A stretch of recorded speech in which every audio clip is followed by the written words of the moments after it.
Hello. Welcome back.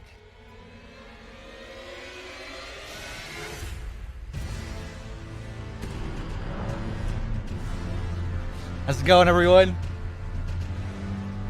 What's up, guys? Hey, Mr. Man. What's up, Kaiser, Fatepi? That was the Streets of Rage 4 soundtrack that I was playing there.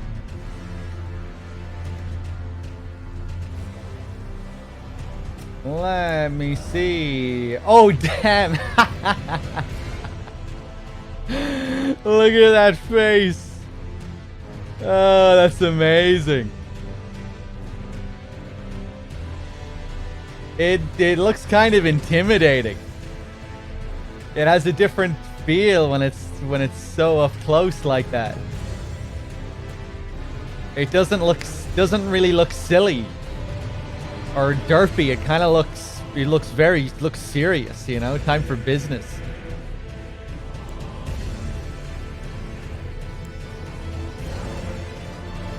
That's great. Yahtzee. What's up, Listo? Welcome back, everyone. Hope you're all keeping well. Oh, yeah. This is where we were. Mr. Man, thank you for the 13 months as well. Much appreciated. Hey, what's up, Martian? Hope you're all doing okay. Yeah, here we are. This beautiful picture here. One of the prettiest images in the game, I would say. This right here. Looks like it came straight out of the concept art and into the game. Let me have another wander around here. I don't think I tried to go behind the throne at the end of the last stream.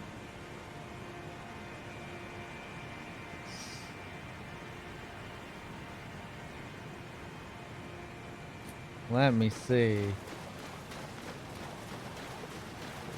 And yeah, we were exploring the rest of Noxtella. We still have a bit more to explore. We went up to that area with the ball. Kind of a weird spot. You make your way all the way up. It kind of looks like the main area, but you only reach a dead end, you know, when you go up the stairs and then you cross the bridge and you go up the next set of stairs. That only really takes you to a dead end and like a kind of not even really a mini boss, but a kind of unique encounter with a couple of mimics. I guess you get some good items.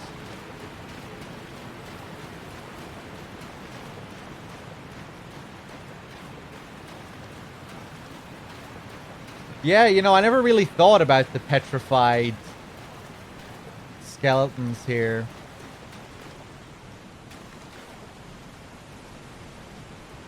Very Bloodborne-esque. An interesting creature we fought here as well. That dragonkin thing. Who seemed to be in kind of bad shape, the way he was falling all over the place. I think there might be other spots for me to check back in this cave as well. I don't think I was too thorough back here.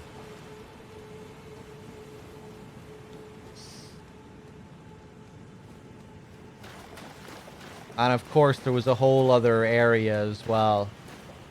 We ended up taking some left path, and that led us all the way up here into these strange caves.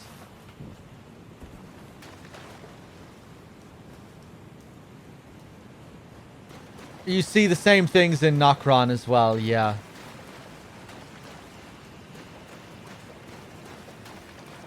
Ooh.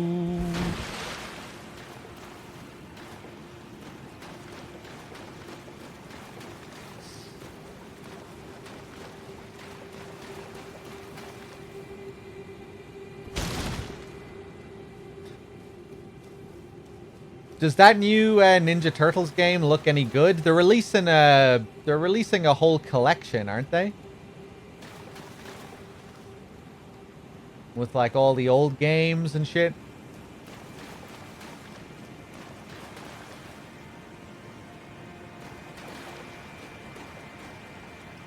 This path led up to The little area that oversees the Lake of Rot, I'm pretty sure. I remember we definitely checked that out anyway.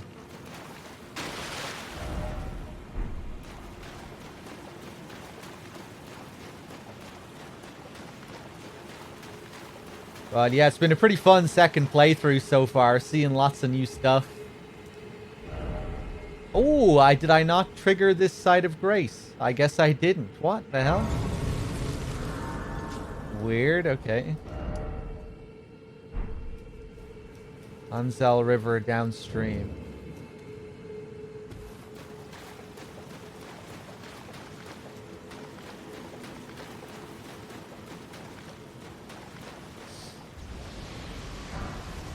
Oh, this asshole. Yeah, my first playthrough, I made my way down here from up top. From up there. And I killed that guy before I dropped down here.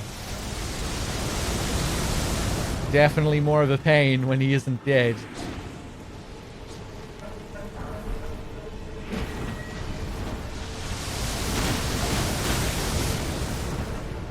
Pretty much 1-to-1 like the old Turtles. Is it a remake?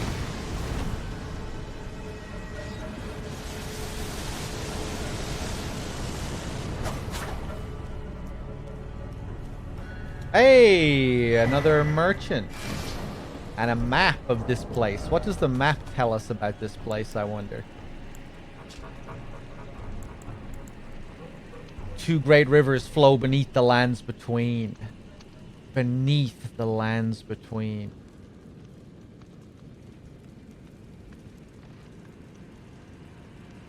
The Shifra and the Anzel. This vast region is said to be the grave of civilizations that flourished before the Erd Tree.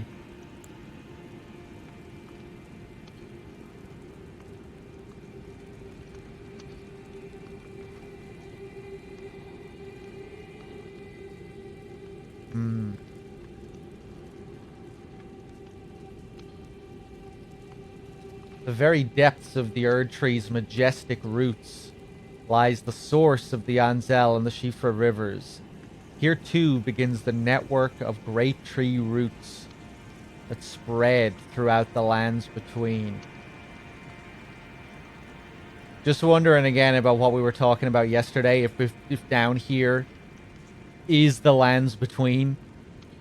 I feel like this kind of suggests that this is also a part of the lands between. Vine Stone with the 16 months. Thank you. Hey, I'm glad you're enjoying the Elden Ring streams.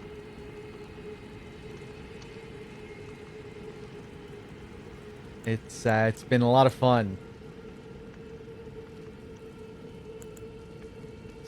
Digging into the lore and hearing everyone's ideas.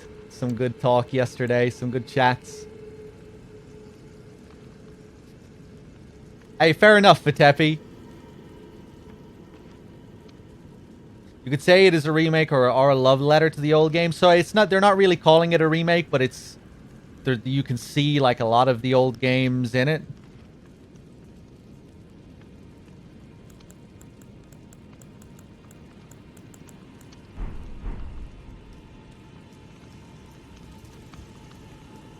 Is someone there?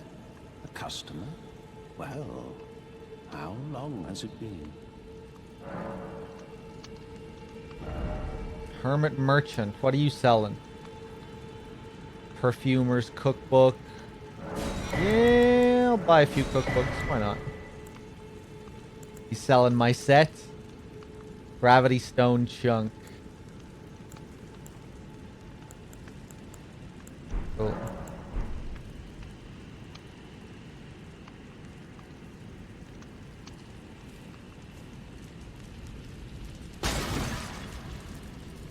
What are they remaking now? I'm not sure. Vitepi's just talking about a new Ninja Turtles game, but I don't think it's a remake necessarily. Not really sure what it is.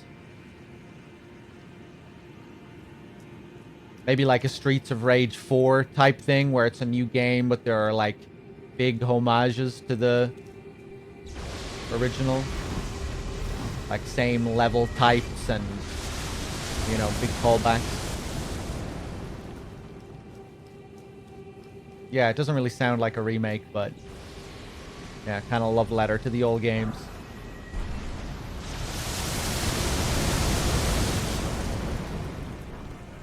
Streets of Rage 4 is so good.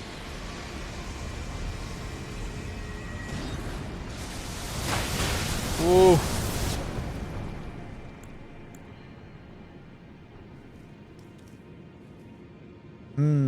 Okay, yeah, I don't think there's anything else we can really do down here. Over this way, though.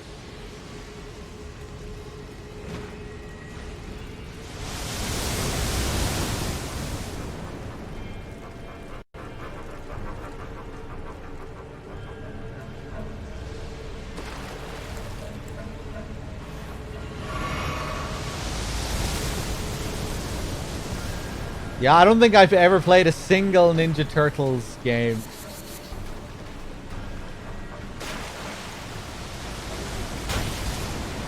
Ah, I'm gonna get blasted again.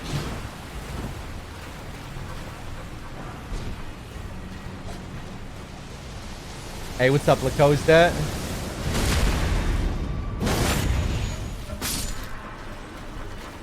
Yeah, we're just getting started here. We're just kind of rambling around the Ansel River section here. Can't really remember what I can find here. I think we might just have to leave.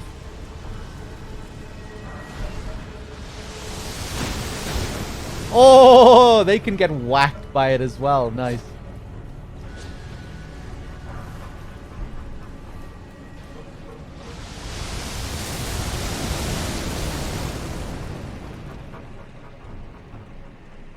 Okay. Yeah, fuck it. I think we'll go back.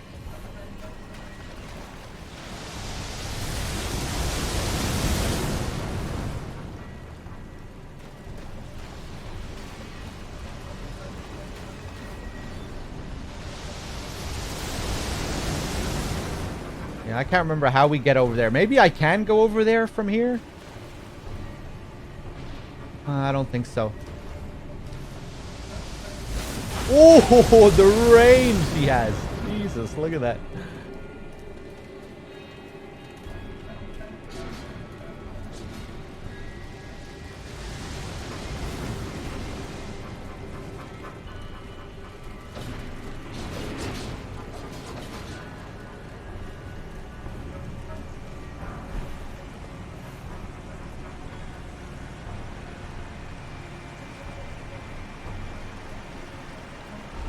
Okay, let's go back.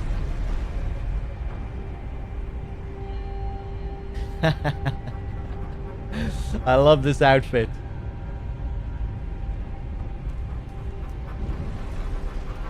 Now, if I remember correctly, there was another path here.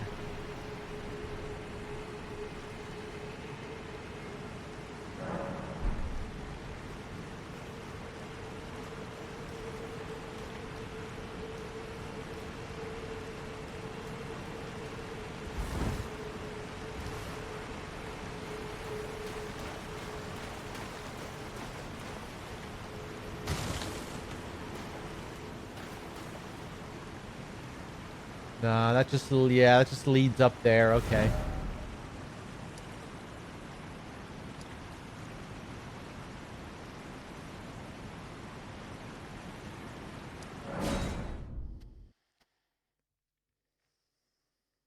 Hey, what's up, Elment? How's it going?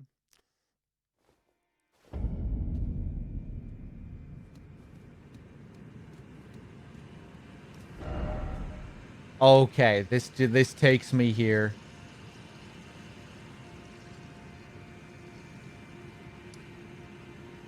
Noxtella, yes. I think this is where I want to be. Back to the main section. Here we are. Okay, cool.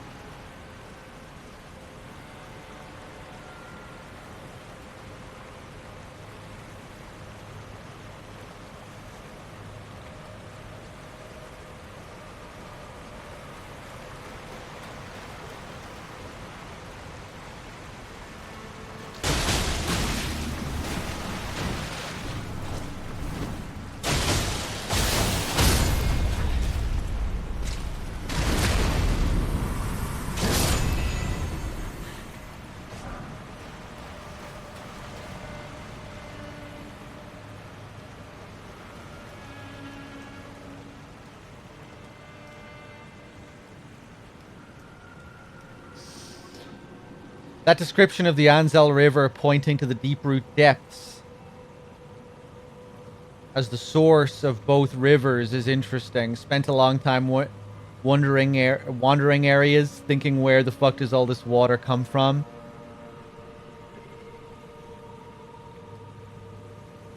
Yeah, I don't know.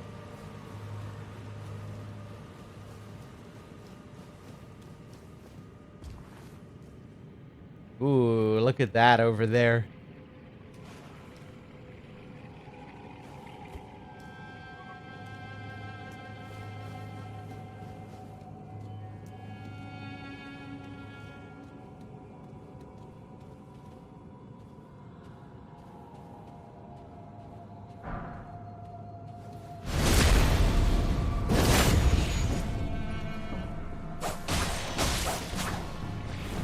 Oh.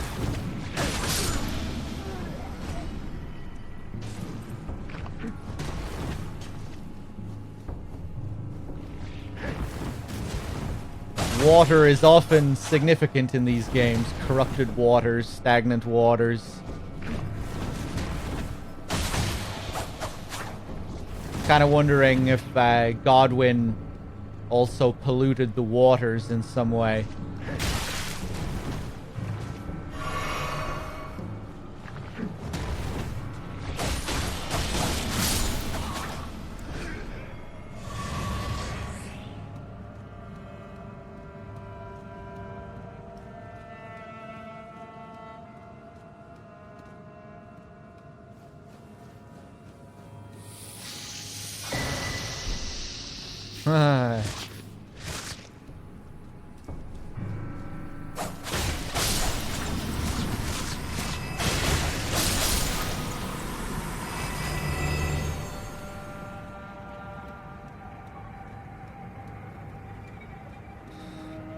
Hey, what's up, Snake Eater? Good to see you.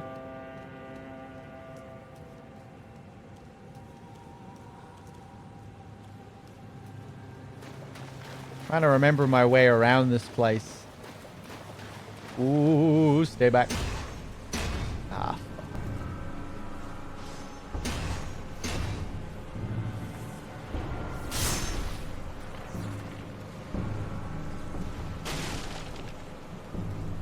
Ah! Look, I wanted to creep up behind this guy.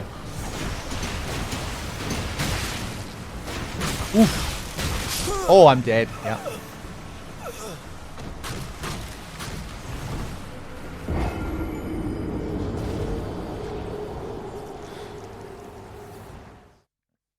Come to think about it, there's a lot of Deathblight branches popping out in that whole area around Godwin.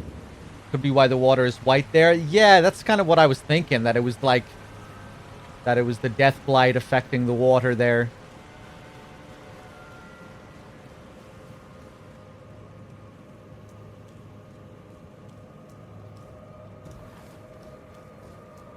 Ah, yeah, he saw me.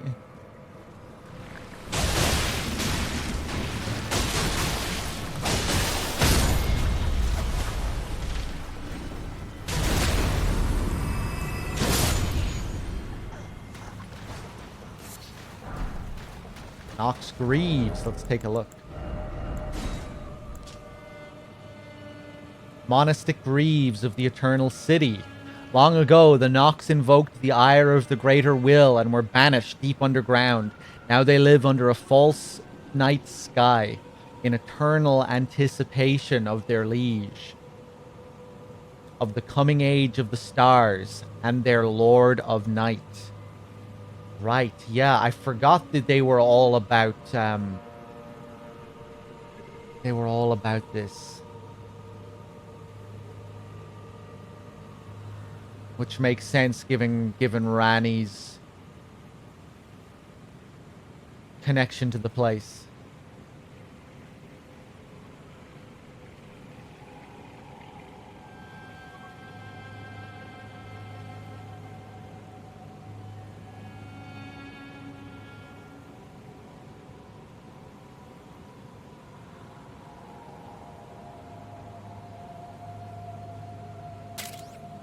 Ah, okay. Aaron with the 20 months. Thank you. Anticipating the age of stars. Yes. The age that Branny is trying to usher in, I believe.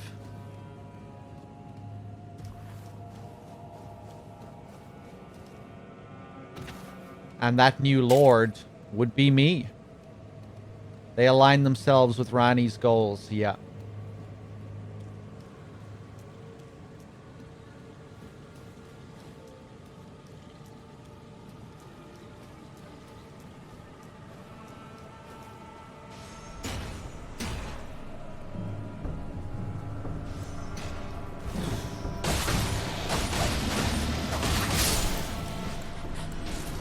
Banished by the Greater Will. Yeah, obviously the Greater Will doesn't want anything to do with this this Age of Night, this Age of the Stars.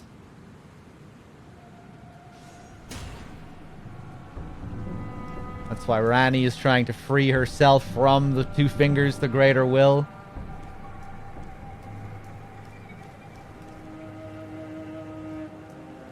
Hey, what's up, Bloody Crow?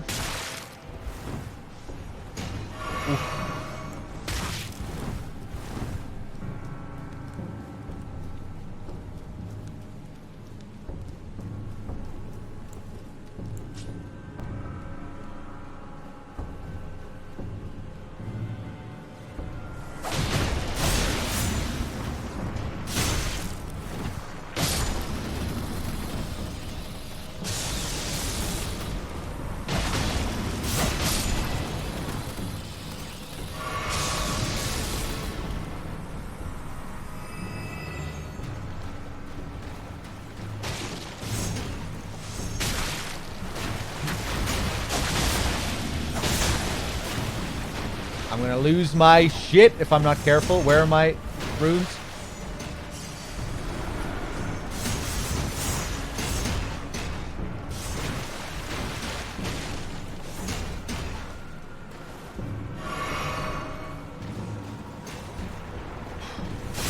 So many of these things. Oh my gosh.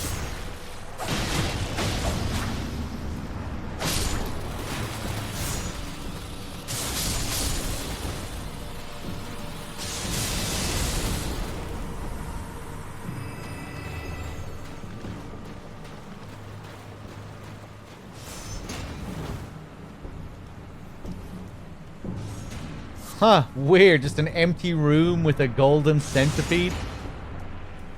Okay.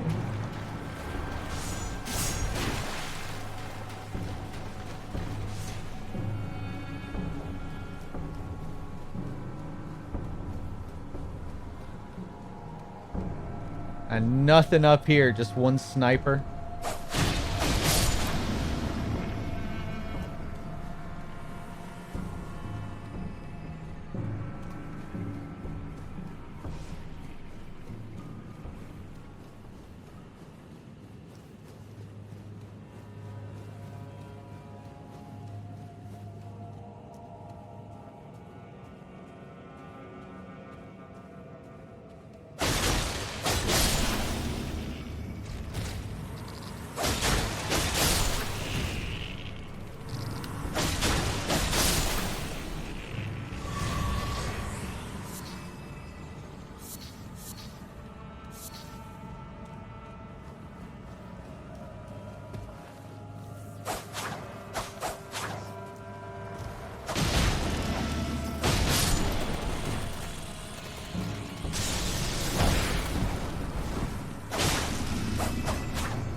Ah. Oh, Jesus, that damage. Was that a counter hit? It must have been. Oof.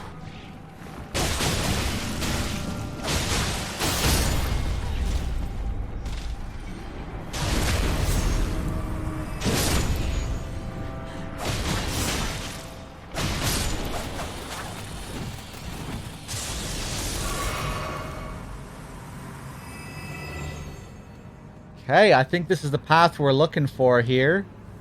This little spot. This takes us down to the Lake of Rot. The Lake of Rot will take us over to Astel. And then up to the cathedral and all of that.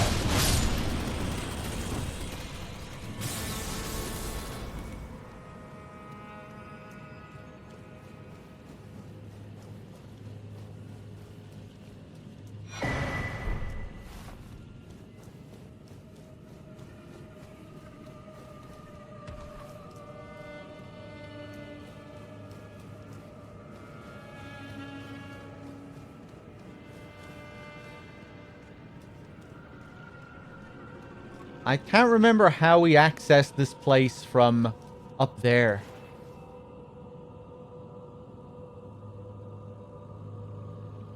Another part of Nokron. Do I have the Arumi? Is that I think that's a whip, isn't it?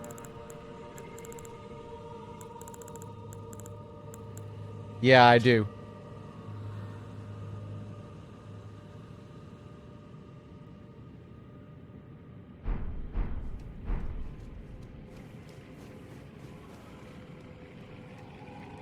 Oh, I turned back before the path leading there. Turned back? Or just took a different path?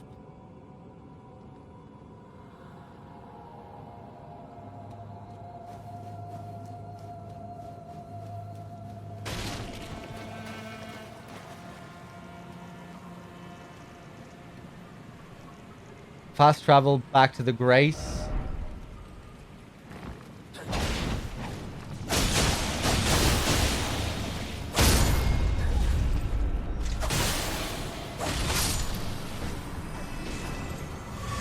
Oh, I didn't think that was along that path though, was it? The path that I just came from? That Anzel River section with the mini Astel and all of that stuff, it was there? That's where the path was? That led down to this?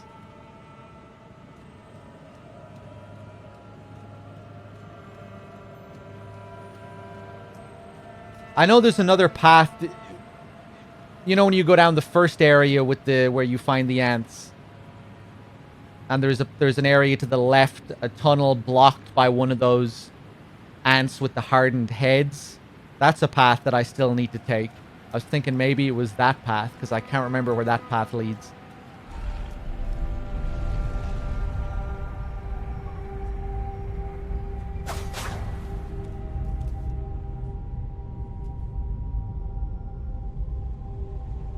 There's a door on the left in the cathedral-looking area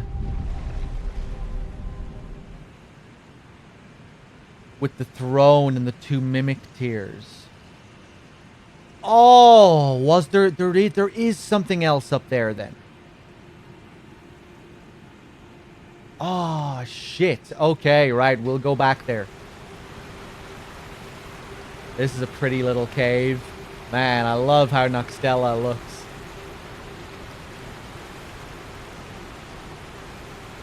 This light. This icy white light. It's just a golden seed that's there, yeah.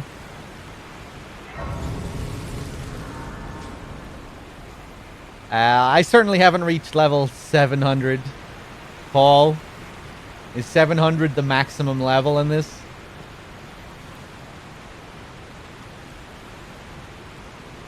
The Arumi is the only reference that ties the Nox to the Night Folk.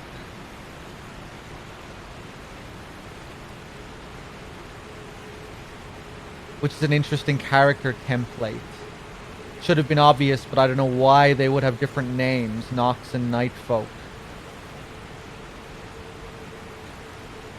A starting character template. What does it say about them in the character template?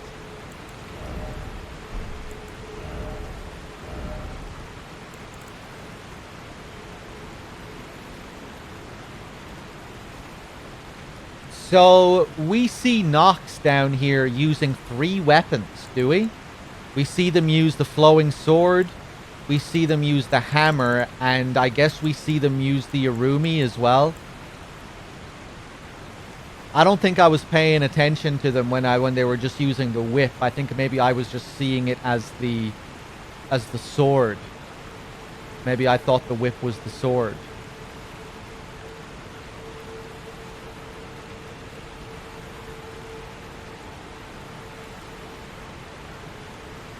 They definitely use the Arumi, do they? The Ant Riders are using the Arumi. Are you sure? The features of those known as Night Folk, few in number. They were said to bleed silver long ago.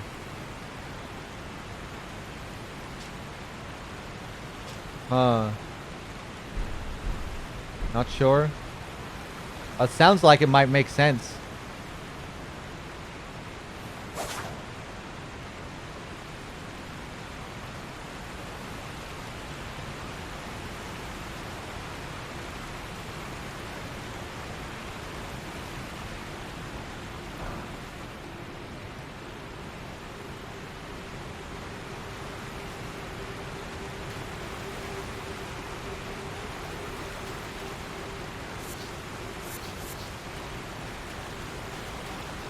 It's cool how character templates can feel like an important part of the puzzle.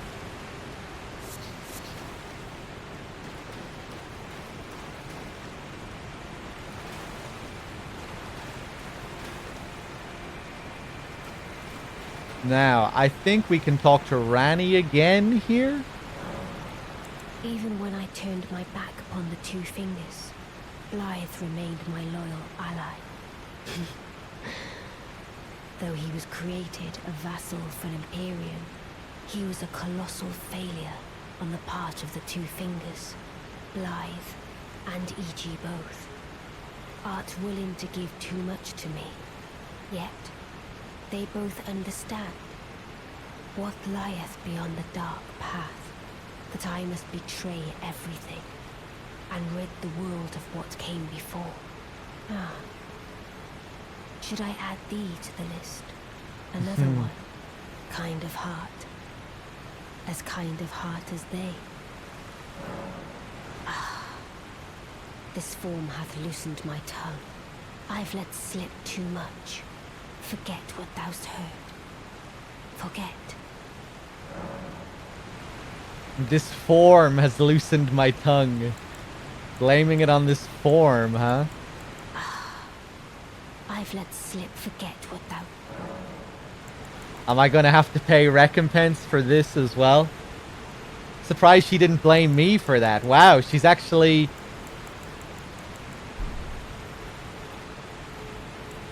owning up to it there. Well, no, not really. You know, she's blaming this form that she's taking. Maybe she's still trying to put the blame on something else.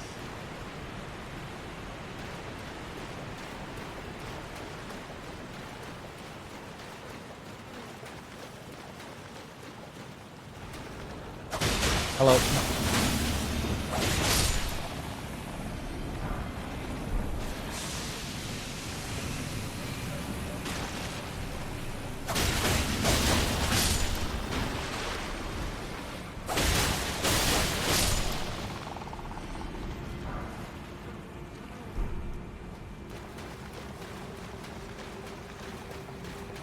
Ooh, yes, I remember this gorgeous looking area here right before the Lake of Rot.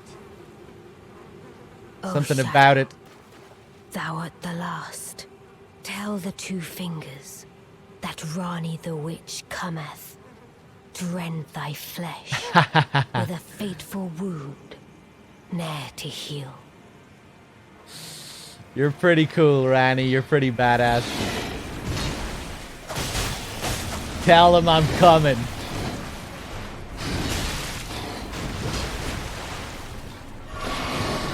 Whoa.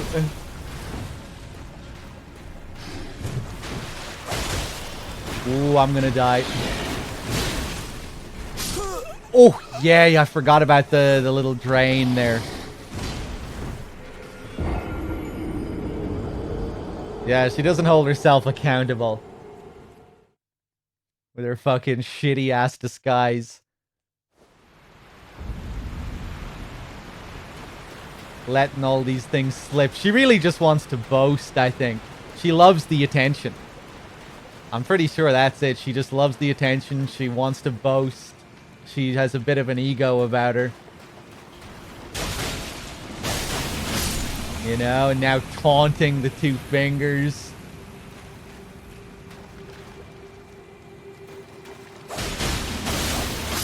Tell them I'm coming.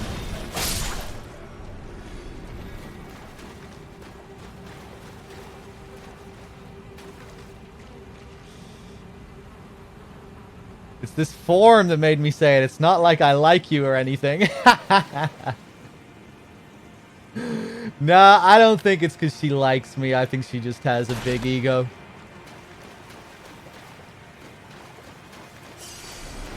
But she's cool.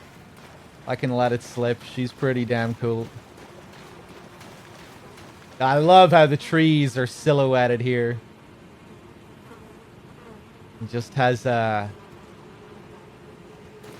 bewitching kind of feel to it.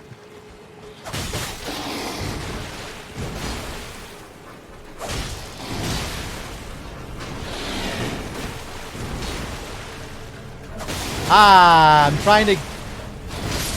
Fuck, man. I'm trying to backstab him.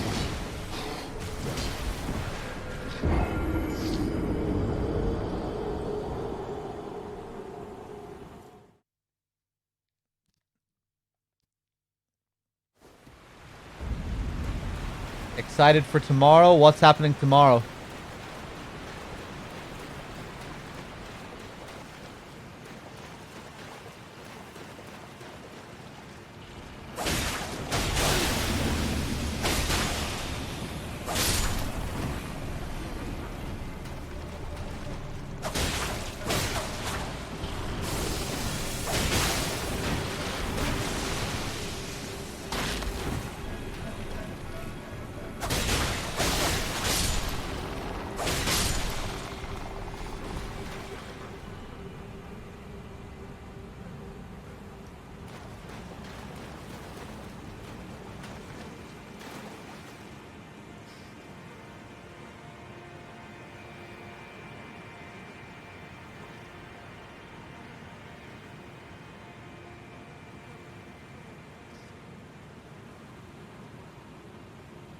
Ah, okay, Bunya.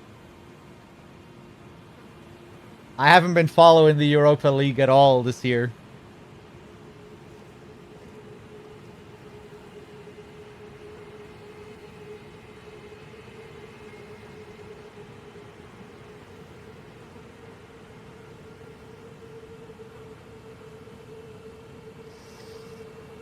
Was Lonely Geek S referencing a meme there?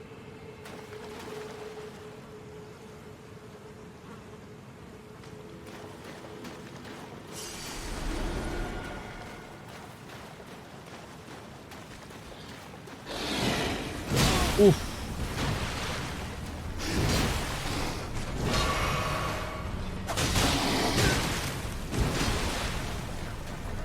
Ah, he's gonna get me again, man.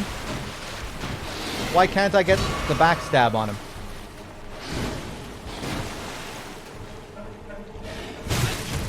Okay.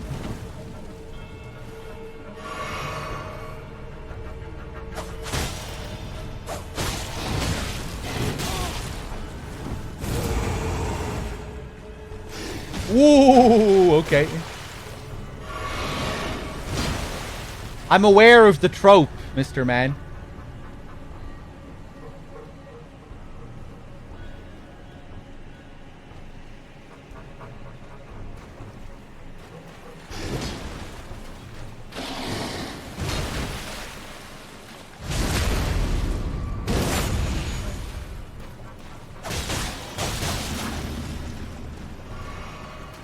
Oh, you asshole.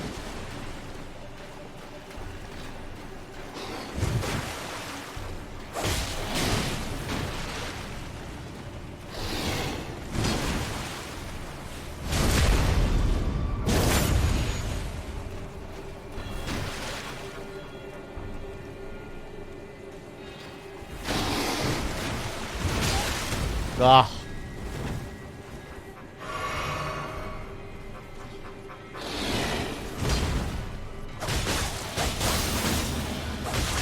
Yeah, I should have focused on building up the frost, really, before doing anything.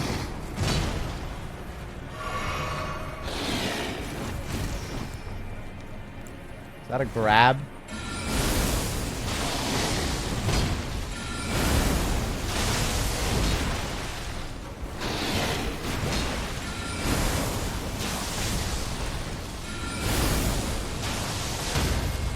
Oh, no. I'm not going to have enough time.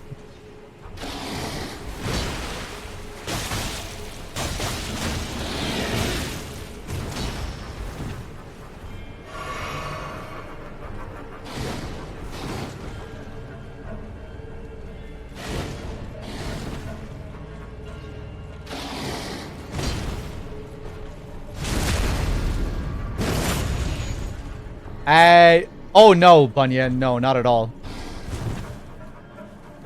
Beautifully fought. My thanks. 'Twas more of a challenge than I envisioned. Now I can finally stand before them.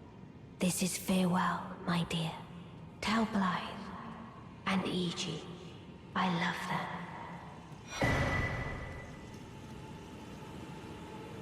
And this guy drops a discarded palace key. Okay.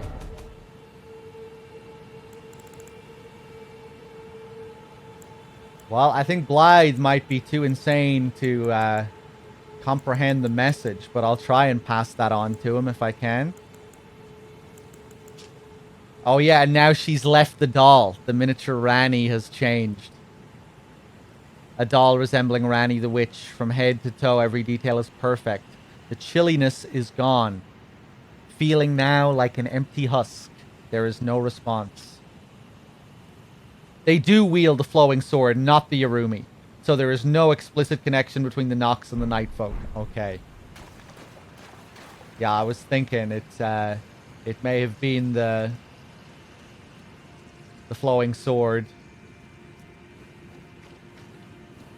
Or that's just what I assumed it was.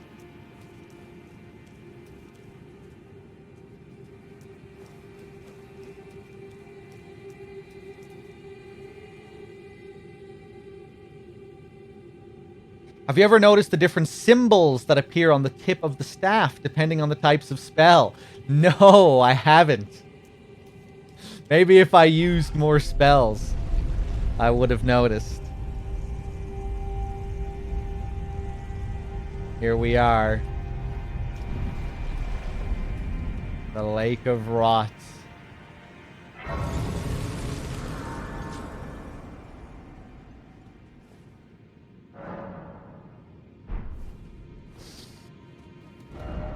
Okay, let's go back to the Site of Grace, or the Table of Lost Grace.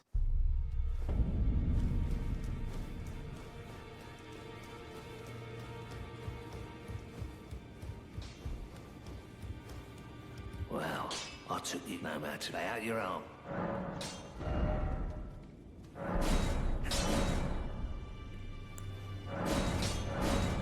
Level up those rapiers a little bit more.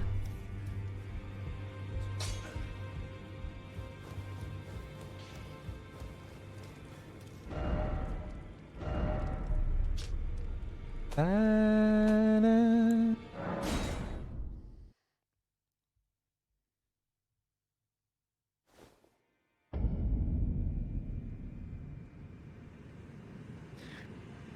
It's pretty subtle, but you can see the symbol when you cast glintstone sorceries outside the library. Oh, is it something that you can only see in Raya Lucaria?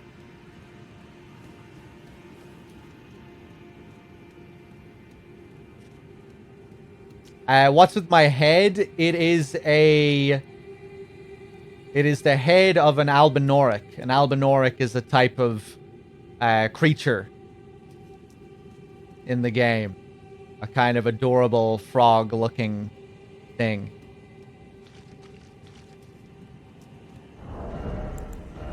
And this poor guy got his head chopped off, I think. Mask made from the largely unaltered hide of a young Albinoric, yeah.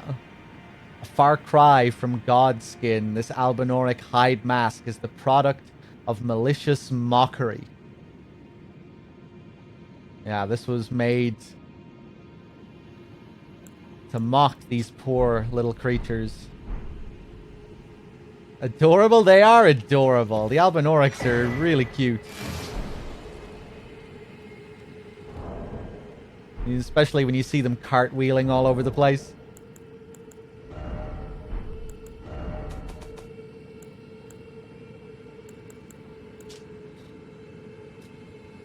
Here we are, the Lake of Rot.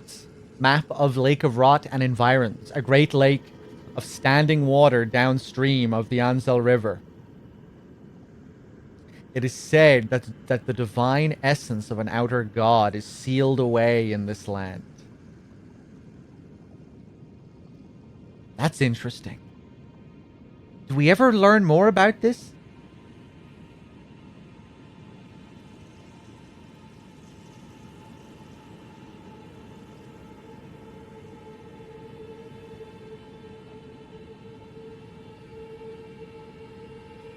Standing water.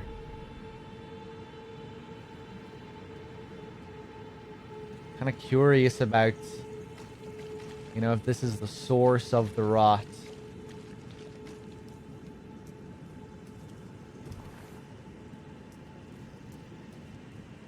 Or if there's some outer god which is the source of the rot.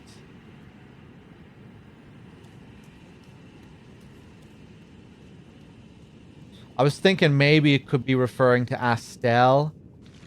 Astel, an outer god, though? The outer gods are like... I feel like that wouldn't really tie in with how they're generally depicted in this. Out of sight.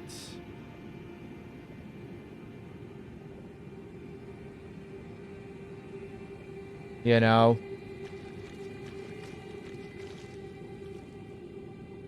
Especially with Astel being like a group, a collection of deformed stars, and Astel being described as a deformed star. Surely it would mention in those descriptions of Astel that Astel was an outer god, you know? It wouldn't be describing Astel as just a deformed star if it was an outer god. I feel like that would be kind of overly convoluted just to be leaving out the fact that it's an outer god in these explicit descriptions of Astel, you know? In the if in the remembrance of Astel, you would think it would mention that it's an outer god if it's an outer god. I don't think it is. Yeah, I think this must be some kind of god of rot. An outer god of rot. Hey, what's up, Storm? How's it going? How you doing? Don't mind me. Aeonian butterflies here, of course.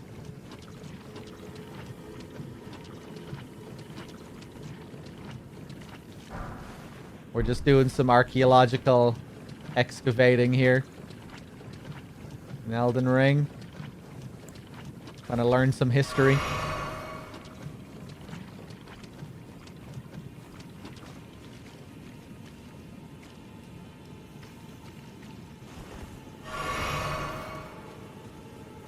There was some stuff that Dancer Warrior sealed this god. He was probably Melania's teacher. Oh yeah, that whole thing with Melania's teacher. That's interesting.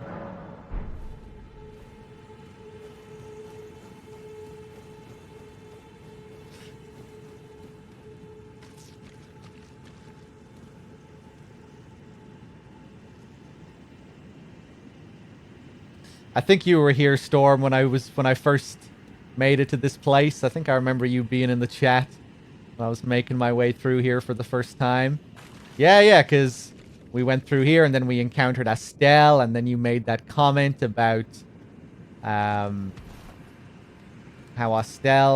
they must have been looking at David Attenborough documentaries, and then that asshole in the chat said, no, not really, lol. Yeah, you were here that day.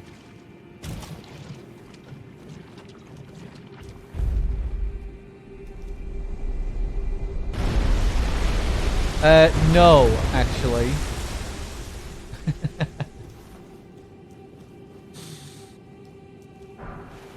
Rock grease. Is this the first bit of rock grease that I found in the game? No, second.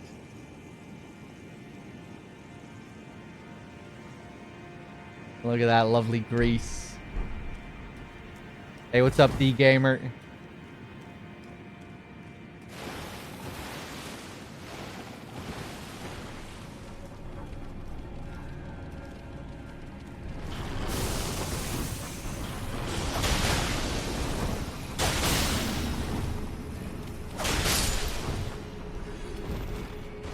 Yeah, their corpses do remain frozen. They still have the frost effect. I don't think it goes away either. Come here. Oh, wait, no, it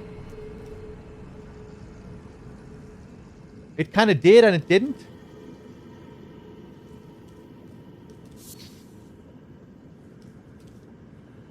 Hey, yeah, no, it's gone now. It just takes a few extra seconds to disappear.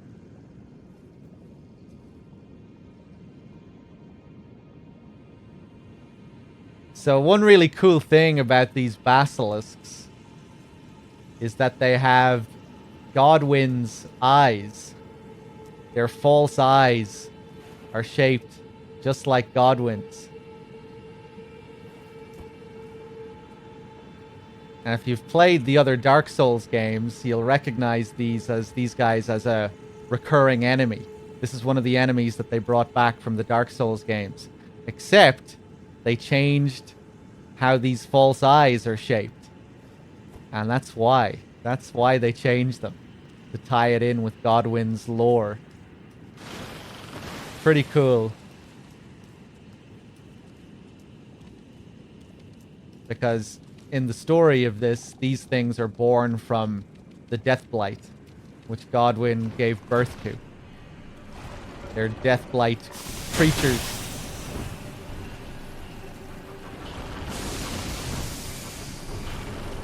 Ooh.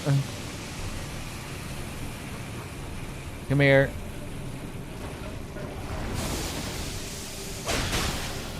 Really taking my time here.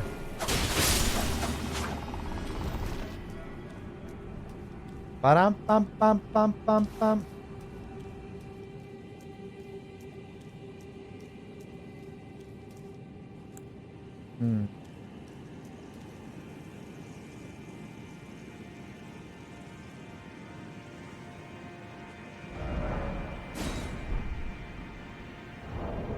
I don't think I have any... Oh, I do. I have 3 preserving boluses. Okay.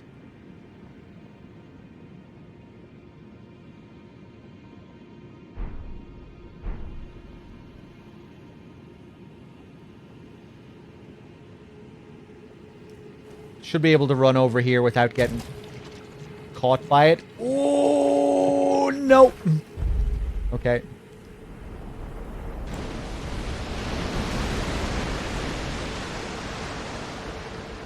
Ooh, look at this.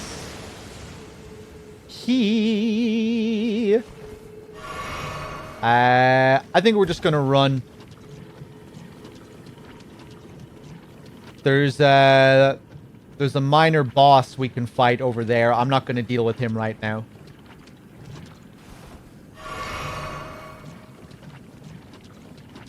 I'm not wearing the best stuff to negate Scarlet Rot right now, but that's okay. I think I can afford to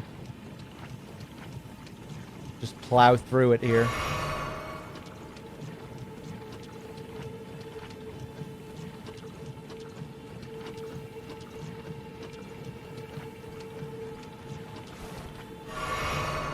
Ooh.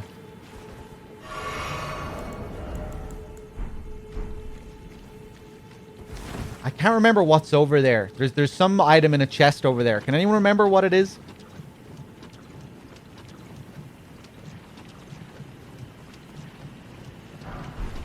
Hey, they give you 1 preserving. That's nice.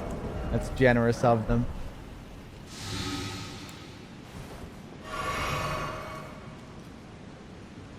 It has a cookbook, right? And the cookbook doesn't even let you craft preserving boluses, does it? That's where they should have put that cookbook.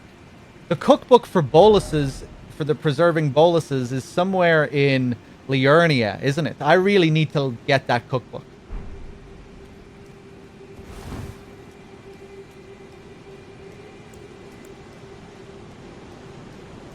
I mean, I'm sure we'll be fine without it, but...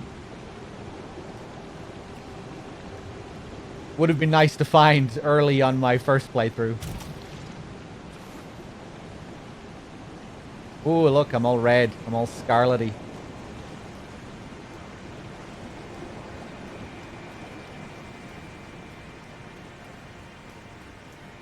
This Temple of Rot down here. And of course, we find more pests down here because they are the worshippers of Rot.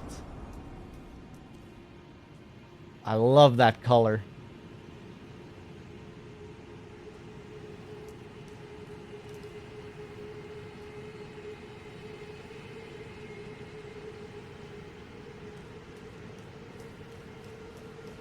Tomb Raider vibes. Yeah, actually.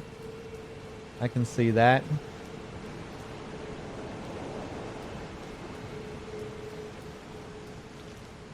Mystery Man statue all over the place again.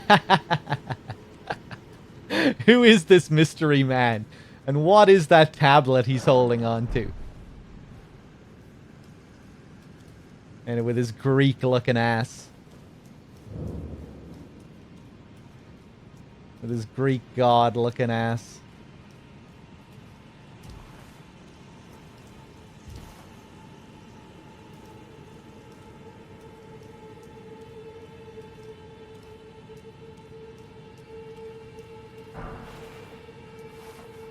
All these holes really do be bothering me.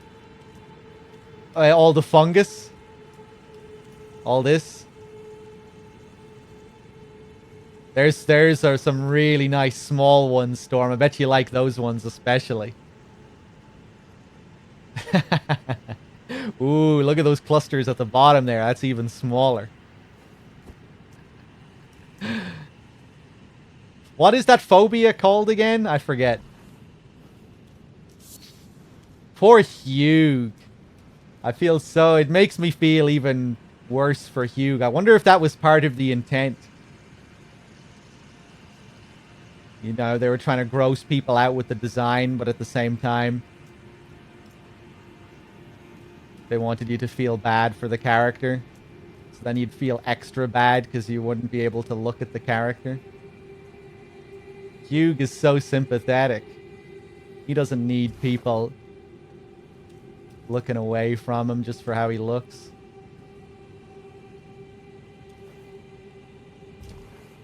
Trypophobia.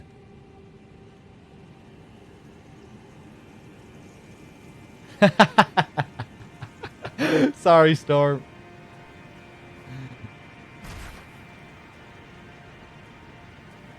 Yeah, there are a lot of these clusters around here, that's for sure.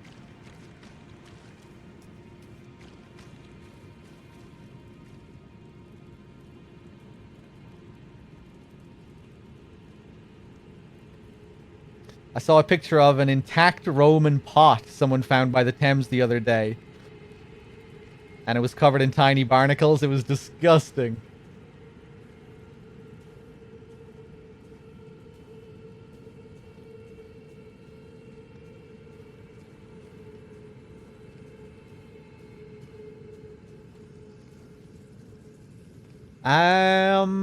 I think I'm just going to leave these lads here.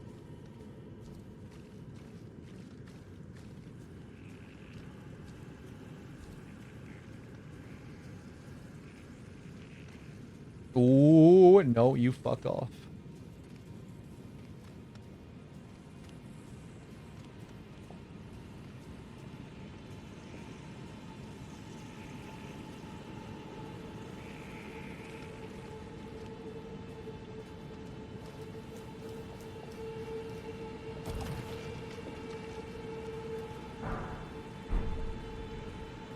Stealth is pretty OP.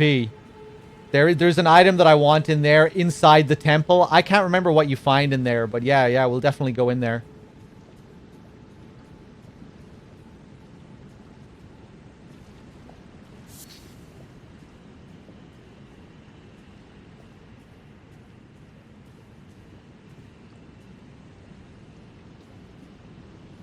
I remember a nasty tree ulcered creature coming out of the waterfall. If we go up there.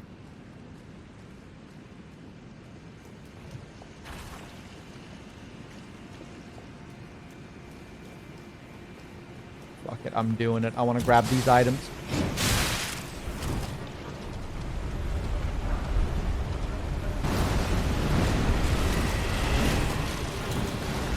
Kill the pest, at least, for me. Thank you.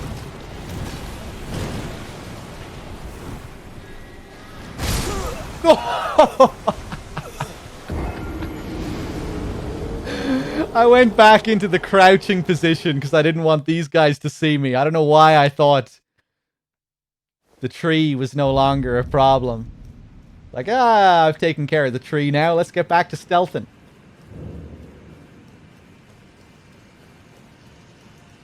And we got some smithing stones.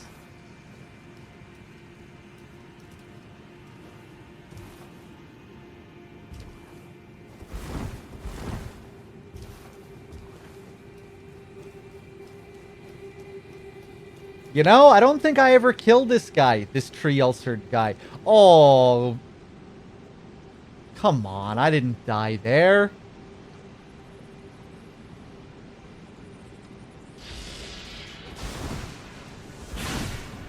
Come here.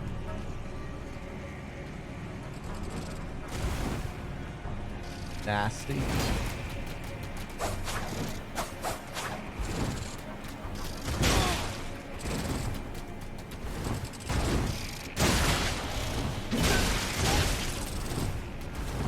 No.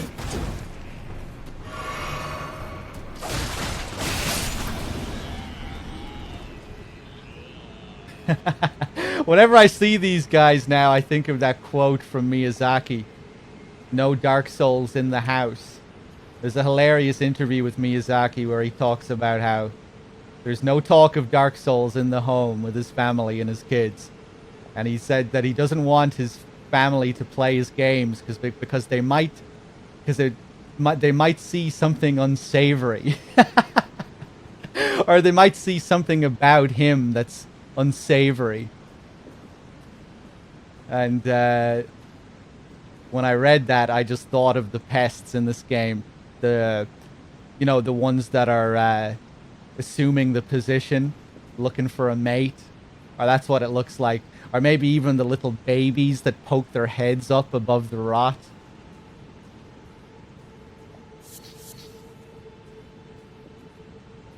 But yeah, he was talking about just like how personal the games are, and that he might feel a little uncomfortable if his family were to see them and see the contents of them.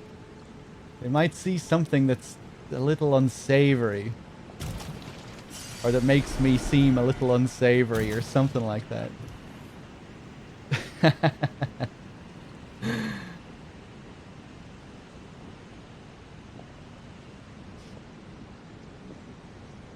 Hold on, I think I have it in my bookmarks here. Let me see if I can grab the quote real quick. It's a pretty long interview.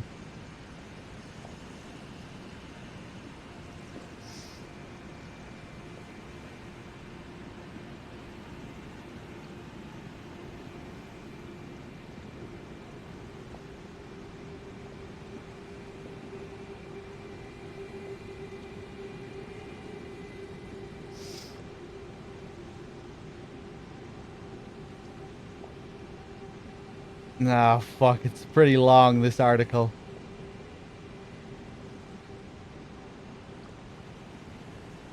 Here it is. When I asked whether his family had played his games, he laughed and pointed out that his daughter was 3. Not quite old enough, he said. But there was another reason. Miyazaki was worried that his work, behind its abstractions, contained something too personal to reveal. Total control, it seems, risked total exposure. I don't want to let my family play my games because I feel like they'd see a bad part of me. Something that's almost unsavory, he said. I don't know. I'd feel embarrassed. So I say, no Dark Souls in the house.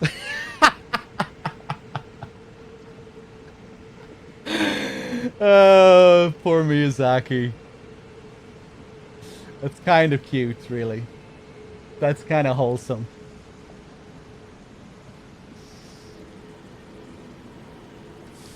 No Dark Souls in the house.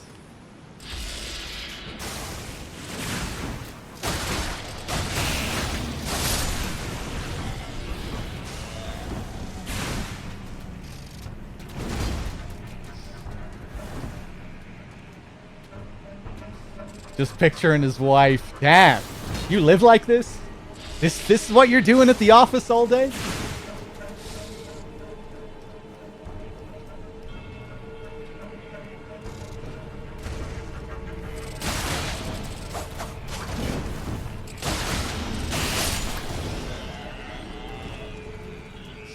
These guys look like prawns. Yeah, they're just referred to as pests, but they do kind of look shrimp-like or prawn-like. They look kind of like the have a xenomorph kind of look about them as well, with their long heads, especially the talisman. Did I pick up the talisman in this playthrough? The pest talisman. The design of them there when they're kind of wrapped in that circle really makes them look like a xenomorph.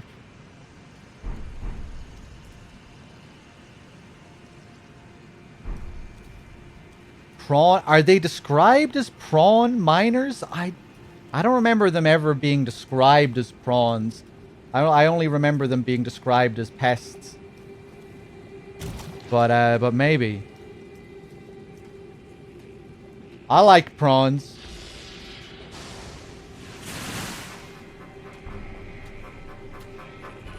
I like prawns and lobsters.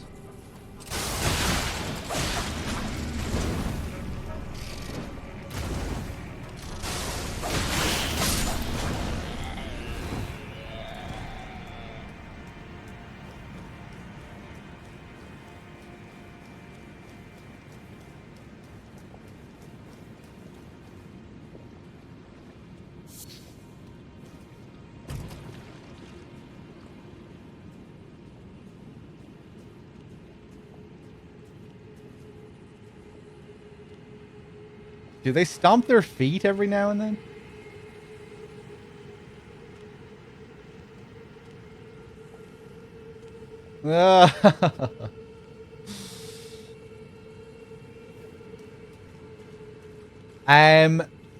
That tree ulcered thing back there. I don't think I ever killed that. Do you get anything particularly unique if you kill that one?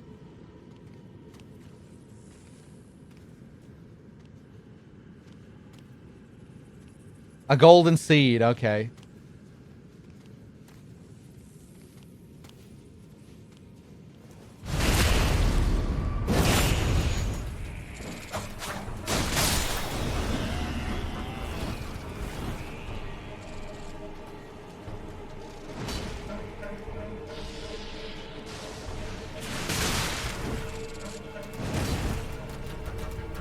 Whoop.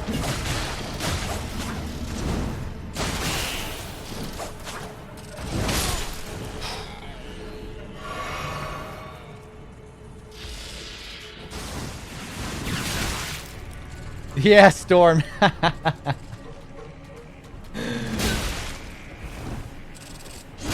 Oh no! I'm really not paying attention.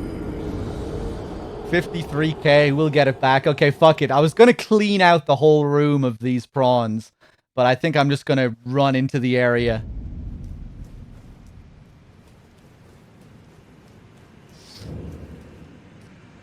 Yeah, that's one of the most grim quest lines in all the games, where you just see the whole family die. You try to help them out, and then you get that scene where the daughter goes mad and then jumps out the window and kills herself. One daughter gets eaten by a pig, and then the other daughter goes mad and jumps out the window and kills herself.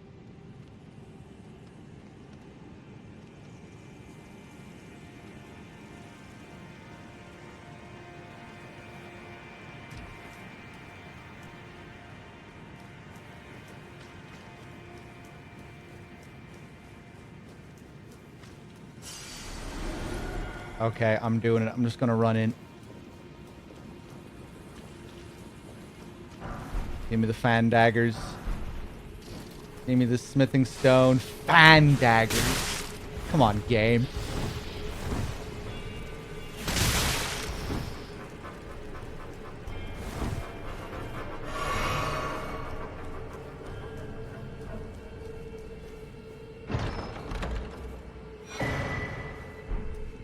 Scorpion Stinger.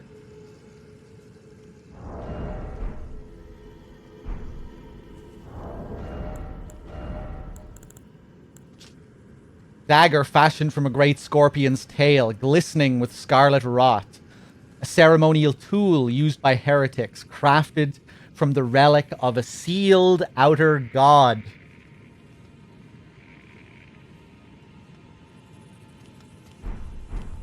I see. So, are these guys supposed to be like worshipping this relic? It's probably one of the few things that you find that's directly connected to this outer god. So that would make sense.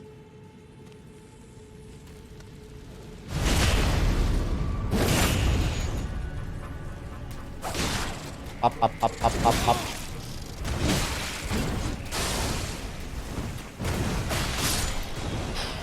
Jesus. Still so scary, these guys. What are the, dex? Strength. Repeating thrust.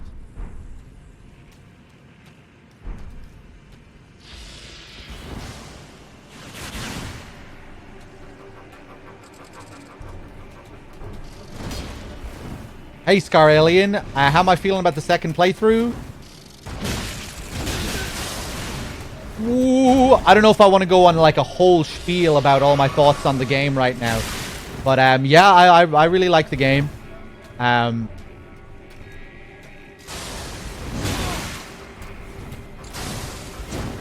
will probably still end up preferring their more linear approach with their previous games, but I still enjoy it a great deal.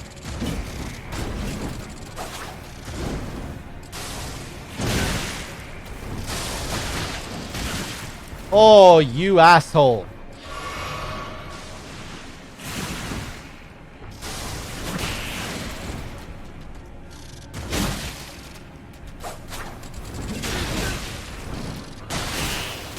There we go. Jesus. Interesting thing about this weapon, it's wielded by the second Volcano Manor. Assassination request by Relay the Idol. I see. Okay, cool.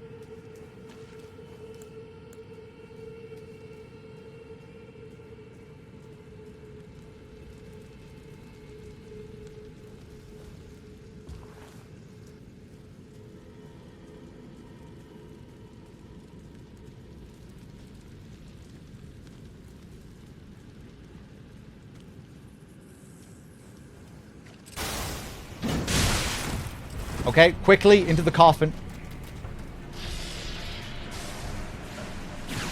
That was hilarious on my first playthrough when I jumped in the coffin without even realizing.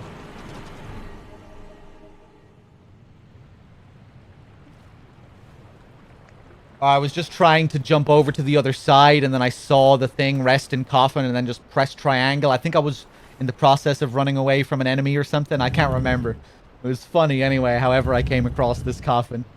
And I had that moment of realization of what it was. Here we go. Plop.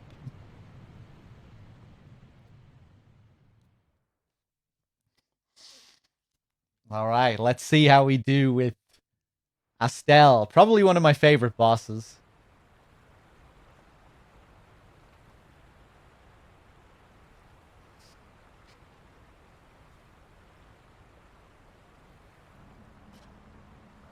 Is there a coffin in DS2? Is there? Yeah. There's that face.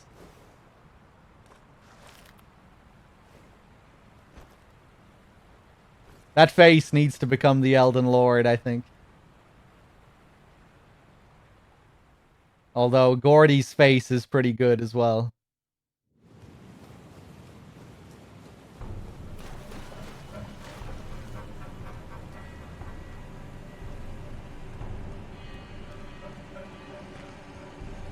Yeah, I liked the pace of the Astel fight. You know, there weren't too many obnoxious wind-ups. It felt kind of slow and methodical.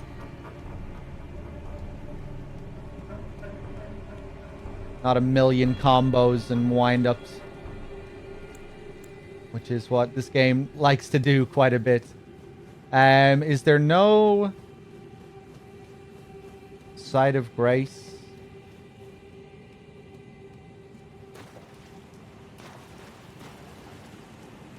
I guess there's a Stake of Marika, though. We'll be okay. Let's see if we can do it with just 2 or 3 flasks. Yeah, the design is just great as well, this arena. Ooh, okay.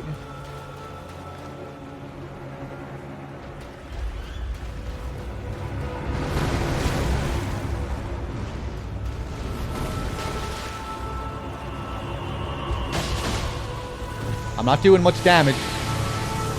Already disappearing.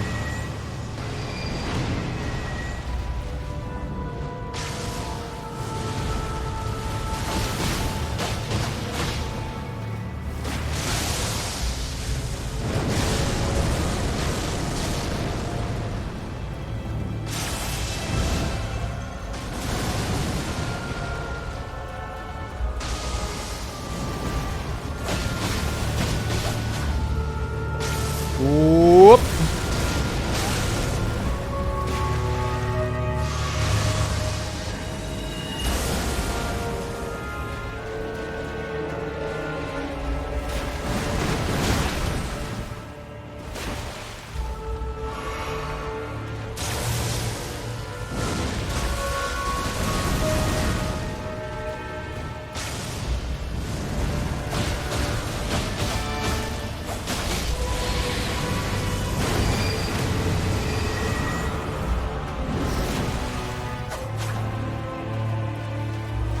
That's the cheeky grab. That's the hard one to avoid.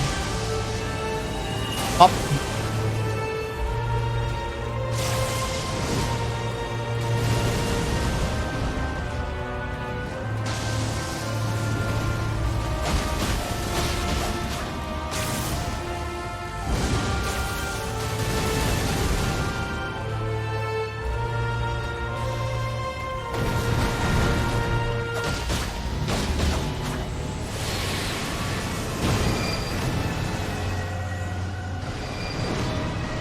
Phase 2 now. Yeah, I'm still not really sure how to avoid these meteors exactly, but getting close to him is a good idea, I think, underneath him. Oh! I'm dead. Oh, I'm not. Okay.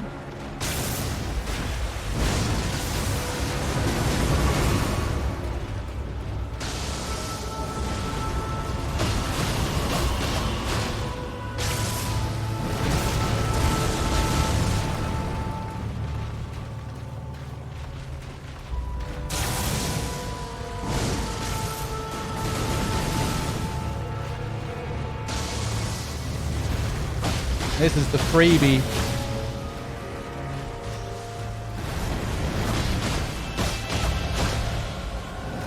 Whoa!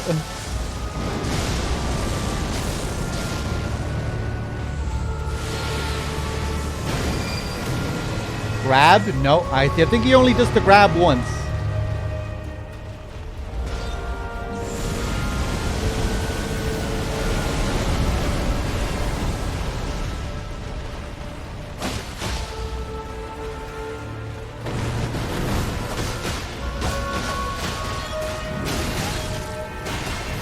Oh.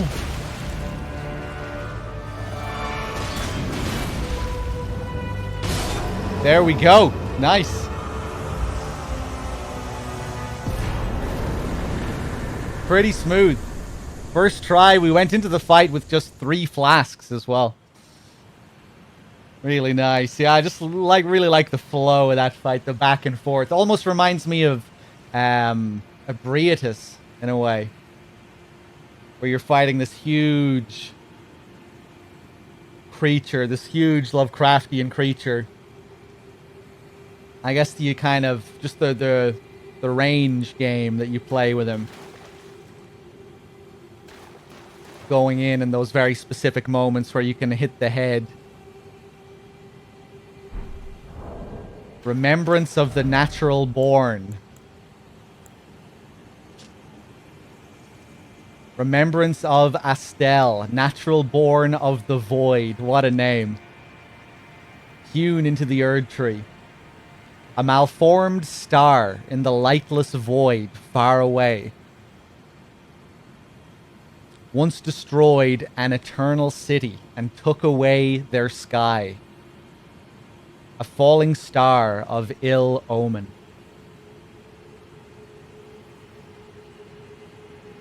So yeah, big juicy lore here. Astel being responsible for the destruction of the eternal city. Taking away their sky and bringing about an eternal night sky. And that's what all the other ones are as well. Just other stars, other malformed stars of the same kind.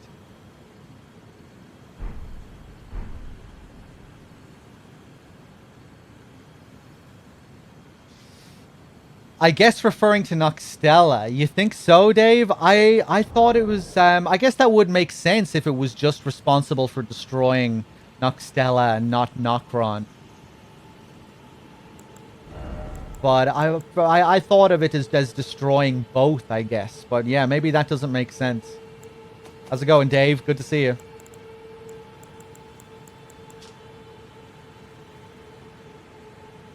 And took away their sky.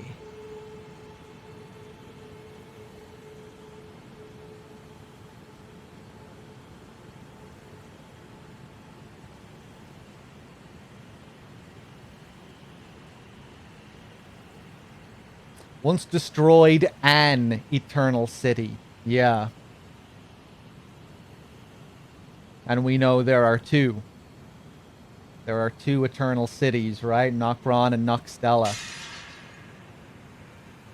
But they but they both live in eternal night, right? Nokron is said to have this eternal false night, a false sky. Do we read anything about Noxtella and Noxtella's sky apart from this? There was one thing that talks about the dark moon. This thing, the moon of Noxtella. This talisman represents the lost black moon. The moon of Noxtella was the guide of countless stars, but now it's gone. So is that what happened? Is that what Astel is responsible for here? Did Astel take away this lost black moon? This is really changing how I thought about things, because I thought it was, in my head, it was Astel was what is what they brought upon themselves for trying to create that false lord. You know, what they were doing in Nokron, trying to create a false lord. What's with the imagery that we see in both of the cities then, you know? Because we see the big thrones in both of the cities. And we see that giant skeleton figure sitting on on two of those thrones in each of the cities. Were they both trying to create a false lord? Is that the lord that they were trying to create? So many questions.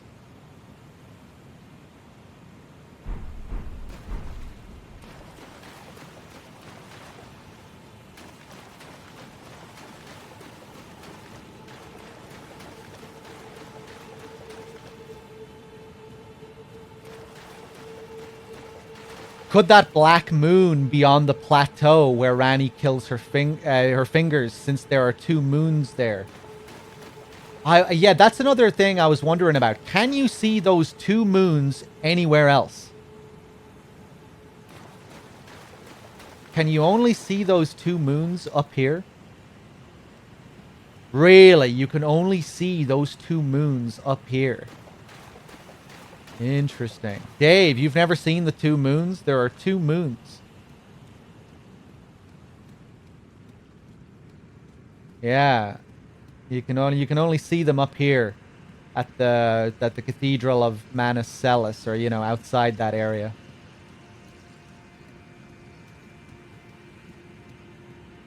Oh no, this is where I came from, isn't it? Yeah. Right, we have to go back.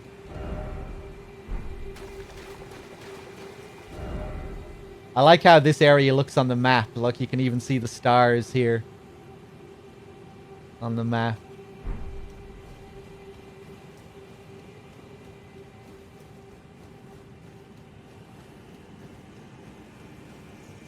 Well, Rani has a connection to the moon. Does she ever mention this dark moon specifically? I don't know.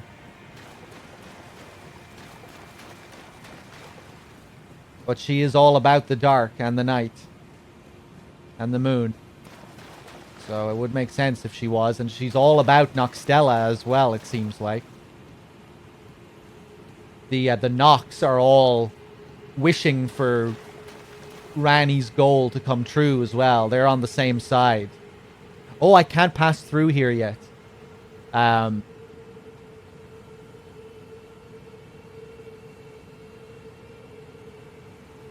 But yeah, the Nox are waiting for the Age of the Stars to be ushered in.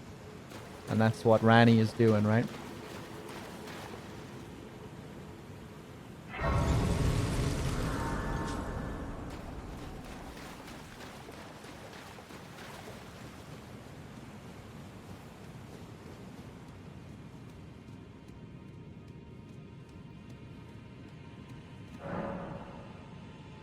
You cannot proceed without a ring of oath. Right. So, to get a ring of oath. Oh yeah, she gave me the key that I need for the chest, didn't she? Discarded palace key. A key discarded by Lunar Princess Rani alongside her very flesh. Opens a treasure chest passed down to Carian princesses. It is said to be found in the Grand Library of Raya Lucaria with her mother, Renala.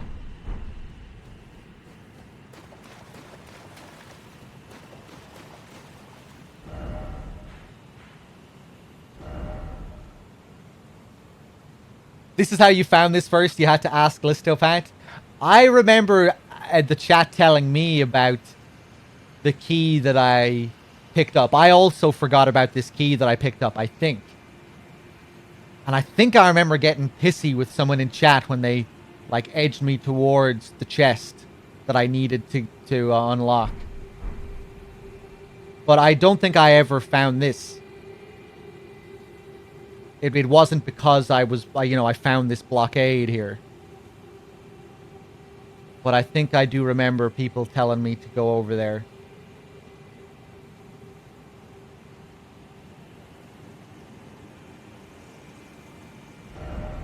Okay, let's go back to Raya Lucaria. Back to Rani's stoner mom. Ah. A sweeting. Fair and fine. Fuck using the menu. Shroom lore? What about the shroom lore?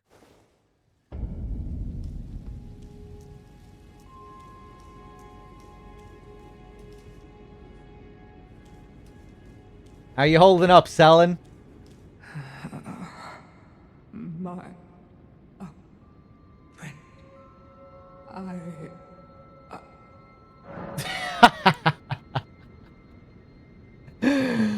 Is this another unsavory element that Miyazaki doesn't want his kids to find out about? I think it might be.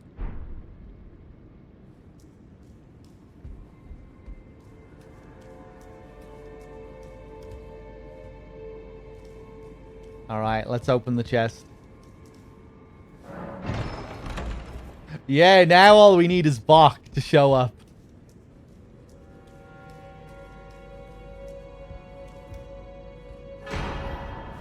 Dark Moon Ring.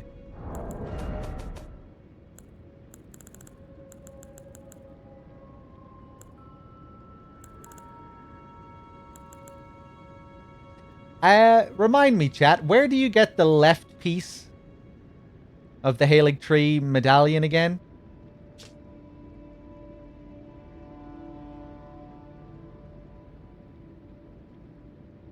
Sol Castle. Yes, yes, of course.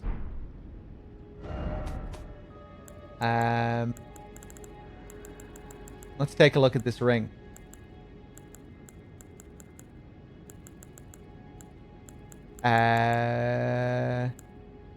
There it is. Ring depicting a leaden full moon. Symbolic of a cold oath. The ring is supposed to be given by lunar Princess Rani to her consort. Rani is an Empyrean, meaning her consort would by rights earn the title of Lord. A warning is engraved within. Whoever thou mayest be, take not the ring from this place. The solitude beyond the night is better mine alone.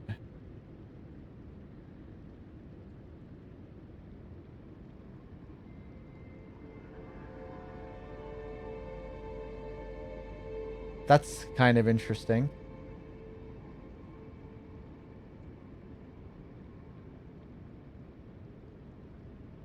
A leaden full moon.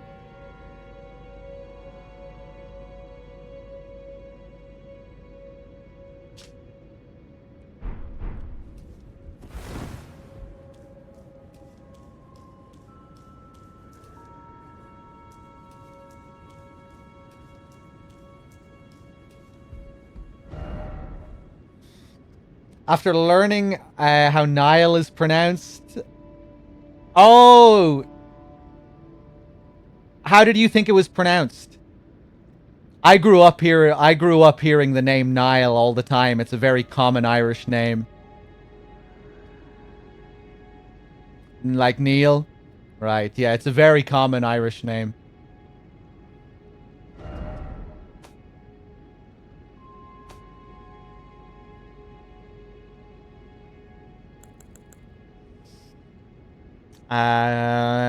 Let's see.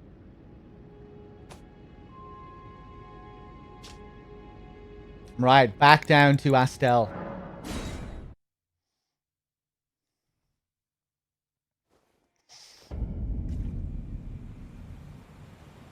One second, guys.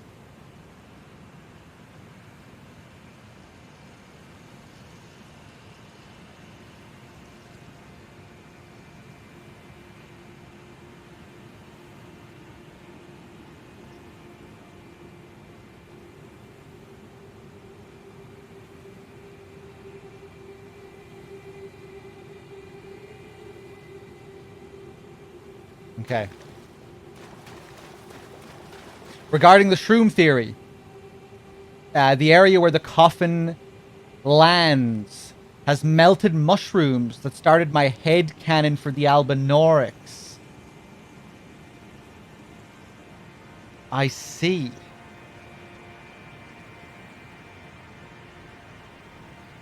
I see. And is it just around the coffin? I'm still not sure how we connect this to, why it appearing, here ties into all of that.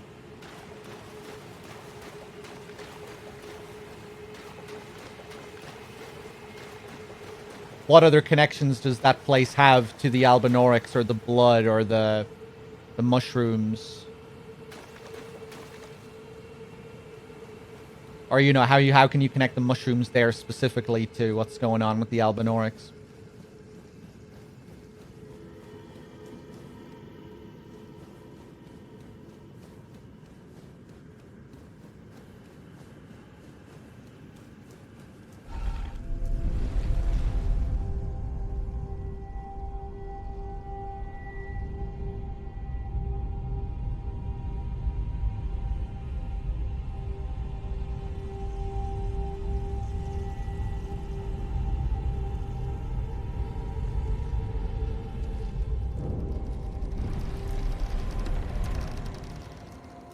Ah, yes, yes, yes. I forgot that we came up here first. I was thinking, are we going straight into that scene with the two fingers? But no, no, that's below the cathedral. I remember now.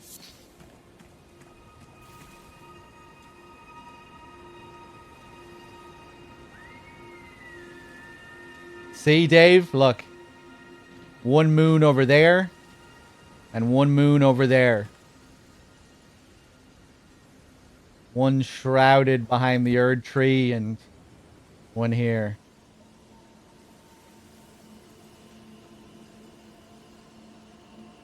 Which one is the one that you only see here? Is it this one? Or is that the one? I remember seeing a moon,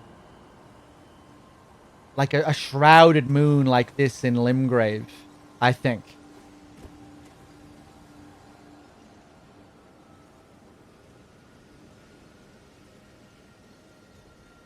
And then this kind of looks like the moon that you always see in Raya Lucaria. I'm wondering maybe there's like an area of the game where you can only see one moon, and then another area of the game where you can only see the other moon. And maybe this is the only area where you can see both of them.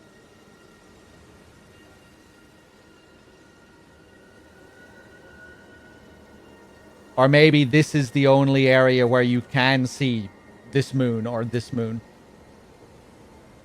And the two of them together. Your belief is that the scarlet rot feeds these mushrooms. We fall down a waterfall of scarlet rot, but then it's pristine. My theory is that the mushrooms consume the genetic material and pump out the oil that is used to make the mimic tears. All of the items look very similar. The ripple blade description also depicts ripples, said to be the origin of the Albinorix.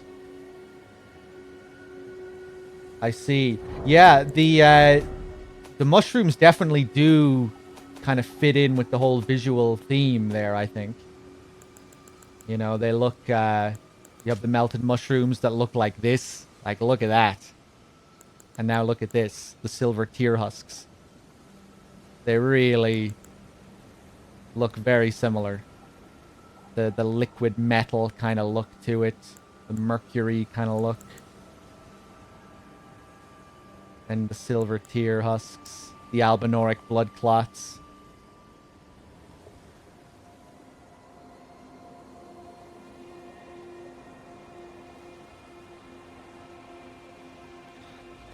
Sunbro Shinobi, I've just stumbled across this stream. Is this a mad lore-intensive playthrough? If so, I'm here for good. Yeah, I guess you could say that. It's not as like big as my first playthrough. This is my second playthrough of the game, so I'm not being as thorough in this playthrough. Like on my first playthrough, I read like every description in the game, and we were just trying to piece everything together as we were going along.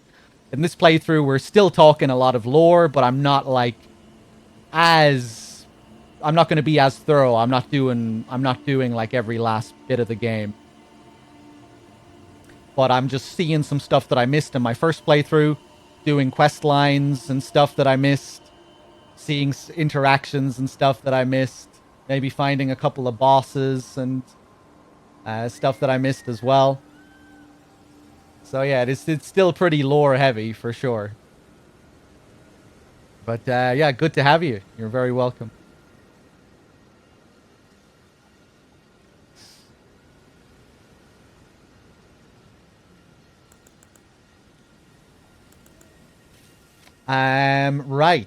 Right, okay.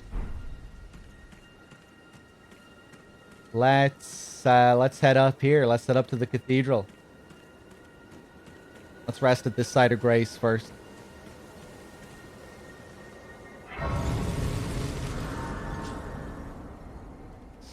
I have a shitload of runes, 137k. I think I'm going to start putting more points into Vigor again. Yeah. We'll boost that all the way up to 50, I think.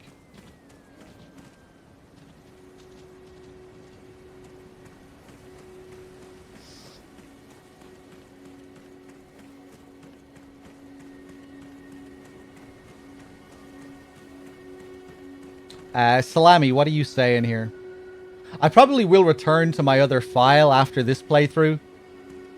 Go into NG Plus with that file and just try and get every item on that file. You know, unlock everything on that one character.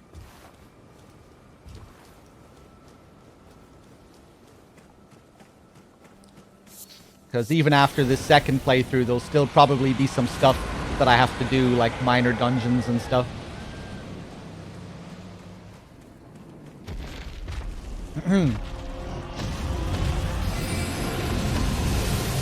So this boy is probably gonna destroy me here.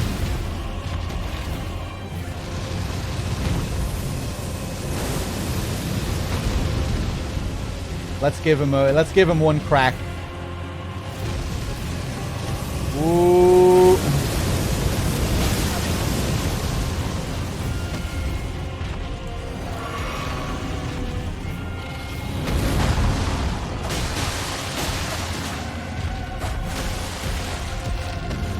Ah.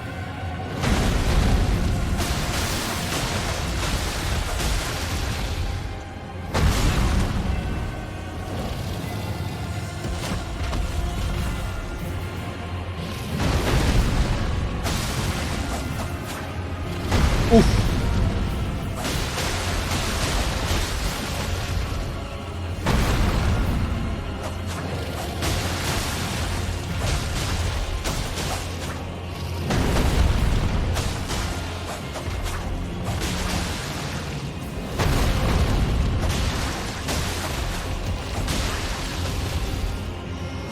You can kind of bait the steps by staying close to him.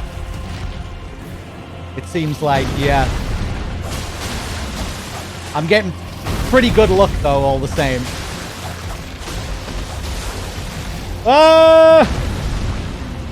No! Target the head.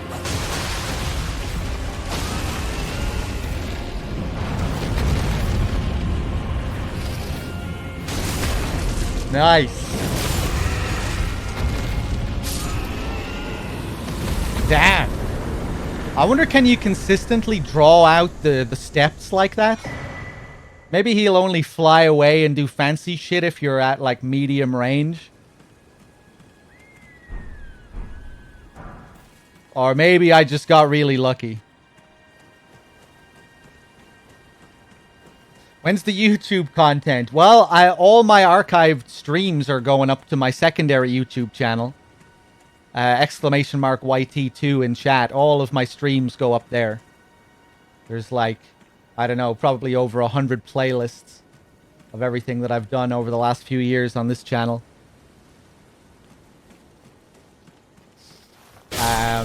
But for my primary channel, I don't really know. I don't really know what I'm going to do with that yet.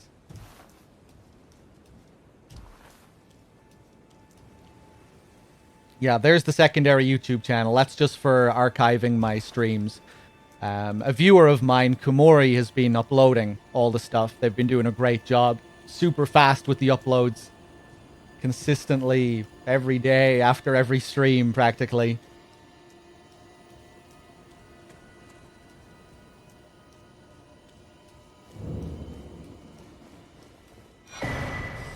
Hey, what was the spell that this guy dropped? That was the same dragon that you fight outside of Ranni's Rise as well, isn't it? Pretty sure that's the same one. You hit him a few times outside Ranni's Rise, and then he flies off, he disappears, and this is where he ends up.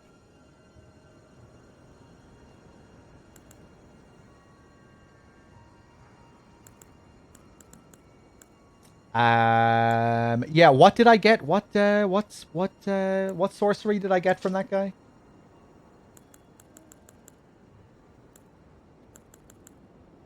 Adula's Moonblade, I think. Was that Adula? I think that was Adula, the one we just killed.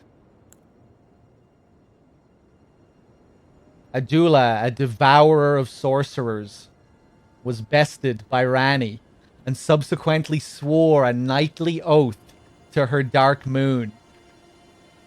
What was I doing killing this poor thing? I'm on Ranni's side here. I'm about to marry her. I'm about to become her consort. Didn't Ranni tell him? Why didn't Rani tell Adula, hey, no need to, you can let him pass? You know, Adula obviously came here to protect Rani. He's right outside this cathedral here, and this is where Rani is. He didn't need to die over me. I'm on his side.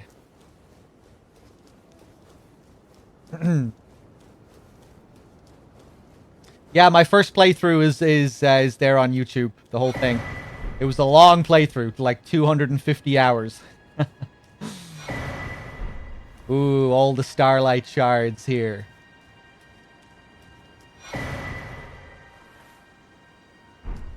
When I first saw the hole here, I assumed that I think I assumed that it was the that it was the starlight crash after the Radan fight, which opened up this hole. That might not be the case, though, because we know that Rani had her 2 fingers down here for quite some time, right? I wonder, was it that shower after the Radan fight that opened this hole here? Probably not.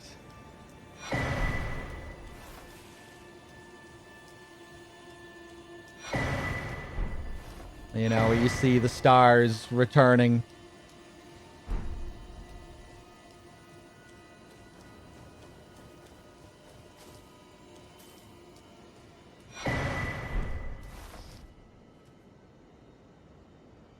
A bit of a weak sauce star that crashes and causes that wee hole. Yeah, I don't know, just like all of these shards that you find here on the ground and this hole in the ground, and just with what we see earlier with Radan and that meteor that must have crashed in.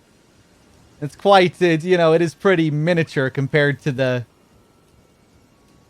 what you see in Nokron. Yeah, no, it's probably not connected, but it just kind of made me think of it. With the stars opening a hole over there in Limgrave, maybe they opened holes elsewhere.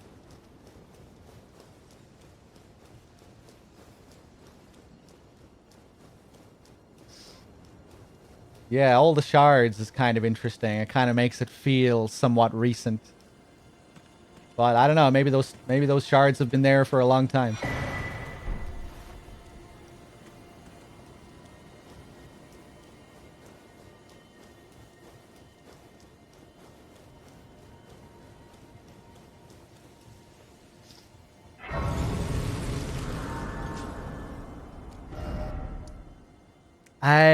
The name Manus Celis is surely relevant as well, right? Manus, the etymology of Manus relates to dark in some way, which makes sense given his, you know, the name of the character in Dark Souls as well. Celis, celestial, dark stars. Dark night, dark moon or something. I'm sure it relates to that in some way.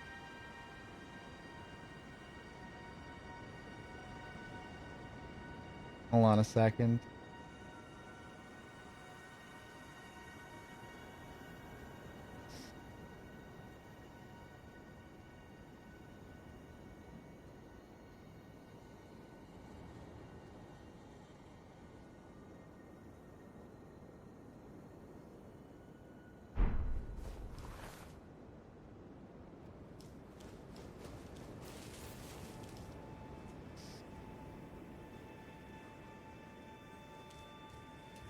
Okay, let's go down.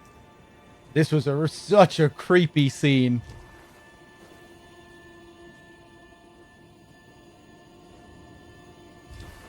Remember, it took me a moment to realize what I was looking at. Coming through here for the first time.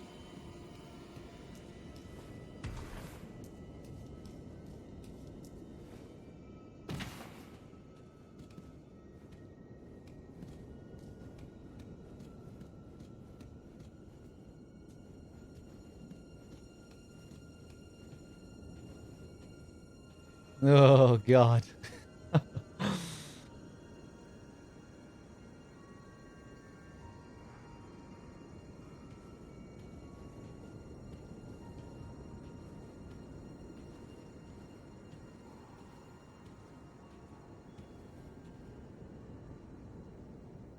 Put on ring.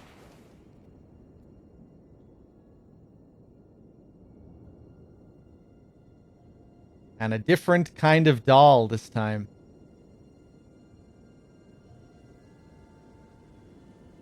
It seems slightly different. Yeah, even the facial structure is a bit weird.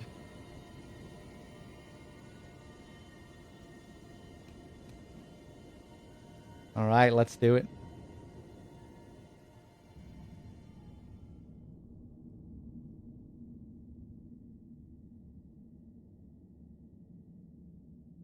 Is it the same doll? Maybe it is. Maybe it's just the way it's positioned here. Now it looks more like it, now that it's in the cutscene. Her face there looked a bit strange. Yeah, it probably is the same one.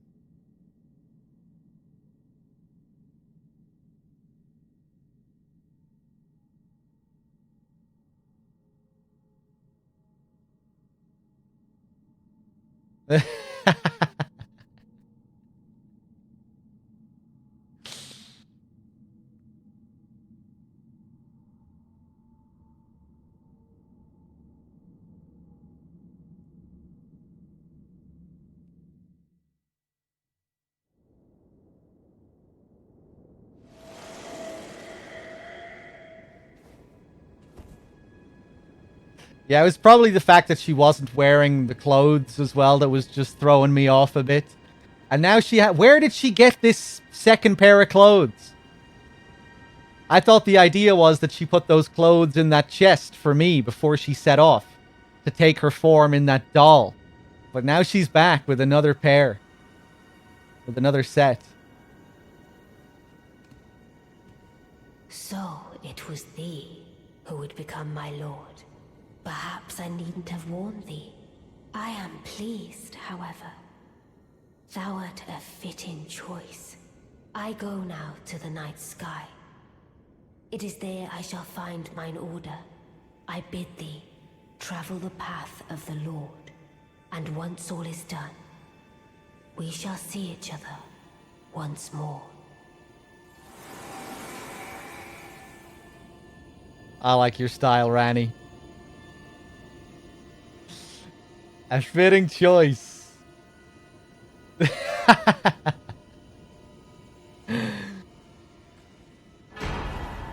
And the Dark Moon Greatsword. Yeah, of course. I forgot that this is where we picked that up. This is my throne now.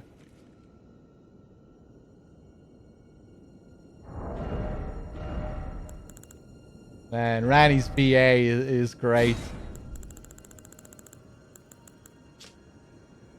A moon greatsword bestowed by a Carian queen upon her spouse to honor long-standing tradition. One of the legendary armaments. Ranni's sigil is a full moon, cold and leaden. Leaden, just like the ring. And this sword is but a beam of its light.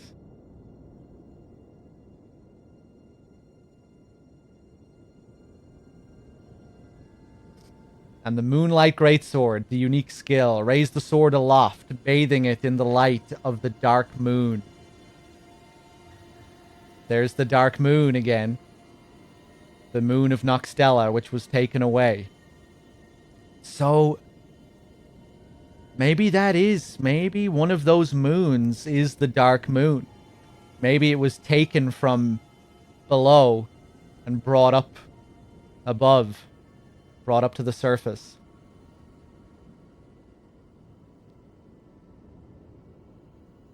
Temporarily increases magic attack power and imbues blade with frost. Charged attacks release blasts of moonlight. Bathing it in the light of the dark moon. It'd be really cool if you couldn't use this down in Noxtella or something like that. I doubt that's a thing, but that would be really cool if if that dark moon isn't supposed to be there anymore, or if it was taken away. Let's take a look at this description again one more time.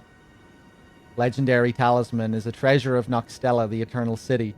This talisman represents the lost black moon. Oh wait, and it says the black moon.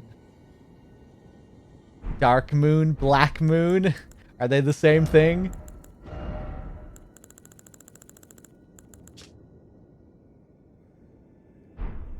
Hmm.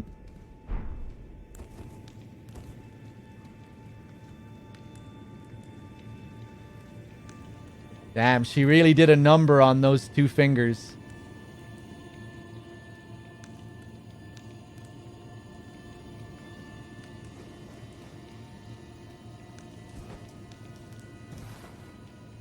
All this moon talk has me thinking of Jaffa cakes.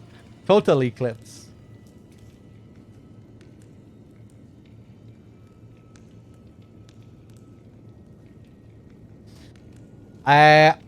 Iron Brew. I'm not sure if I've had Iron Brew. Dave should be the real master of Iron Brew, though. Okay, and this just takes me out up here then. Okay.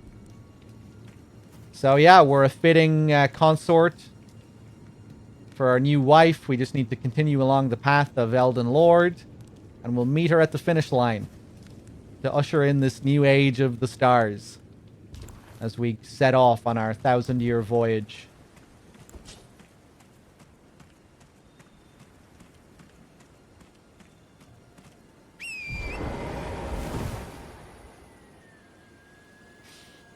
God tier if it's ice cold, yeah. Maybe I'll have to test it out.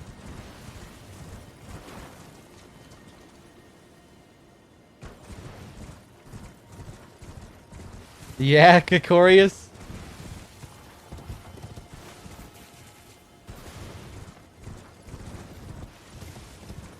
Where are you from, Kikorius? Where did you grow up?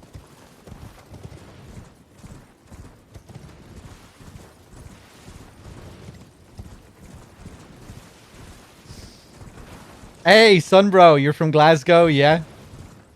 If you want to check out another streamer who does big lore playthroughs and who is also Scottish, Very Dave in chat there, drop him a follow. He does playthroughs very similar to this, to what I'm doing. Big, in-depth lore runs. That's how I got to know him. Back when Bloodborne first came out, I was looking for other streamers on Twitch who were doing lore playthroughs. Because, you know, most people do very gameplay-focused runs of these games. Speed runs, challenge runs, stuff like that. And that's how I found Dave. He was one of the few others that were playing the games a little bit differently.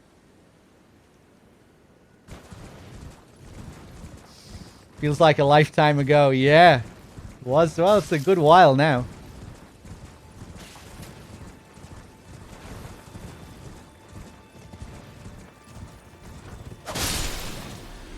So for the stuff you missed, there might be some dialogue with E.G.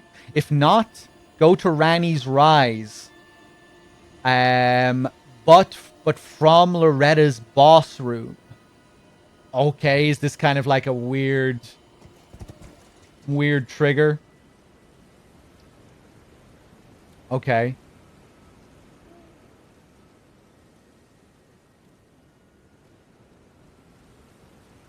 Dialogue with E.G. If not, go to Ranni's Rise, but from Loretta's boss room. Okay.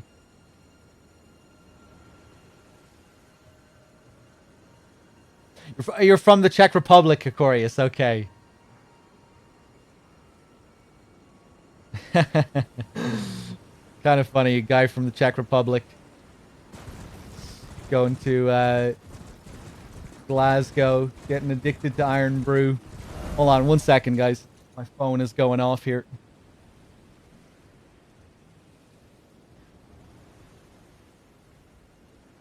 There we go. Okay, let's go back to EG then and see what the deal is.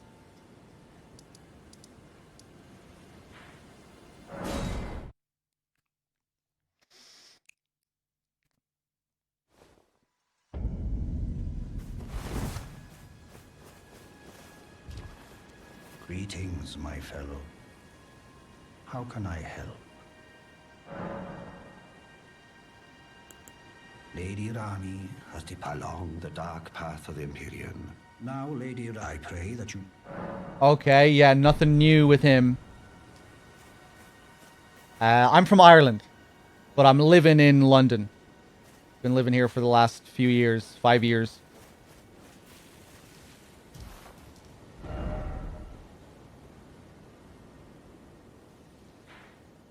Okay.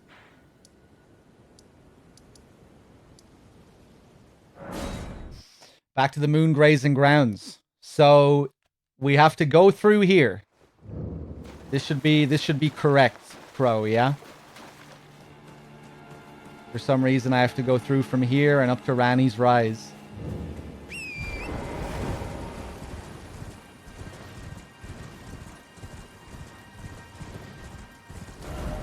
That's Rana's.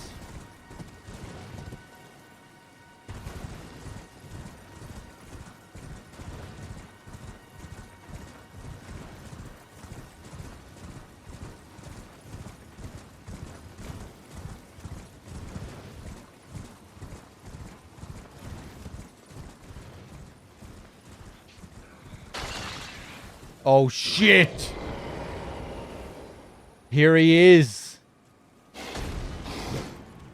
Oh, Blythe. Oh no. The red eyes.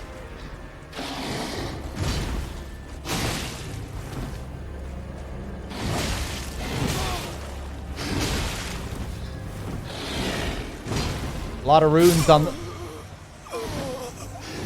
It was that fucking little bastard.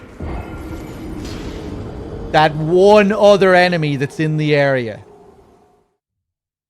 There's one noble. I think he's the only normal enemy in the entire area. He teleports around the place, firing off spells.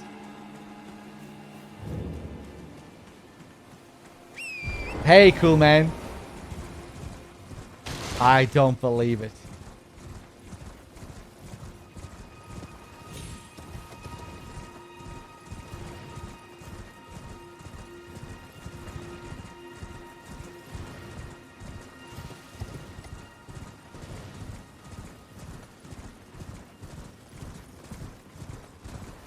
Okay, let's try this again. Ooh, straight into it. And then he did a starting animation afterwards. That was weird. He gave me a chance to hit him after the initial hit. That was very strange. Oh no.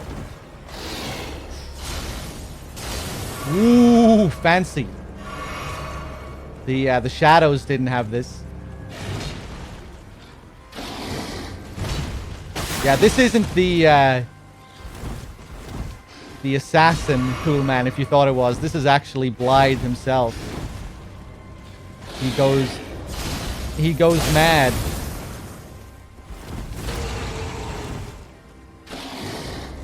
Up.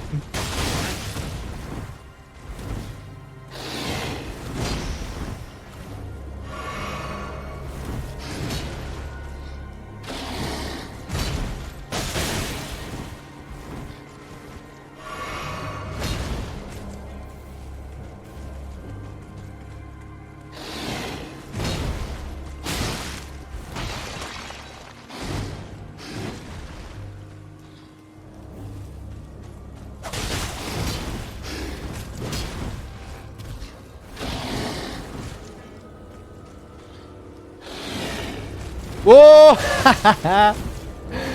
Whoop! Right, he's having a really hard time with this terrain. Big AoE.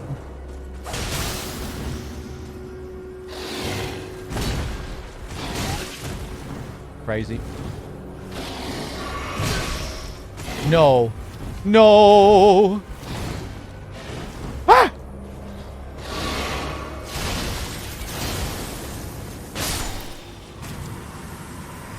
Farewell, Blythe. And there we go. His whole set. The great sword, the armor.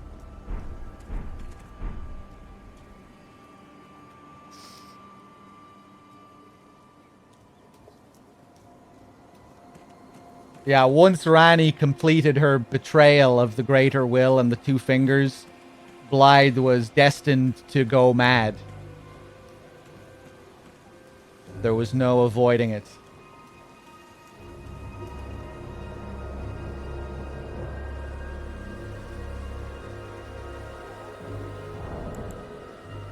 Okay, let's check out the gear then.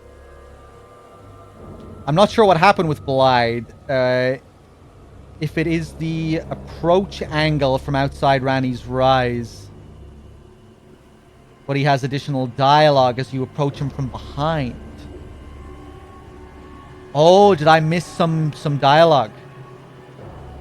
Yeah. Fucking post the dialogue. Damn, I wish someone said before I approached him. Maybe someone did and I just didn't see it. Oh, Bloody Crow is only just finding out about this as well. Okay.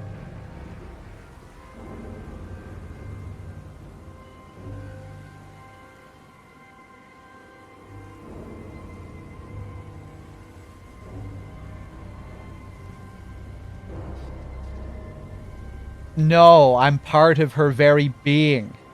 I could never betray her, no matter what might happen. Rani, she needs me. Oh, God. I think you're intended to come up upon Blythe from inside the Rise.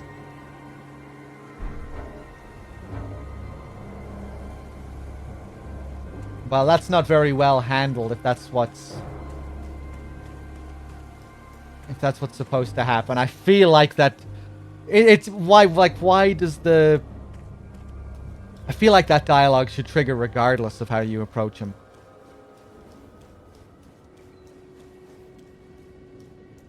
Or maybe they did want it to be like him talking to himself rather than him like saying it while he's aggroed.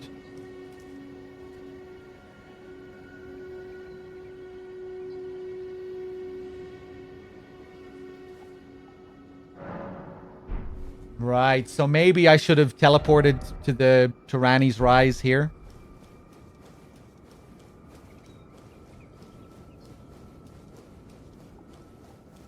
But yeah, that's pretty sad. So even as he is, even after he's gone mad,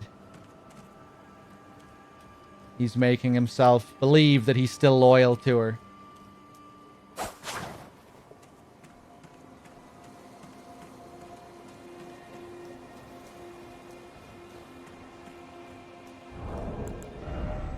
Or maybe he still is in a way. Let's take a look at the equipment. Great sword, decorated in royal carrion style, favored weapon of Blythe the half-wolf. In defiance of the fate he was born to, Blythe swore to serve no master but Rani. As proof, the sword was imbued with a cold magic at the moment the oath was sworn.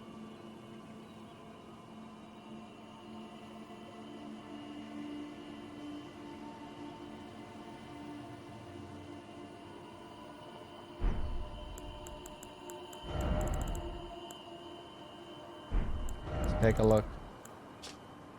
Blythe's armor, well-worn black armor of the man-wolf Blythe. The pelt serves as a cape, protecting from cold. Blythe was the blade of Rani, but the cold bothered him anyway.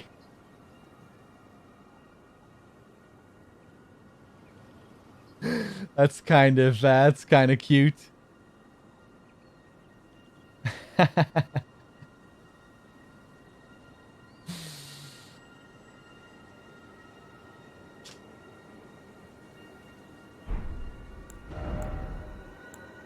Poor Blythe having to suffer through the cold in service of his master. Blythe, who served as Rani's shadow, was a loyal ally who would defy destiny itself if it would have him turn upon his lady.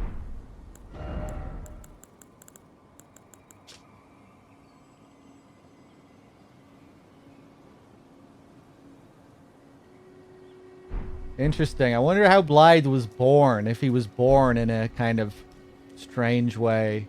The half-wolf.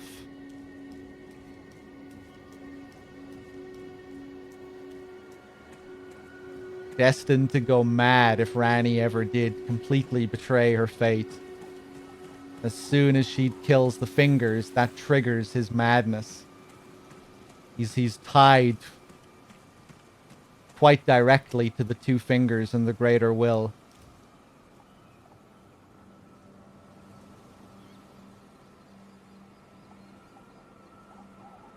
Fundamentally, it's like his purpose was still... Like, there was nothing he could really do about his loyalty to the fingers. He did betray them and go along with Rani, but when it came down to it, he was still destined to go mad if she ever did really betray them, if she ever did completely sever her ties to them. It's pretty interesting. I think Blythe was fabricated completely. Yeah, like it is almost like he's a part of the fingers in a way. Like he can't function if they die. It's like it's like the fingers give him his life force. Malekith is a shadow too. Yeah. That's why I think Malekith killed Marika.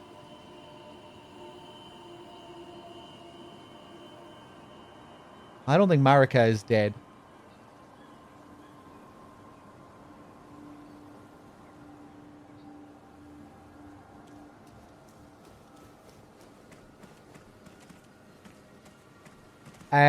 These bodies here. What the hell is going on here? Why are there so many Black Knife assassins here? The implication here seems to be that Blythe was killing these assassins. Did the Black Knife assassins come for Rani after Rani killed the fingers? That's interesting. Why are the Black Knife assassins here?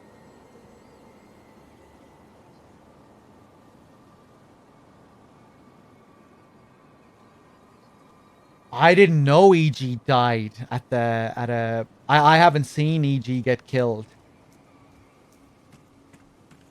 Let's go back to EG now.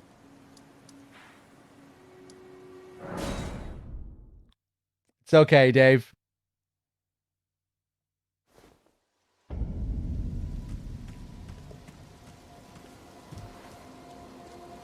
Well, my fella's walk.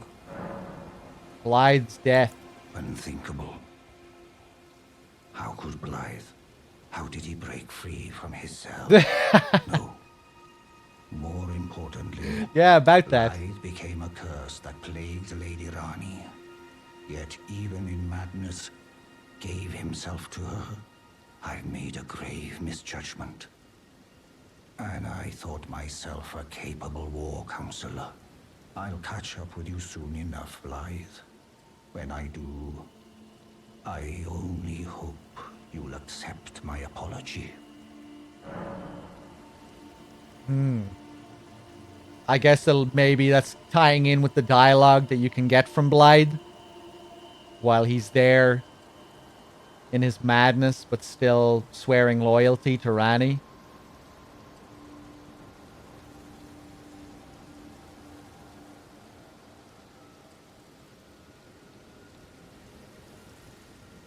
So maybe even in that state, he wouldn't have attacked Rani. He was just like a danger to anyone else.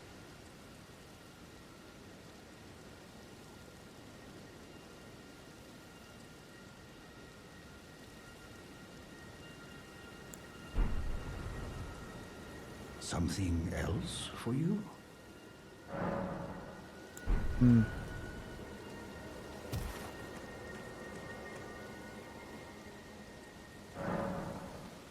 He's gone. Oh, Jesus. Oh, my God.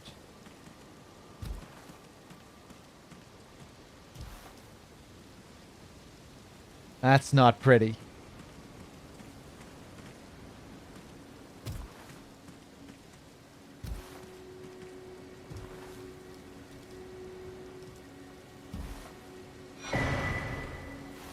EG's bell bearing and EG's mirror helm.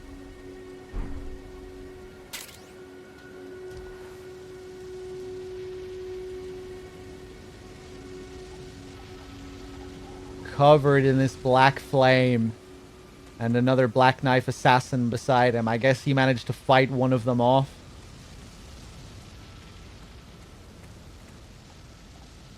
Really? What's going on with these Black Knife assassins? There's another one here.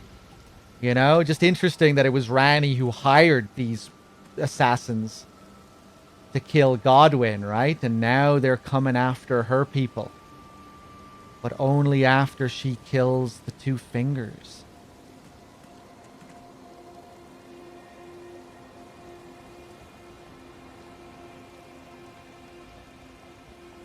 What is going on there?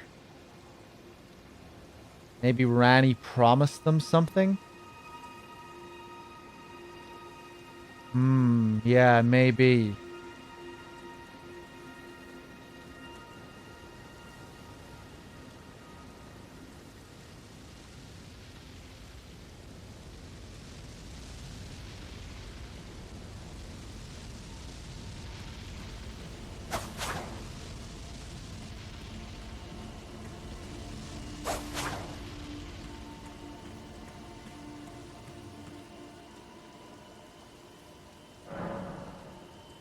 Damn, so he's just gonna stay like this for the rest of the game. Let's take a look at the helm. Helm fashioned from a crystal-looking glass, said to have never left War Counselor EG's head. Very reminiscent of Goff in Dark Souls. Easily broken and weak against striking attacks.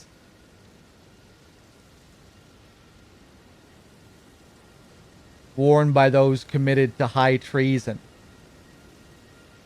It wards off the intervention of the greater will and its vassal fingers. E.G. was afraid, terrified of his own treachery.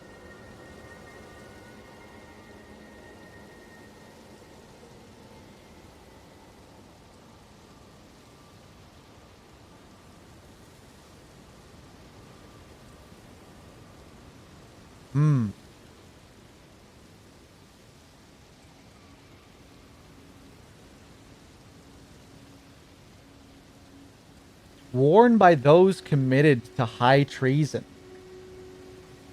Surely, was he committed to high treason? Wouldn't it have been the greater will that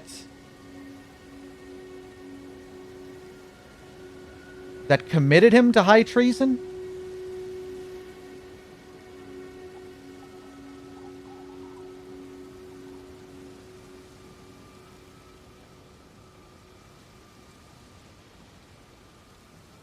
I know he was sworn to Ranni, who was going against the greater will. Oh, never mind. I'm misinterpreting the line.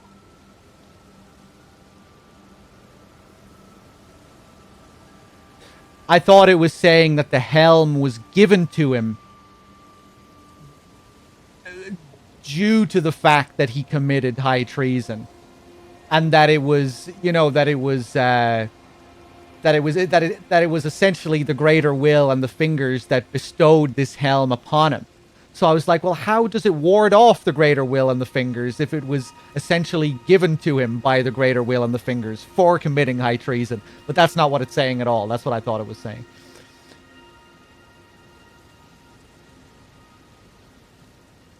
But no, worn by those committed to high treason.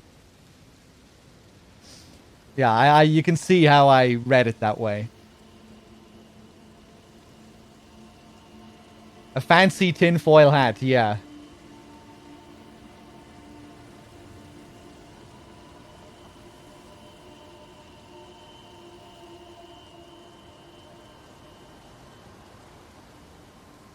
E.G. was afraid, terrified of his own treachery. It would kind of tie in with Goff's helm as well if it didn't really do what he thought it did. I think, anyway. What was the deal with Goff's helm again? He thought he was blind, but then the helm suggested that he wasn't blind. It was just that the eye sockets were filled with resin or something like that.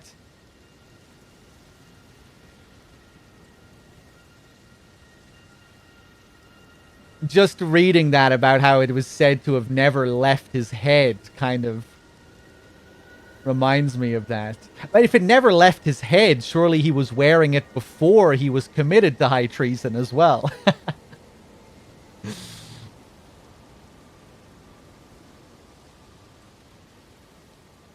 Brings up the idea of there being others who wear the helm as well. Yeah.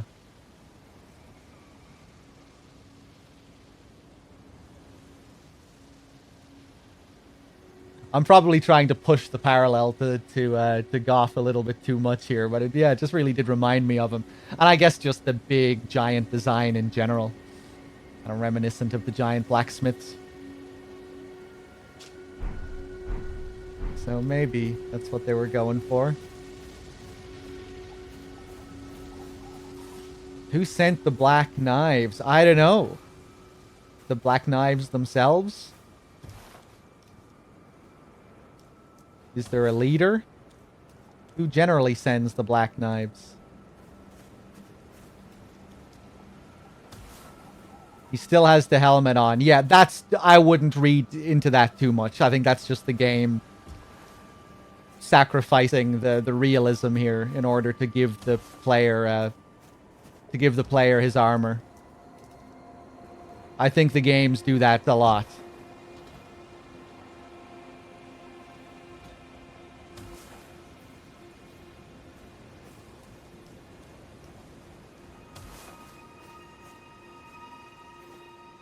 But yeah, there we go. That was interesting.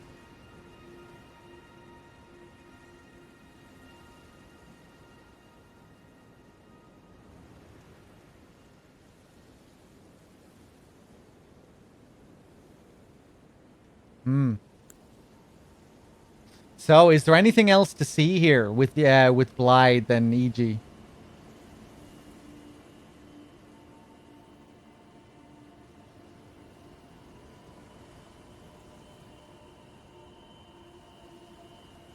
There's some extra stuff in Ranni's room as well.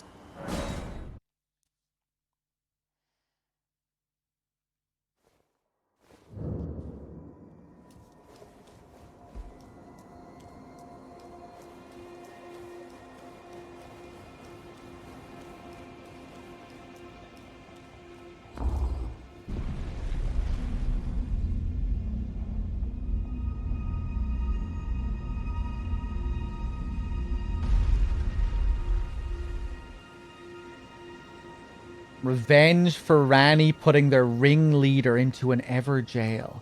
There's a black knife assassin inside an ever jail right beside the Cathedral of Manus Celis, isn't there?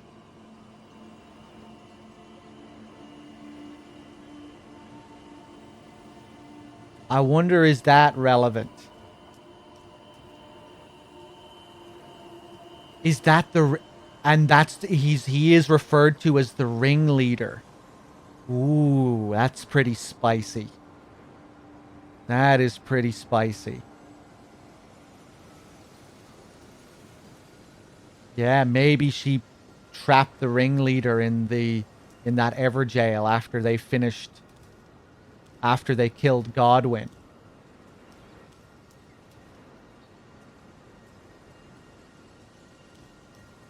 Pretty cheeky behavior from Ranni.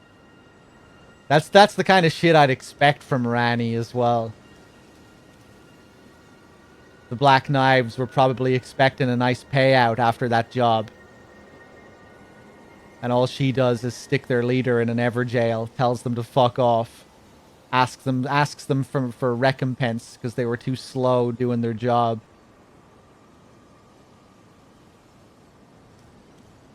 Goes off on some big edgy monologue.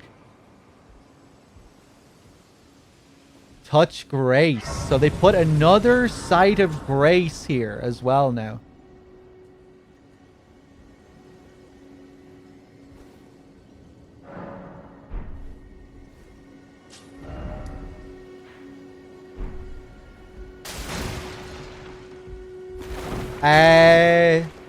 Crow.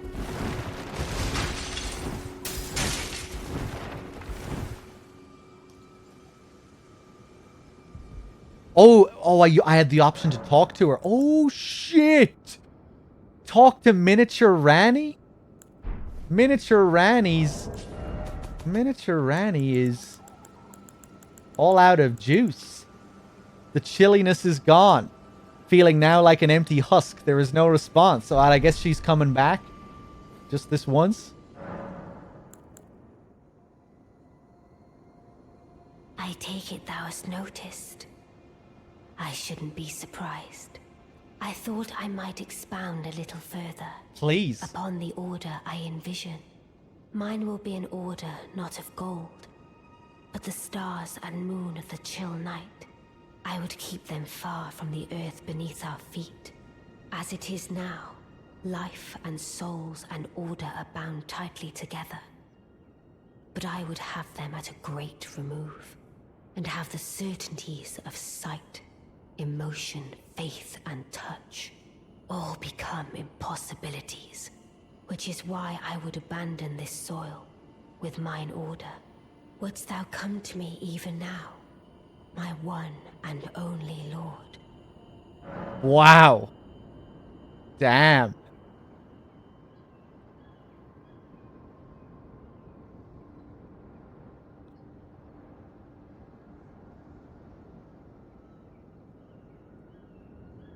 Mine will be an order not of gold, but the stars and moon of the chill night, and I would abandon this soil with mine order.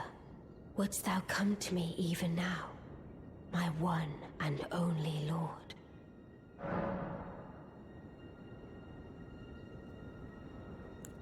Really cool.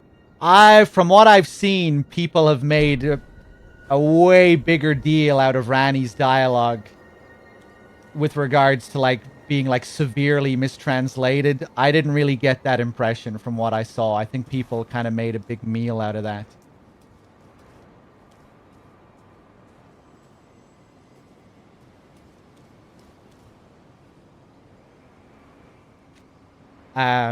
There are a couple of things which are definitely a bit clearer in Japanese, but I don't think there are like severe mistranslations like people have said from what I saw.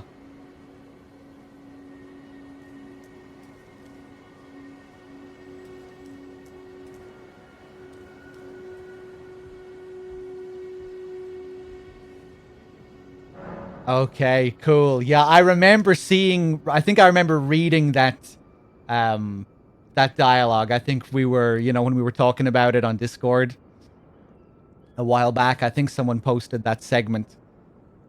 So I think I had seen that before, but it was cool to hear it.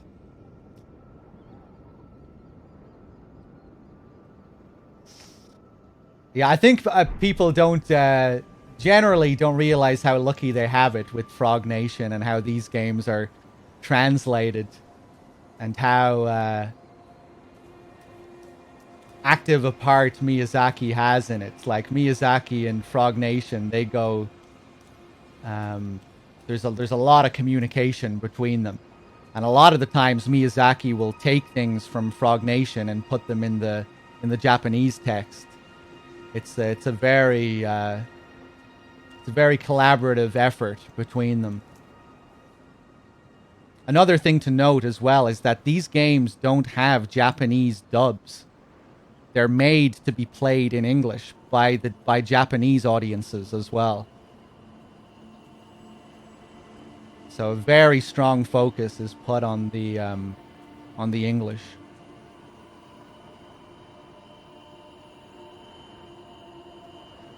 But that's not to say that they don't have mistakes or anything, because they definitely do. But I feel like a lot of people probably don't realize how good they have it.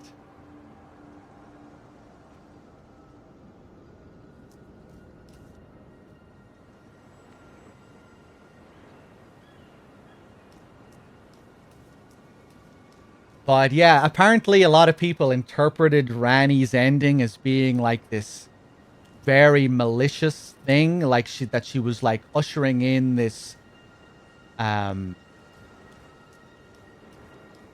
ushering in this age, like that she was being malicious about this age of dark she was bringing in.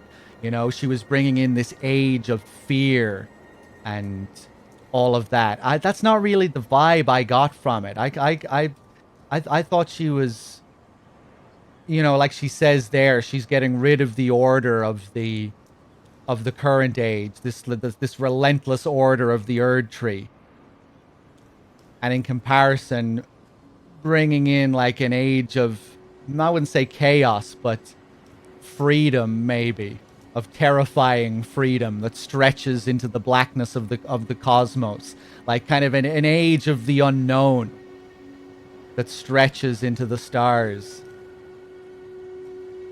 I didn't see it as being particularly good or bad, more kind of in between and more ambiguous.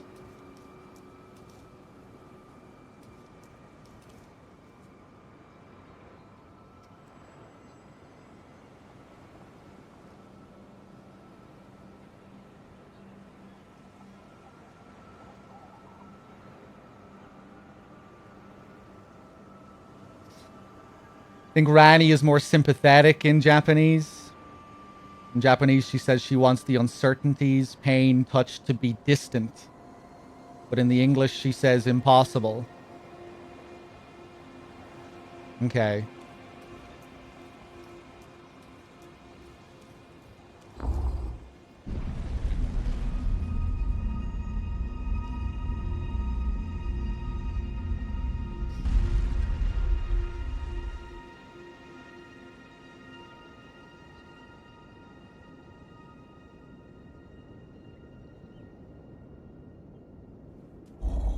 Right, Novus. Yeah, to me, it didn't really seem sinister.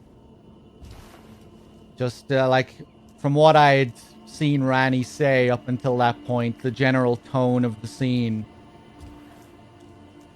But yeah, like when she talks about how this age of the stars will stretch into the, you know, the cosmos and into this 1,000-year voyage of, of fear and whatever else she says. Like, she does talk about how this age will bring in, like, how it will contain fear and all of this other stuff. But it didn't really seem like, I don't know, it didn't read to me as being, like, sinister. It just felt like she was talking about the unknowns of the age. I don't know. It's hard for me to put into words, but yeah, I don't know. It didn't really read to me as this, like, malicious thing that she was doing.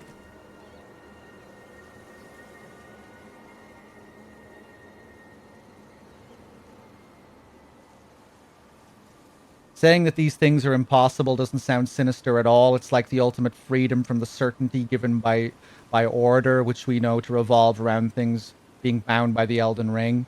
Yeah, my gut wanted to say that she wanted to bring about an age of chaos as opposed to the age of order. That is the age of the Erd Tree. But that chaos didn't really feel like the right word. But I guess comparatively, yeah, like it would be like an age of unknowns, of uncertainties, of great fears about where the future was going. Where like what she said there about how like the stars will become distant, unlike they are now. Like they'll be untouchable. Like now it seems like we can affect the stars and we can shackle them and alter them, but now the age she wants to usher in, no, it'll be far away. The stars will guide us and you won't be able to see them or interact with them at all. Like in this age, we can see the Erd Tree. We can see the order around us. But in this age of the cosmos, in this age of the stars, you won't have any control. You won't be able to see it. And I guess that was synonymous with the fear that she was talking about as well. I don't know.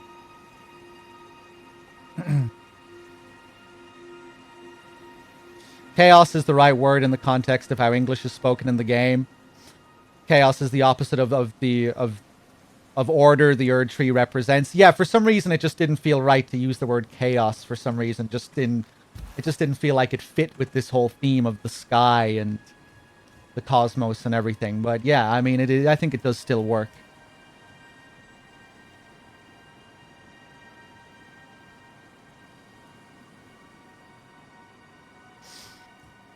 But yeah, I'm just going off. I'm just rambling about how it made me feel generally.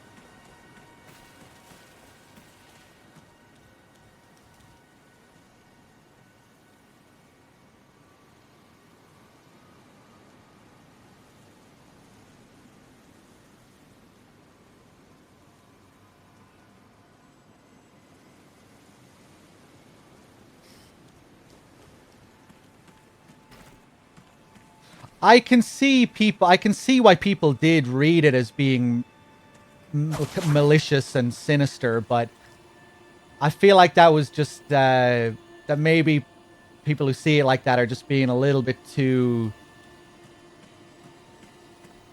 I don't know, like you're trying to have a very clear cut reading of something that's a lot more ambiguous if you just stop and think about it for more than a couple of seconds, you know?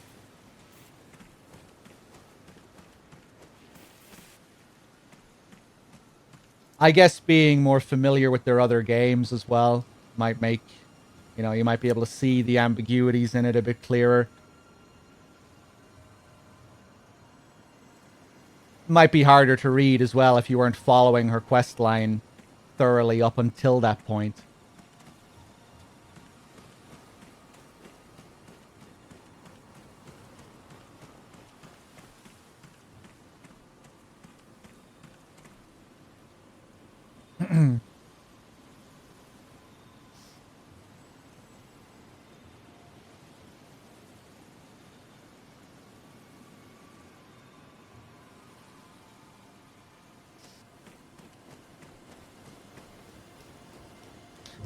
Salami, could you paste her dialogue from inside the Rise again? If you could, I wouldn't mind seeing it again. Particularly that part about, when she talks about emotion and whatnot.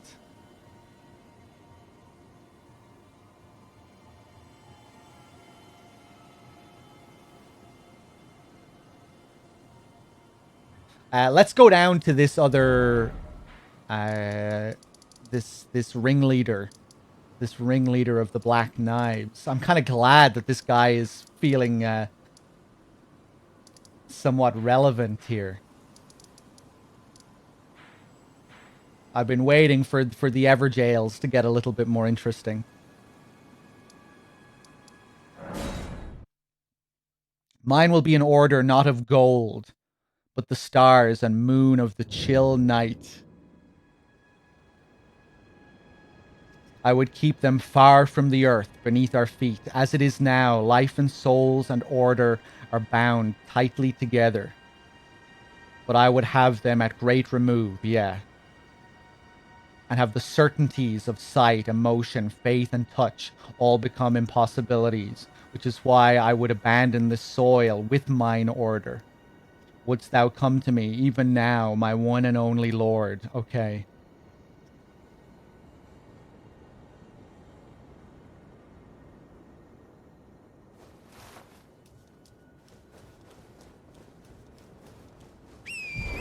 Okay, let's go down to this Black Knife Assassin.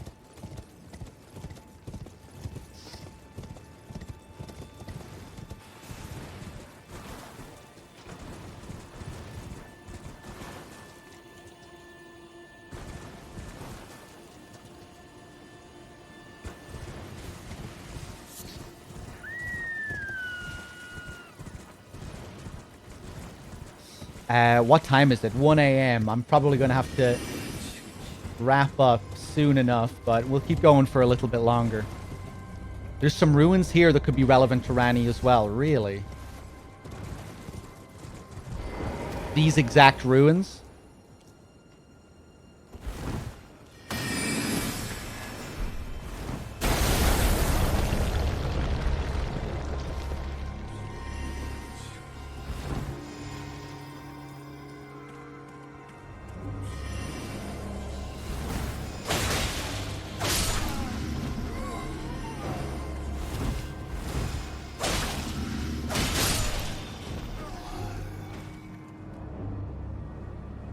Oh, around Rani's Rise again. The southwest. Oh, does some new stuff get added there?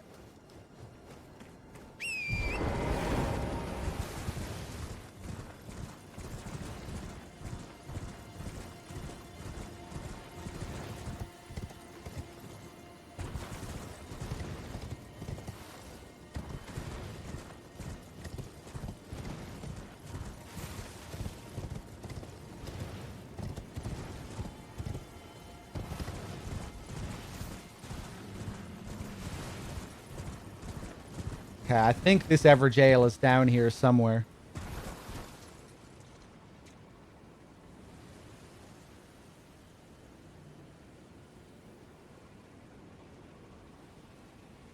With Bloodborne, it was interesting watching the translation people become more extreme over time. The longer something annoyed people, the more readily they would accept some completely outrageous retranslation of the Japanese.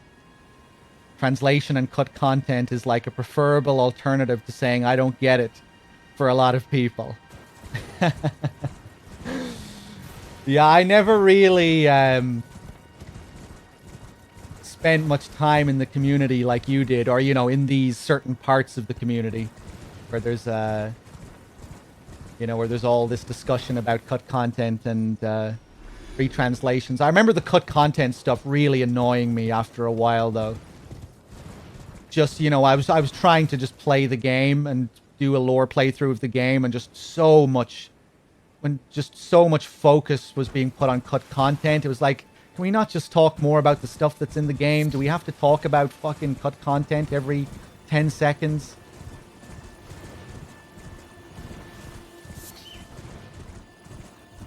It kind of got a bit frustrating. I'm not against talking about cut content either. Like, but it kind of got a little bit much, I thought. And then as soon as this game comes out, fucking 5 million videos about cut content starts releasing like a week after the game comes out. And like, don't get me wrong, like this, sure, I'm sure there's lots of interesting stuff there, but you know, let me get used to the fucking base game first, at least. This is a huge game. I'm gonna need hundreds of hours before I can even start thinking about the stuff that wasn't in the game, the stuff that got removed from the game.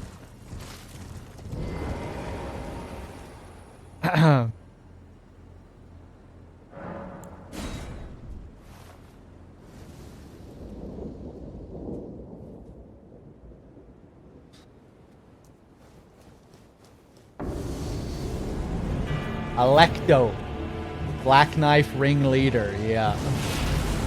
This guy is pretty tough, I think. I might not be able to take him right now. Oh, the damage.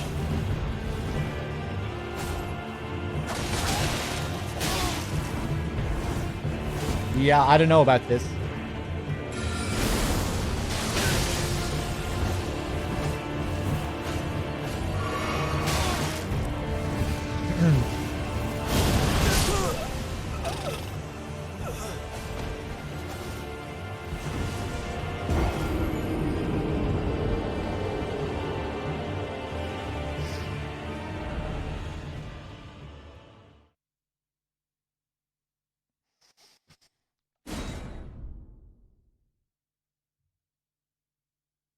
Fuck. Okay, yeah, I think we might come back to this guy. Let's... Oh, nice. I thought I would have to go back into the fight to get my runes back. Yeah, let's come back to this guy at another point, as I'm not dealing much damage.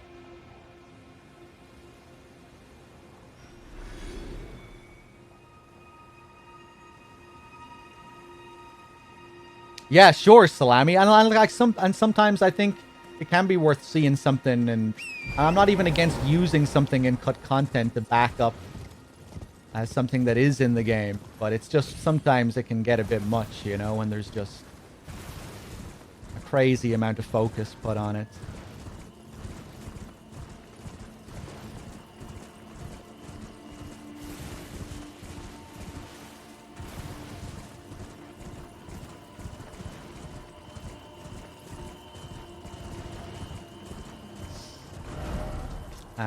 Let's pop back over to the Moonlight Altar and level up.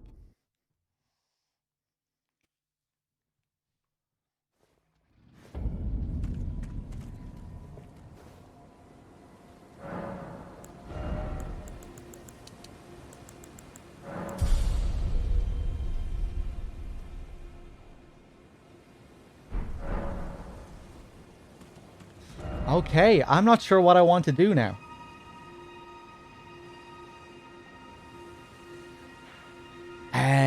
The Carrion Study Hall. We have the thing, don't we? Let's go back to the Carrion Study Hall.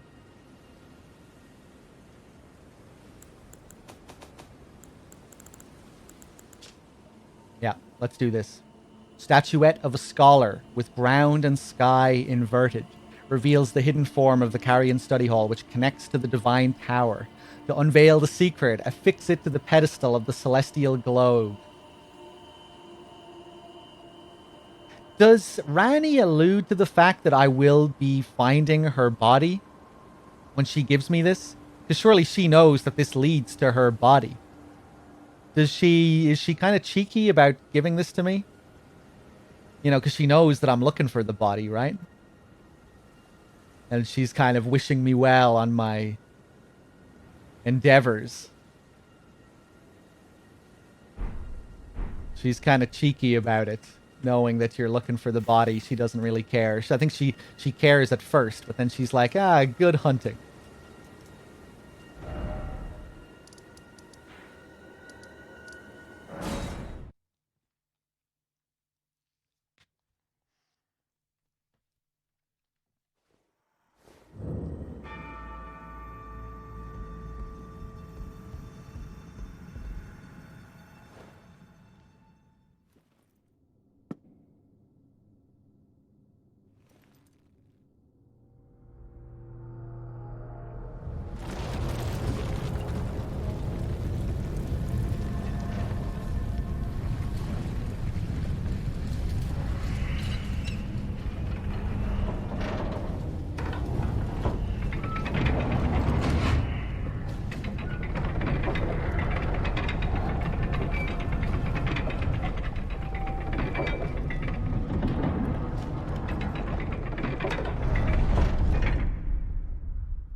Okay, cool.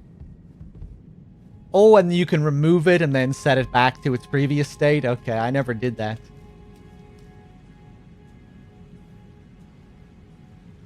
Yeah, I remember, like, I questioned her about the curse mark and we spoke about it. I just couldn't remember if she brought it up when she gave this object to me.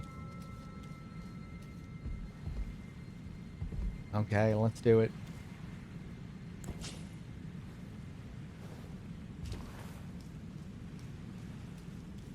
Oh, God, these things.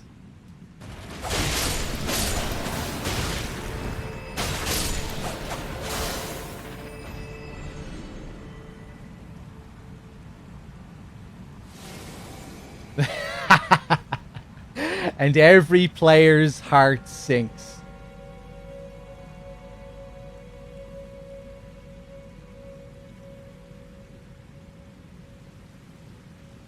Apart from Dave's. Dave just looks at her with his very pea face.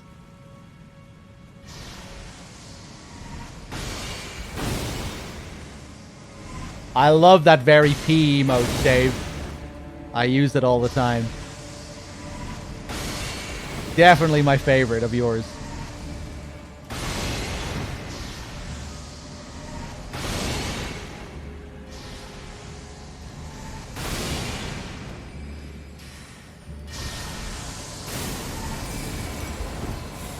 Oh, what a bitch.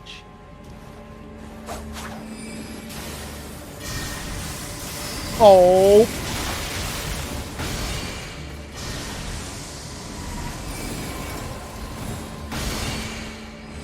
Look at this. What is this?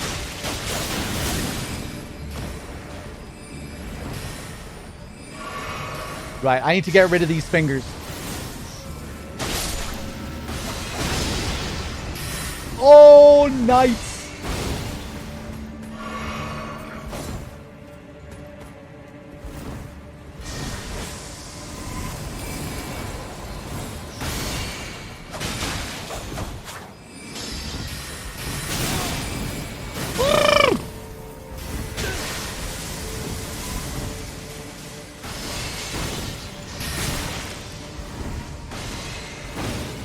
Heal.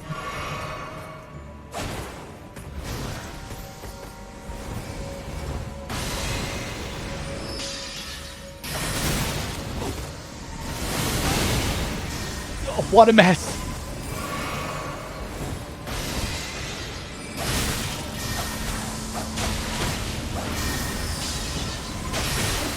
No! She's gone. She's gone. I forgot that she teleported again here.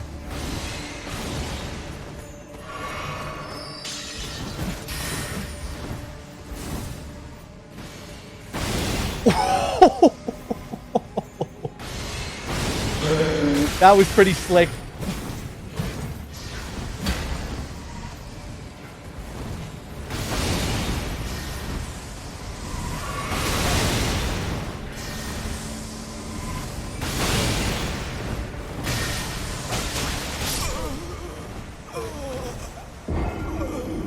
On the last hit. Okay, we'll get her this time. What an unbelievable mess that was. Oh my god.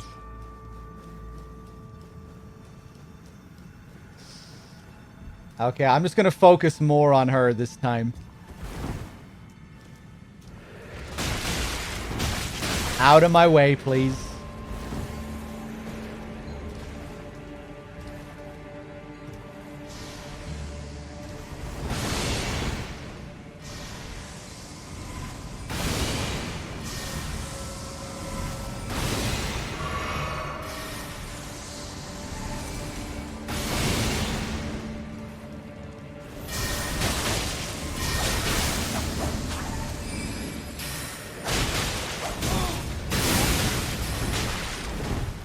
Hands. No.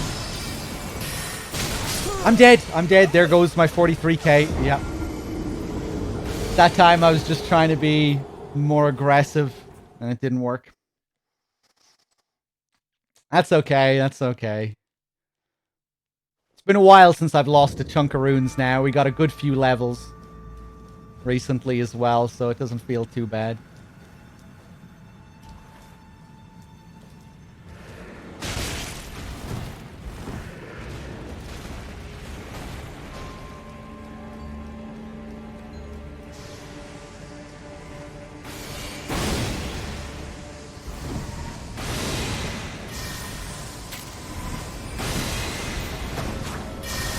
Oh, camera!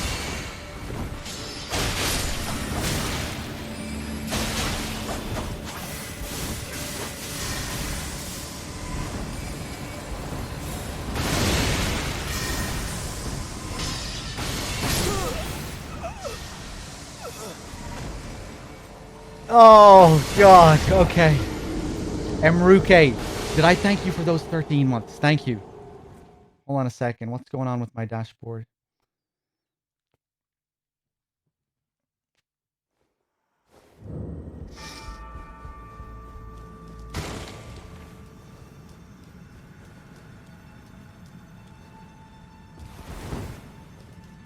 The gall to bring her back. Oh my god.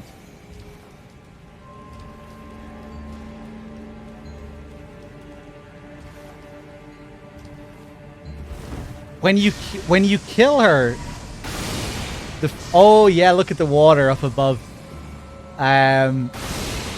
When you kill her the first time, does she disappear in a different way? Is her death animation different? I didn't actually stop to pay attention.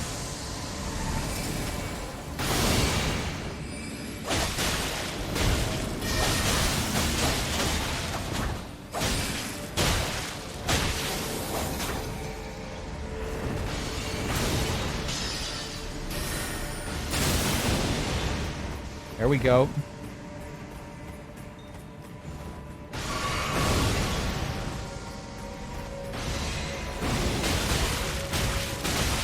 Let me just kill them, please.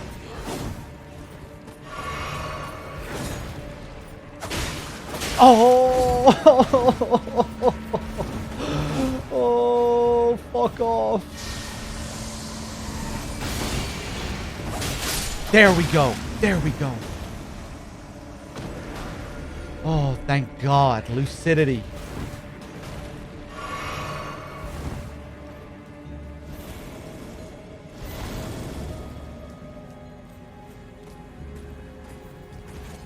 Okay, I'm falling down.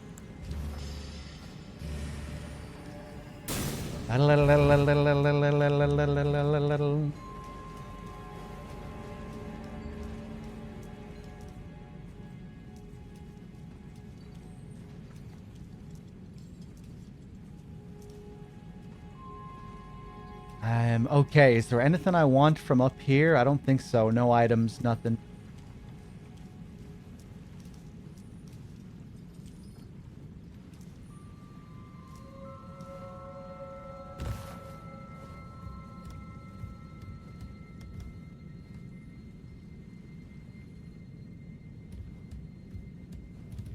Nice lighting.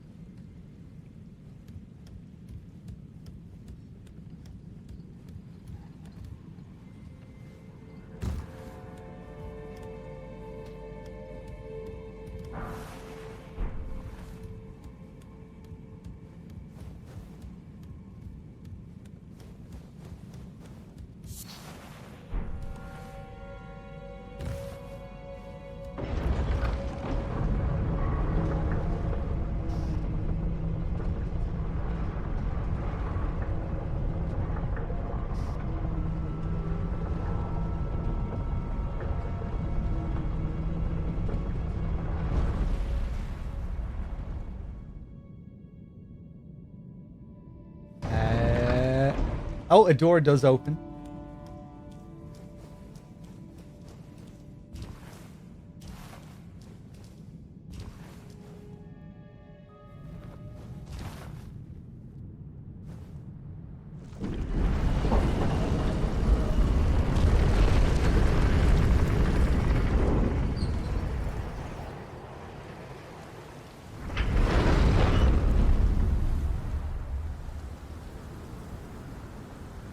I know, Crow, yeah.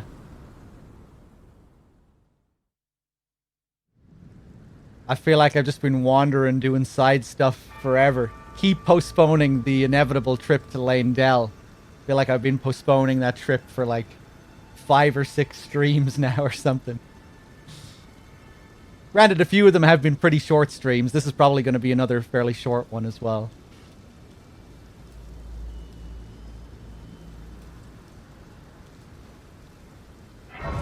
But a couple of those were like 6 or 7 hour streams. I think this is where I encountered my first fat Godskin noble on my first playthrough.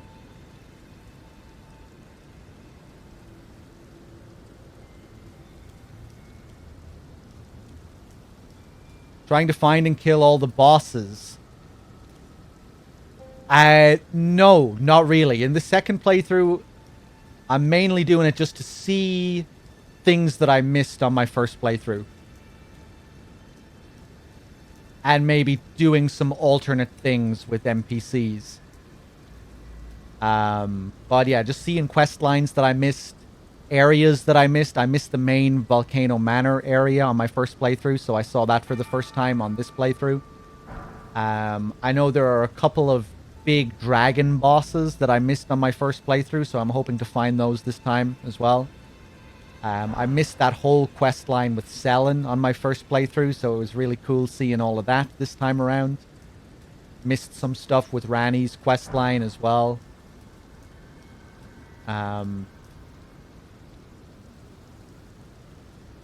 Missed some stuff with Salivus that we saw this time. Yeah. But no, I'm not doing everything on this playthrough, like all the minor dungeons and all the bosses or anything like that. I'll probably go back to my first playthrough file to get everything. I'll go into NG Plus and do all the dungeons that I didn't do. Do all the minor dungeons that I didn't do on NG Plus.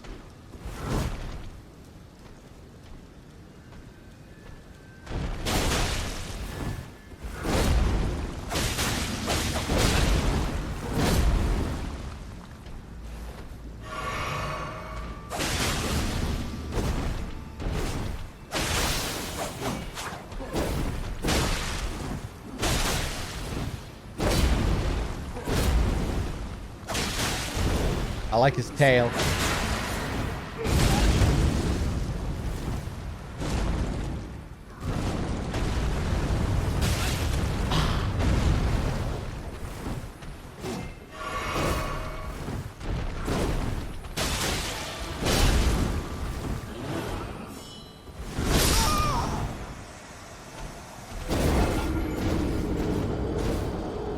There's one cave that you should do that you missed. Is it the cave with the Misbegotten who has the Golden Order greatsword? I know about that guy.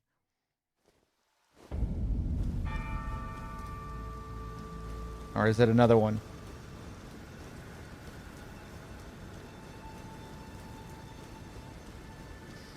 No, but yeah, that's definitely one that I want to do, mainly for the lore.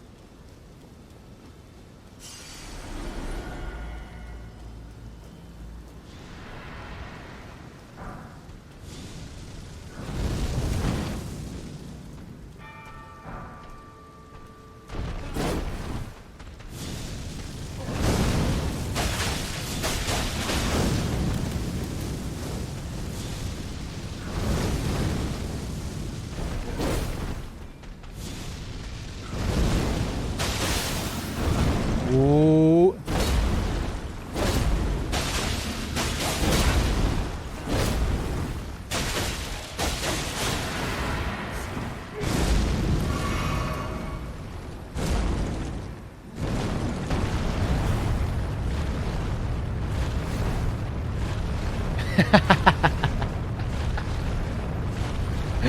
Nice.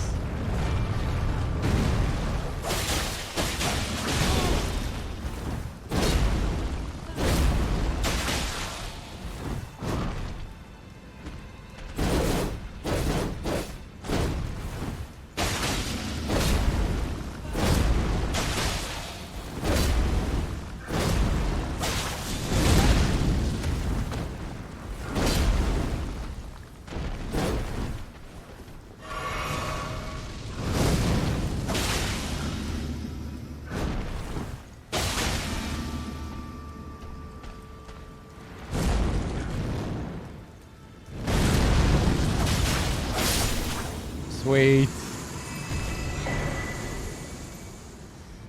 Oh, we get his whole set here. Cool. Oh, that might be a good combo with this headpiece. Hood made by sewing together patches of smooth skin. Subcutaneous fat makes it plump and soft. Worn by God-skin nobles. Nobles are the most ancient apostles who are said to have assimilated inhuman physiology, not unlike the crucible, the Erd tree in its primordial form.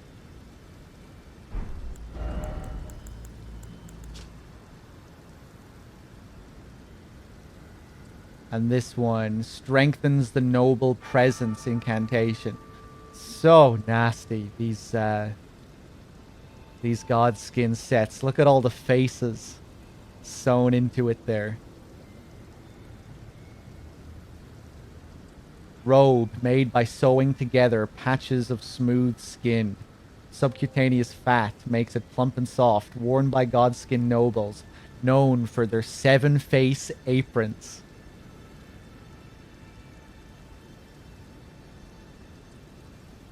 Straight out of the Texas Chainsaw Massacre.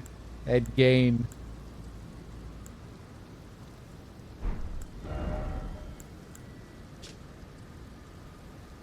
The black bracelets of the Godskin nobles.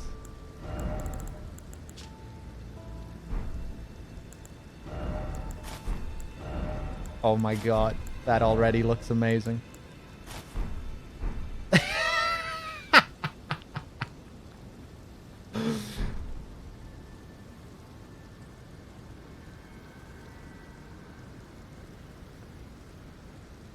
Feel my terror.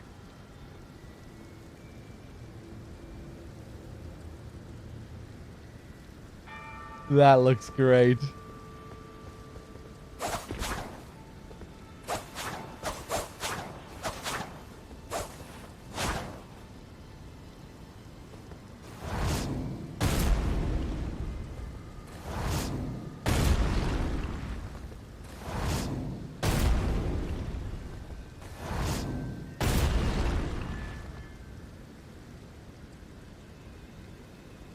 The crotch area is disturbing. A kind of vaginal design there at the bottom of the apron. I'm not sure if that's what it looks like. I'm not sure if that's what it's intended to look like.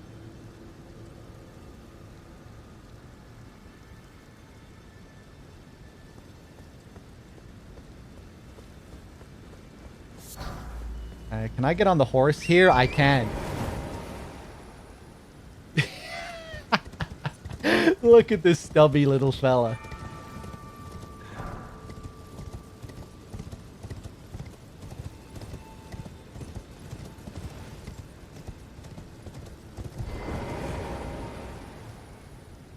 Oh wait, no, this is where I came from, isn't it? Makes me think of coming into work with only a 6-space apron and hoping nobody else notices. Okay, back over to the other side.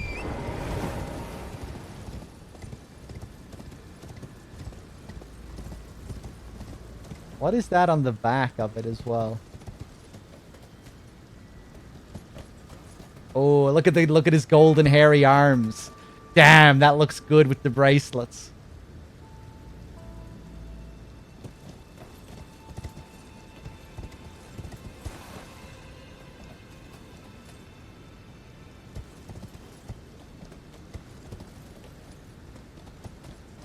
Fuck, it's hard to get a good look.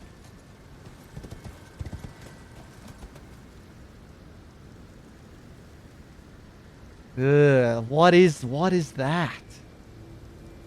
What disgusting body part is that? That little ball that's sticking out at the back. Is that an ass? Is that an ass? A belly button? Oh yeah, cause look, those are. Oh, it is a belly button, right? Yeah, I didn't even notice that this was a fucking belly. Yeah, look at those big droopy. Look at those big droopy boobs.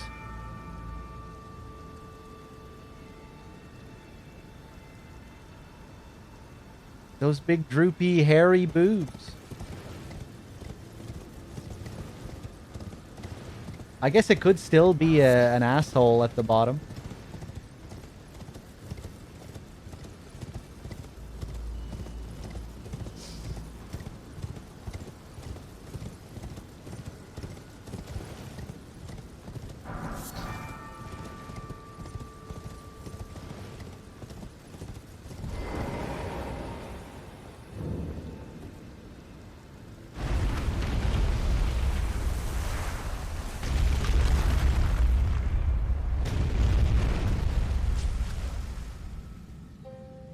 It's like a hernia.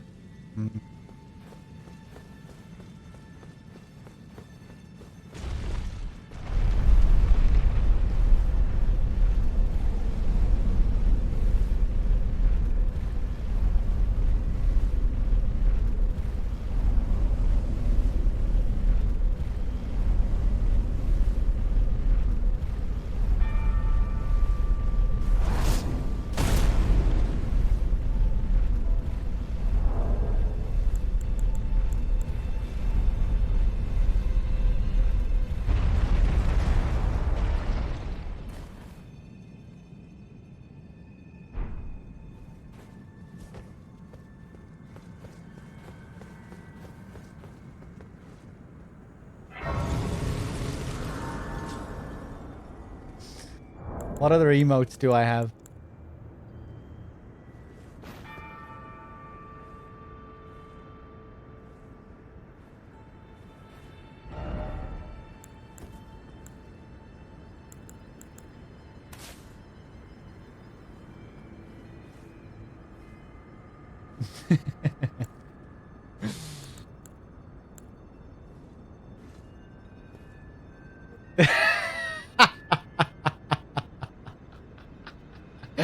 Oh, that's very sexy, isn't it? Look how seductive that is.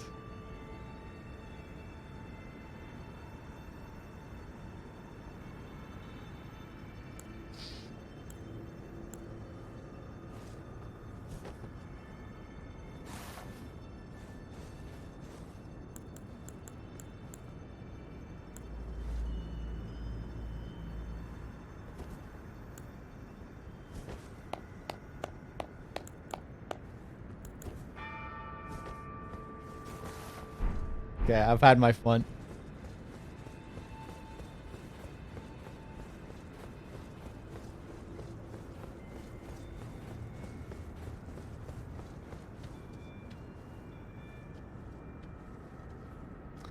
And here it is.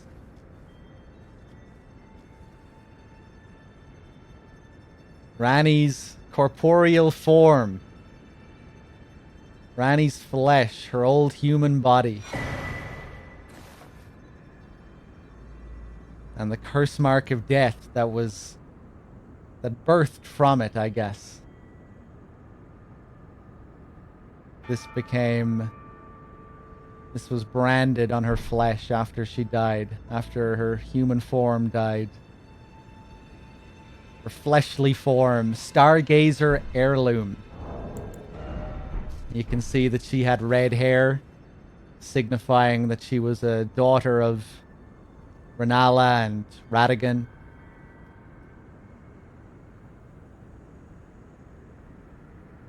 Or rather, wait, hold on. Now I'm getting things mixed up.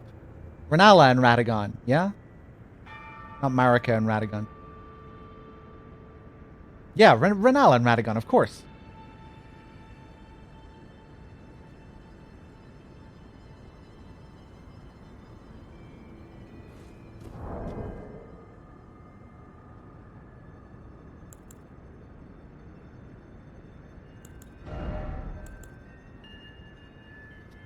Although there were children of Marika and Radagon that had red hair as well, right?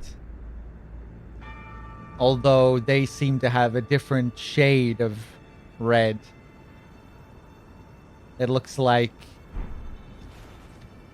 Ranni was a real ginger. Although, wait, no, Redan does have that kind of different shade as well. And he was a son of Renala and Radagon, right? Oh, wait, no, now I'm getting things mixed up. I used to be so good on the family lineages. Redan was the son of Marika and Radagon, right?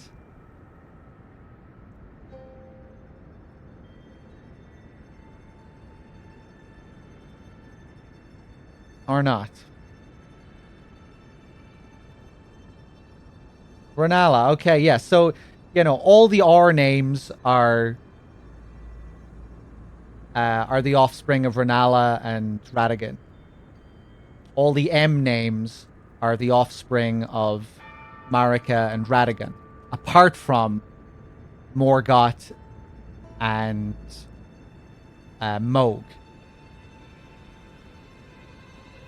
I think that's how I learned to remember it. The R's are the children of the two R's. The M's are the children of the M and the R. Apart from the two Omen. They were children of Godfrey and Marika, I think. Godric was like a distant relation of Marika. Not a child of Marika and Godfrey, but like, yeah, descendant of the golden lineage, a distant relation. Let's take a look at the key items again here.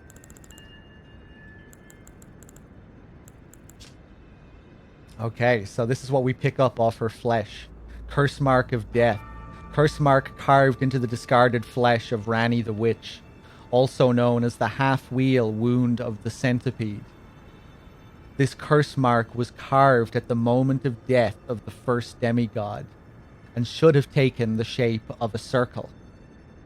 However, two demigods perished at the same time, breaking the curse mark into two half-wheels. Ranni was the first of the demigods whose flesh perished, while the Prince of Death perished in soul alone. Some pretty wild lore here.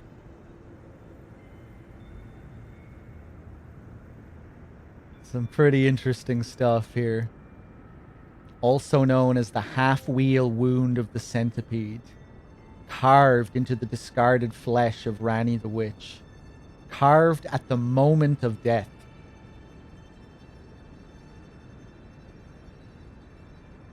Of the first demigod, and should have taken the shape of a circle.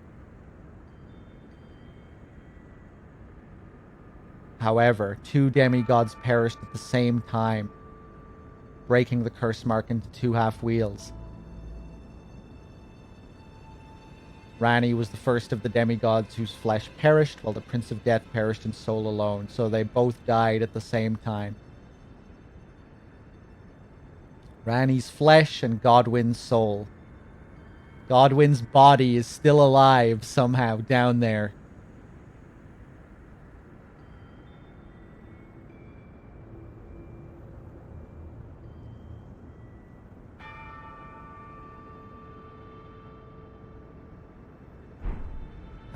What was the other item that I picked up from her?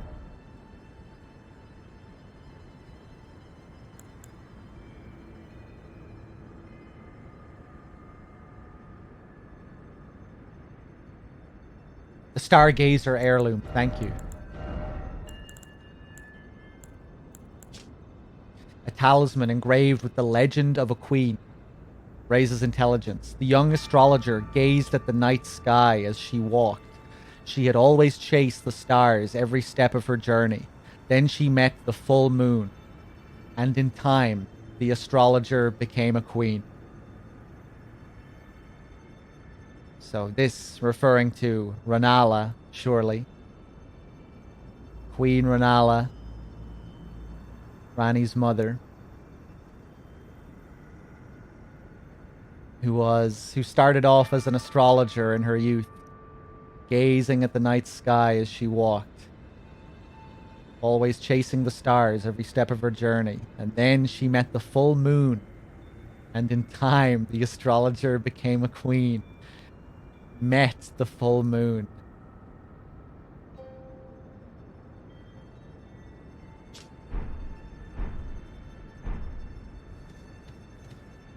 Okay, let's go back to Fia.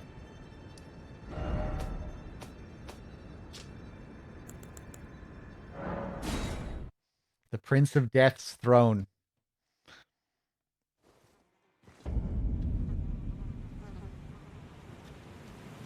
And here is Rani's counterpart.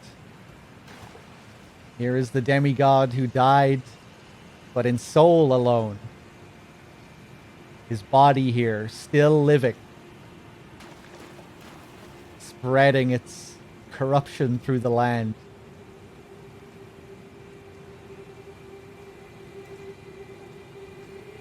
Is that supposed to be a carp tail, do you think? It really does look like a carp tail.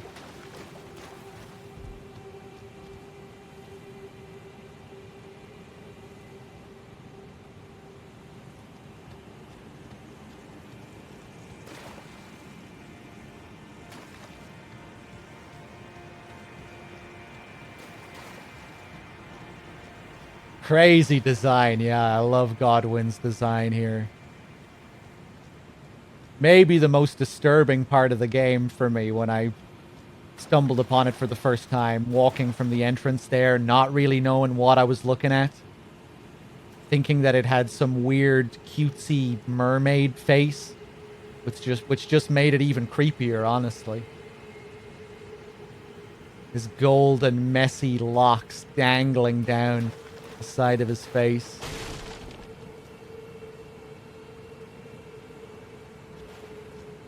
The bracelets and the black nails.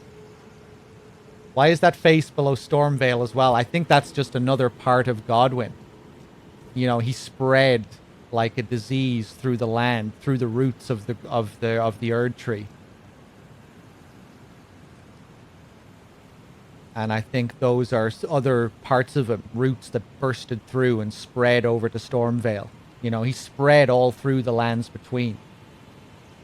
Godwyn gave rise to the death blight that you see all over the land. Gave rise to those who live in death. And it all just kind of spread from here. This was the source. You know, I don't think he started out with a fish body naturally either, but it seems like he, you know, grew other body parts, other limbs, other faces.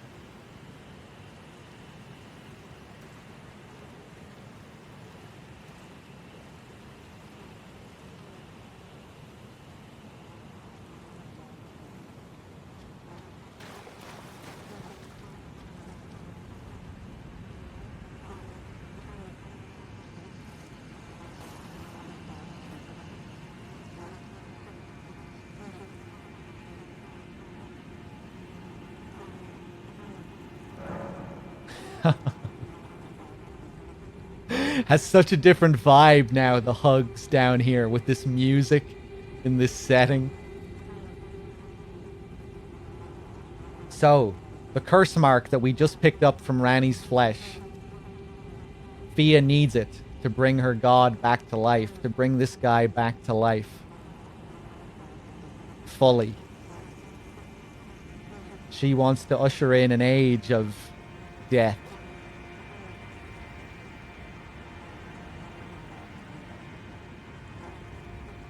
Let's do it. This is the other Hallowbrand. How did you... Oh, my utmost thanks. With this, Godwyn can take his rightful place as first of the dead, and claim a second, illustrious life. You are our true champion. And though I can't be of any use to you, can I hold you tight? If only for a moment.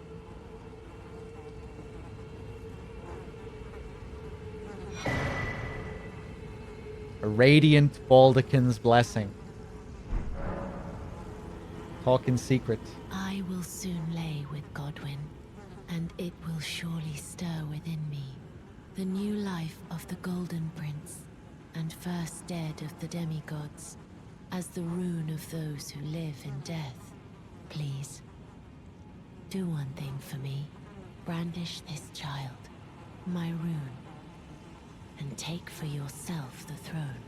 Stay the persecution of those who live in death by becoming our Elden Lord. I think that might be the path that I take this time. Although, the flame of frenzy and all of that, we might have to go with that. I will soon lay to conceive my child, the rune. Brandish my rune, and take for yourself the throne. Stay the person by Okay. I will to conceive, brandish my stay the Conceive your child, the rune. Laying with Godwyn to conceive a child, which will take the form of a rune. I guess everyone seems to be composed of runes.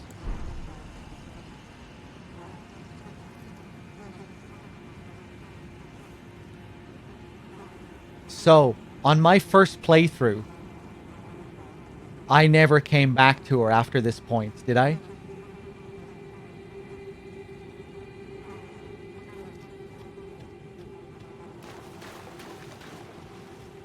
Okay, let's see.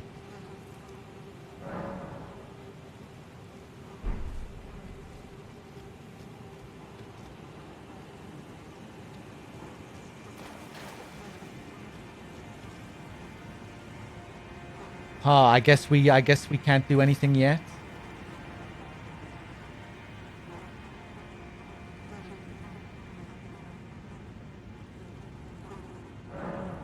This is goodbye, my dear. Oh.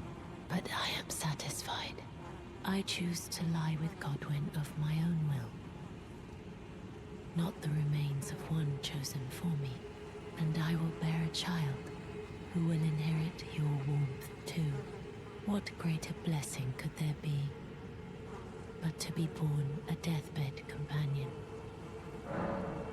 This is goodbye, my dear, but I am satisfied. I choose to lie with Godwyn of my own will, and I will bear a child who will inherit your warmth too. What greater blessing could there be but to be born a deathbed companion? The child will inherit my warmth because she'll be using my vigor to give life to the child.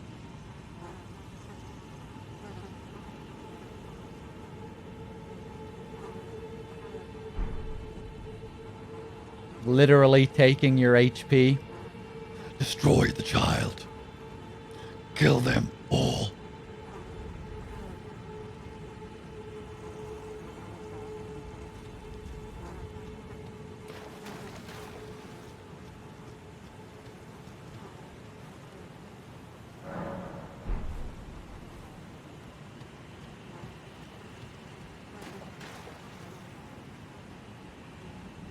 Hope I'm not disturbing anything here. Touch Fia.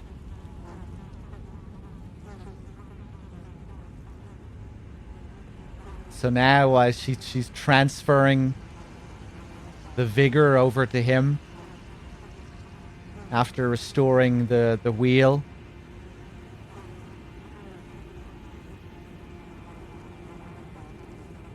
After creating the full circle. Enter the deathbed dream.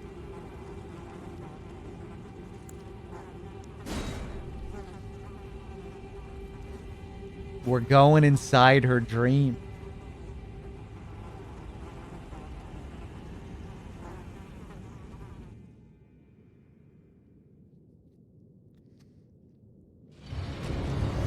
Oh, this isn't a pleasant dream. It's pretty though. Damn, look at that sky. So this is where one of the dragon fights takes place, and there's a lot of death blight. Lich Dragon Fortisax.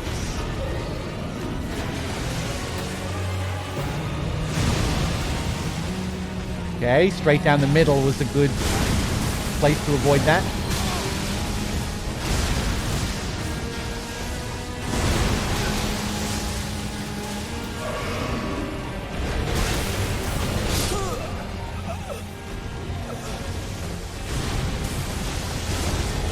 Ooh, look at the black and gold design.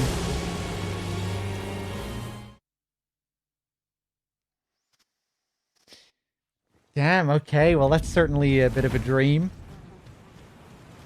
I might not have time to really grind on this guy tonight.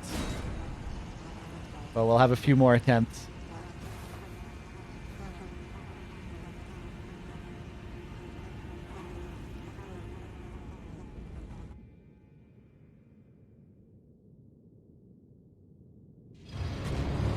Yeah, it seems like the camera might be a bit annoying, like his brother.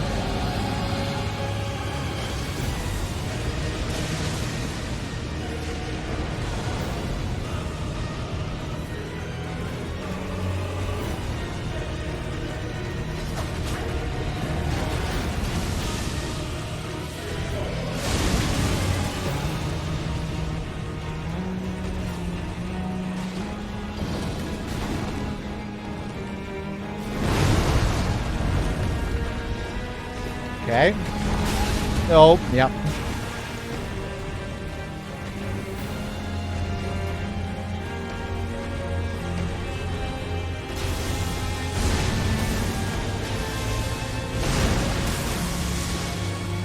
Everything lingers. Everything has a follow-up.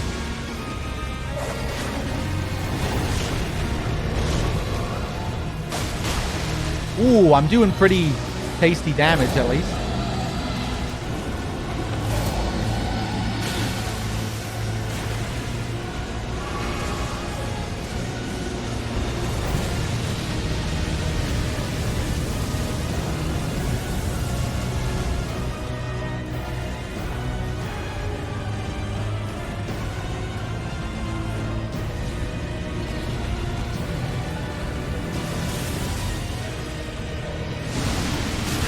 Ah, fuck. I thought I was safe straight down the middle.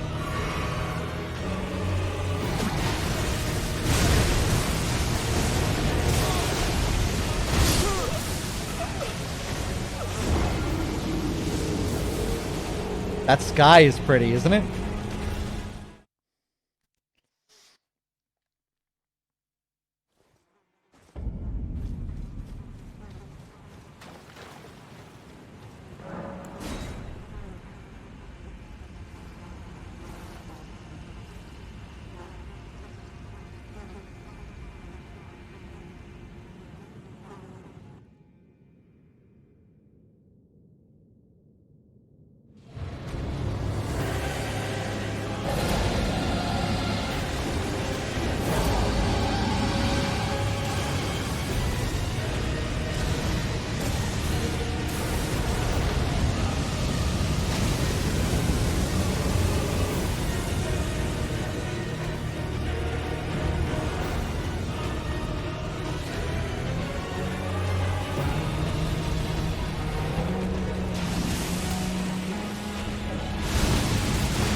Nice.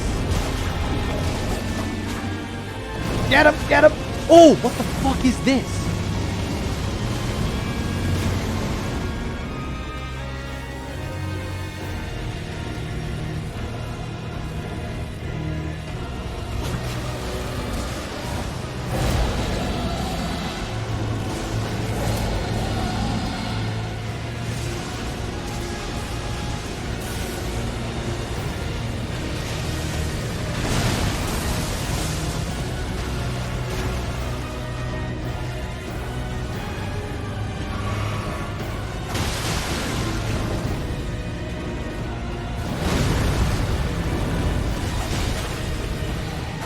Oh, right, this shit.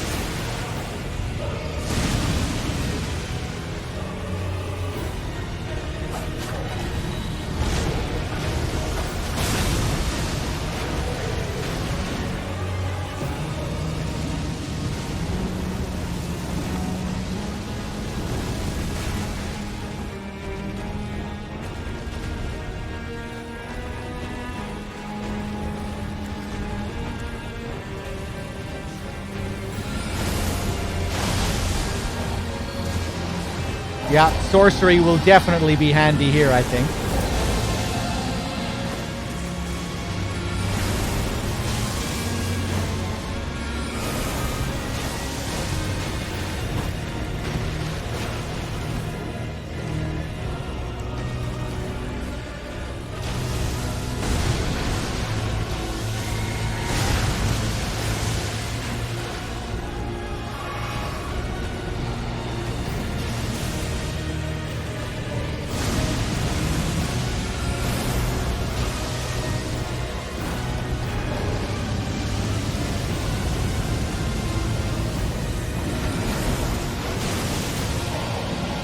Whoa, is that going to get him? Woo! Phase 2.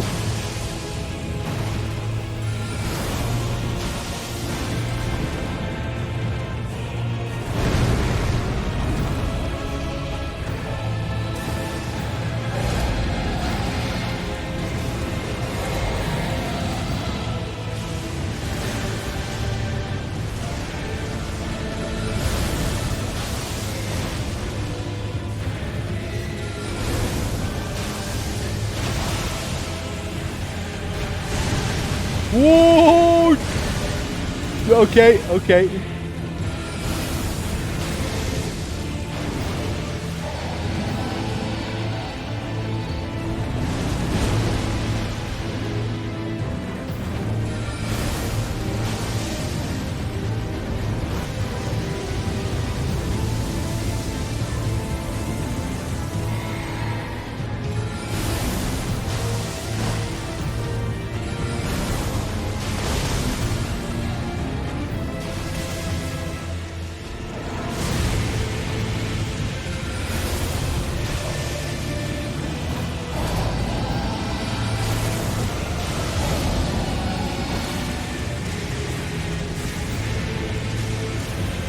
All out of FP now. Ooh.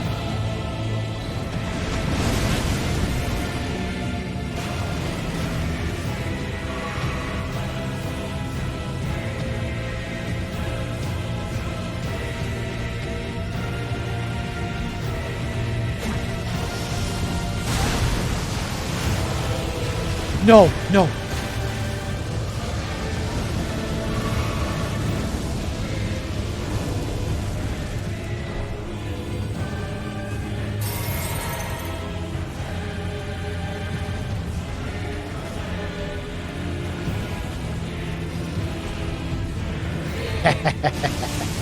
Ooh.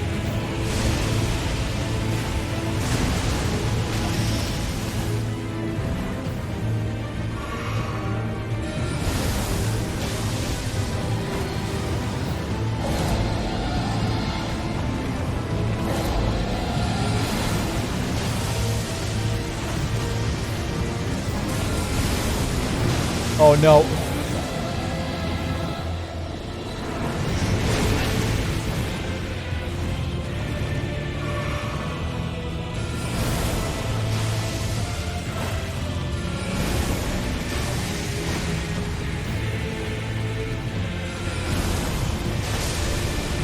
Boom. There it is. Remembrance of the Lich Dragon. Yeah, man. Sorcery kind of destroys that fight. With melee, it seems like it's kind of tricky to get to his head. It's kind of hard to find the moments. That was still pretty fun, though, just trying to avoid him.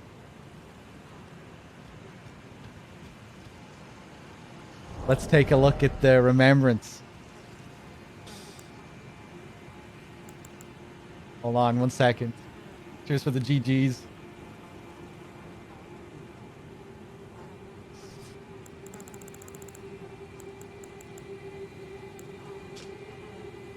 Remembrance of Lich Dragon Fortisax, hewn into the Erd Tree. After Godwyn the Golden. We already know that Godwyn has a strong association with the dragons, which felt kind of Nameless King-esque. You know, Godwyn also being the firstborn son. After Godwyn the Golden became the Prince of Death, the ancient dragon fought long and hard against the death within its companion. Alas, victory was never achieved, and its only reward was corruption.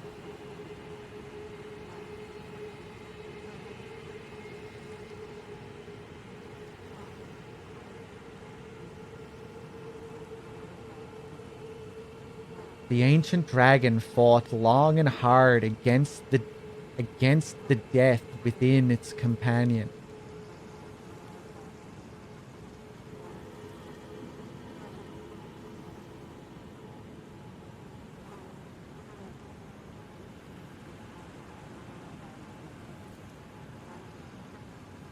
He only ever became the Prince of Death upon death, right? So this can only be referring to his state of being as it is now, buried in the roots. And obviously we fight him inside a dream, and I guess that's supposed to be inside Godwyn's dream.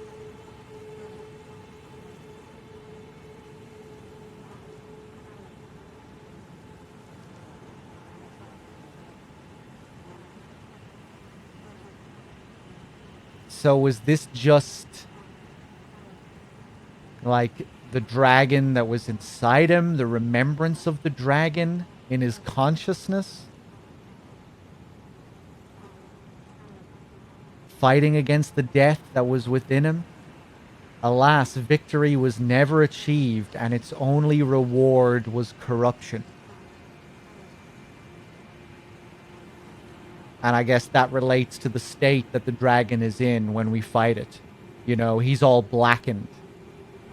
He's kind of, he would kind of remind you of Godwyn in a way, you know. He has that gold there, but it's mainly, you know, it's like his wings were once gold, but now they've been corrupted by that blackness, that death blight.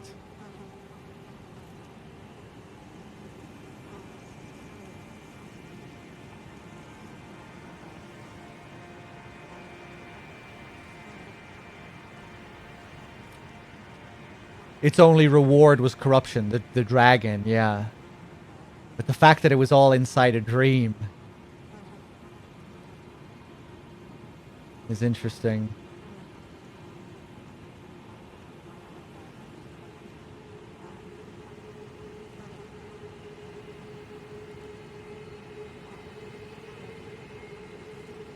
And it was Lich Dragon that we read about, wasn't it? In let's pick this up first. We'll go into that again. Receive the mending rune. Yeah, and here it is, the full circle. Which Fia seemed to refer to as a child. Mending rune of the Death Prince.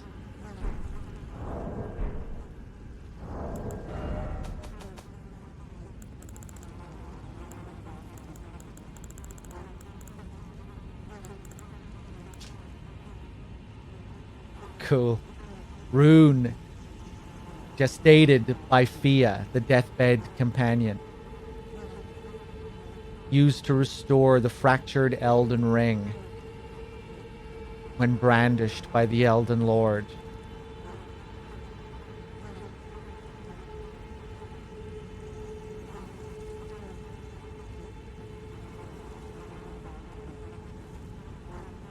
Formed of the two Hallowbrand half-wheels combined, it will embed the principle of life within death into order. The Golden Order was created by confining destined death. Thus, this new order will be one of death restored. Wow.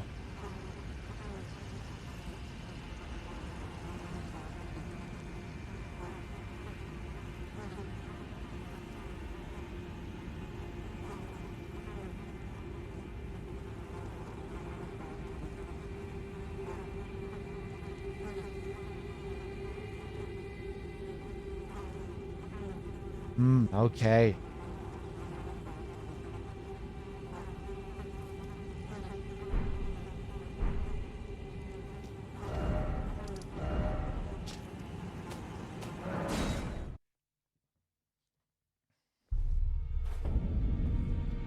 I'm pretty keen to see that ending, I have to say.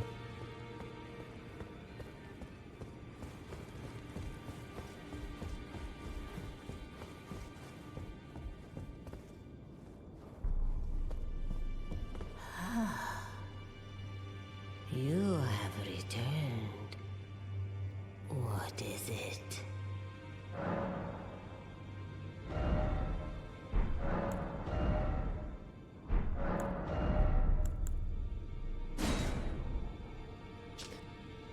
Fortisax's Lightning Spear. Incantation that channels the power of the ancient dragon Fortisax. Creates two spears of red lightning and stabs them into the ground from above, one after another. On impact, each spear will burst into trails of lightning covering the area. During the War of the Ancient Dragons, these twin red lightning stakes were the hallmark of one ancient dragon who was called the mightiest Boulder Stone. His wings did look very stony. They look quite hardened. Go back to the Godwin Grace when you were finished here, okay?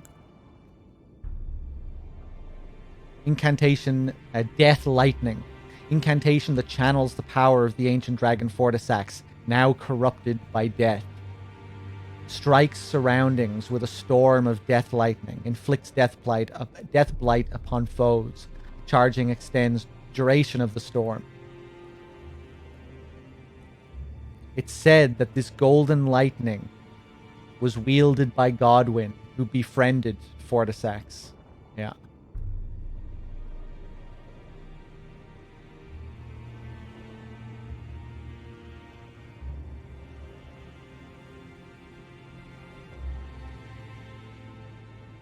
Yeah, I mean, gravel stones are generally the dragon's skin, right? So they're all pretty stony.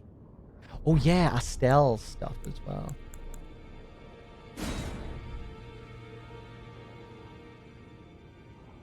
Flail. Bastard Stars. Interesting name. Flail which deals magic damage, having been imbued with power by the remembrance of Astel, formed of the same many-colored star debris that comprised the form of the natural born of the void.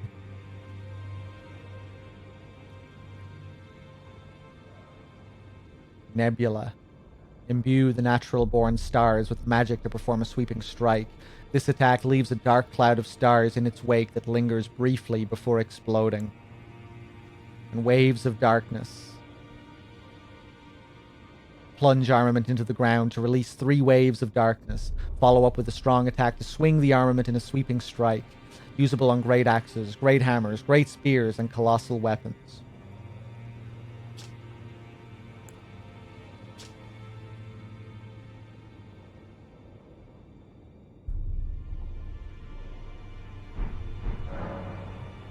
Now go forth. Let the words of the fingers guide you. I'm not sure, Salami. Maybe.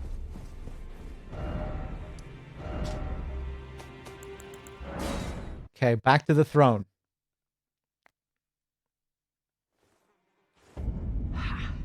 Prince of Death, take a good long look. See the wrath of the Golden Order, the Order's justice writ in blood. This is what's become of your precious witch. Naught but expired meat and bone. This is a proper death, O Prince. Look at this rotten whore. No more children can be got from this useless flesh. Behold, your mother is dead.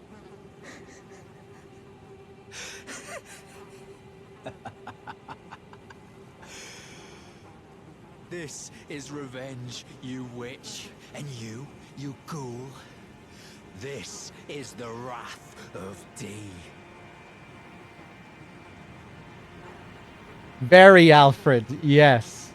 Maybe a little bit too Alfred for my liking.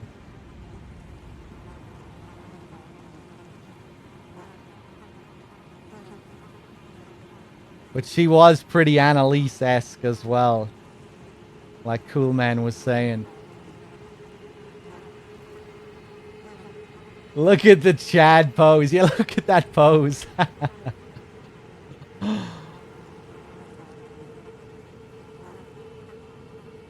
So here he is again, huh?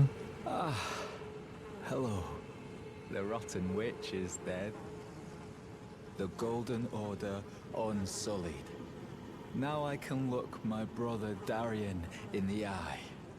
Honeyed rays of gold, deliver my spirit. Some cool lines, though, all the same. Darian, now I have no regrets. Darian. Honeyed rays of gold, deliver my spirit. Darian, now I have no regrets. Honeyed rays of gold, deliver my spirit.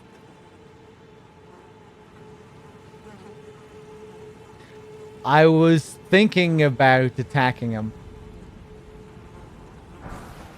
Fia's hood, Fia's robe. If I rest, does he just disappear forever? How is he alive again? He isn't. This is his brother.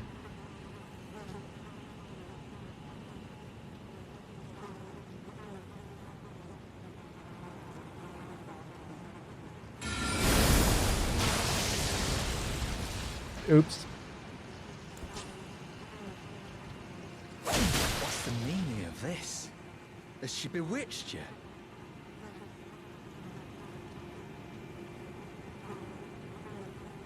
Darian, now I have no regrets. Honeyed Then you are a blight, a defiler of the Golden Order and murderer of my brother. Die. Die. Die. I didn't do anything to your brother, man. Your corpse into that vile wench's rotting remains. A witch's eternal eternal embrace, just as you wished.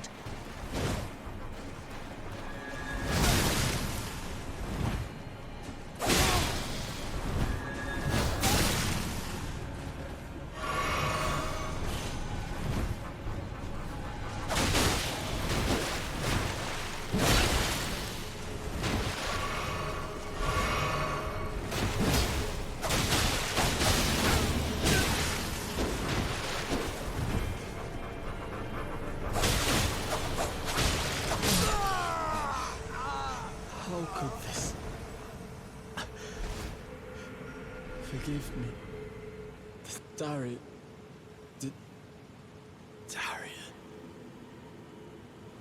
Do I get to take his setback for good?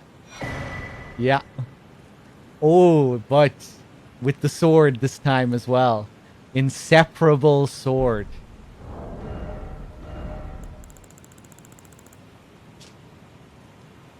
Sword forged by compounding silver and gold.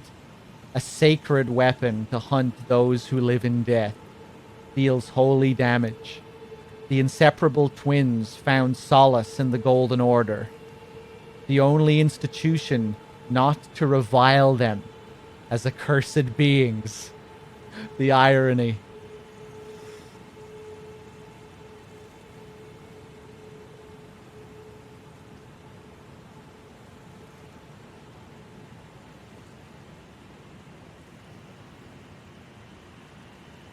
Sacred Blade. Grants armaments, attacks holy essence, and fires off a golden projectile. Golden blade projectile. The armament retains its holy essence for a while.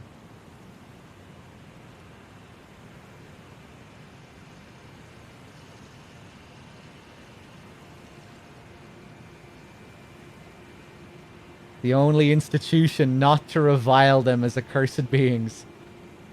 And then they happily go about cursing all these other downtrodden.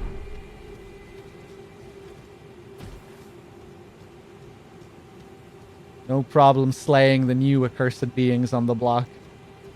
Hey, what's up, Steve-O?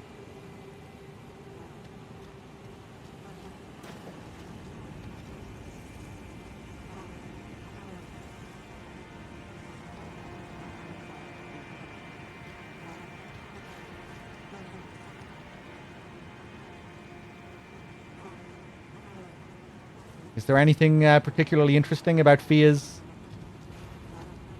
body here? Oh, yeah, the gear. Her gear that I picked up. Yeah.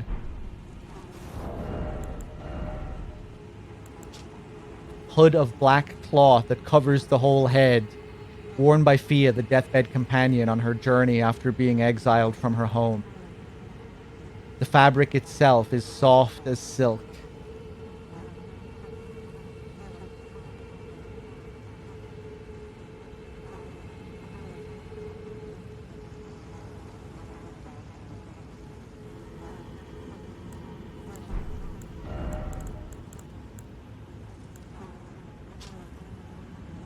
Fia's robe of black cloth that covers the entire body. Same description. The fabric itself is soft as silk and thin enough that those embraced can feel every pulse, every bit of her warmth.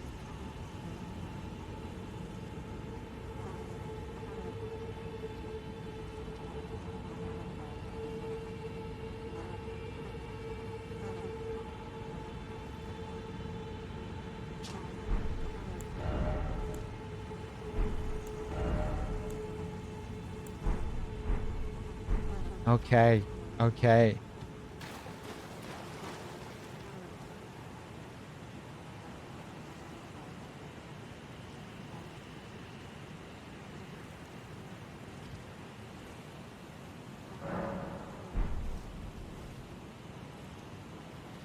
Cool man, are you there in chat?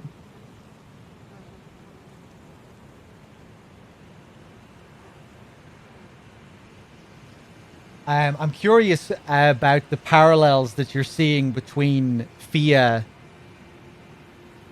and Annalise.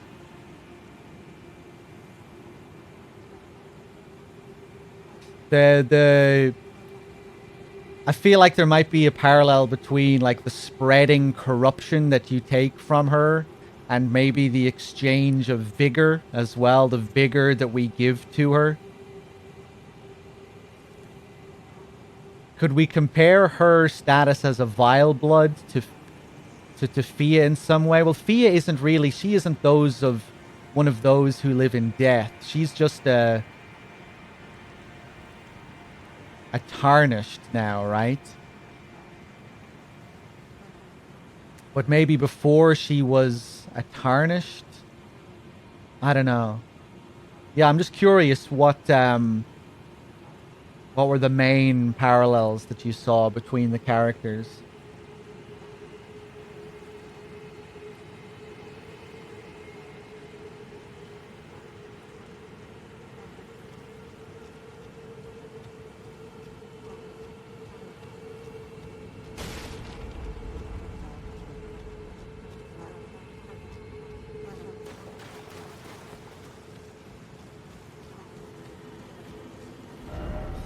Let's level up.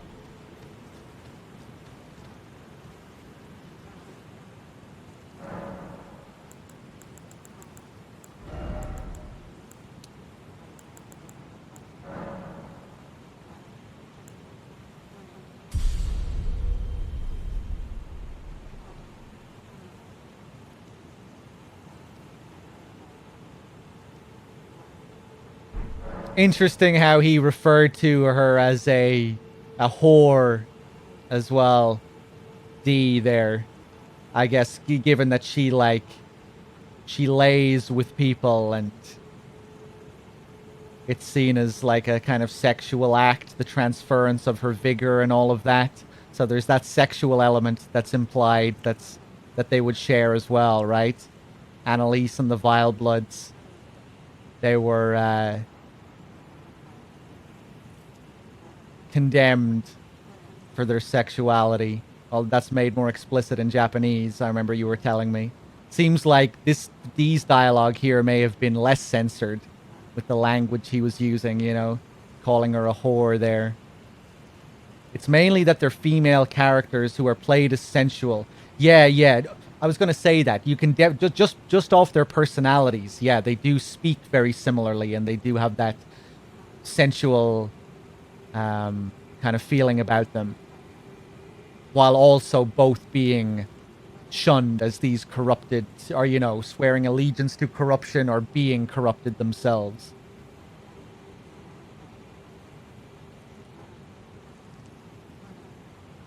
But they're both kind of vampires that suck people's blood so they can recycle life into rebirth. Right, yes.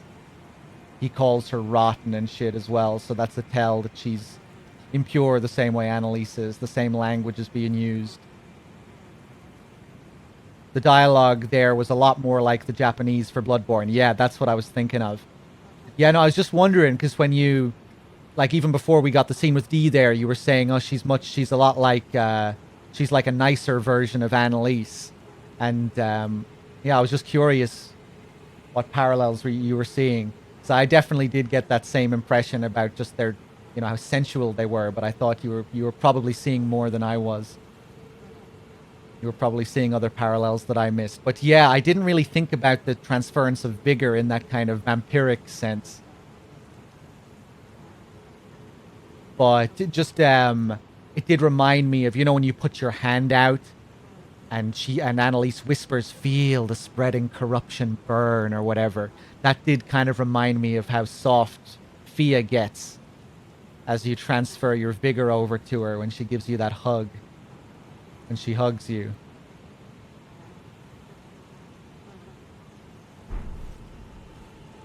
There are probably other similarities you could draw if you thought about it for a bit longer.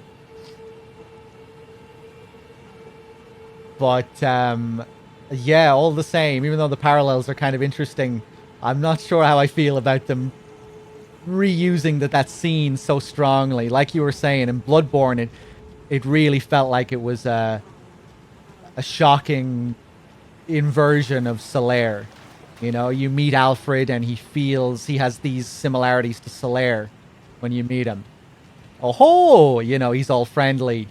And then you get the big twist as he reveals himself to be this monster at the end. You didn't really get anything as interesting as that with this. It just kind of felt like they were reusing the same scene. Not arbitrarily or anything, you know, it's not like there was no reason to reuse it. They were obviously building parallels with the storylines, using the same archetypes and everything again. But yeah, I felt it did feel just a little bit too close, I think. A little bit too similar. Still interesting though.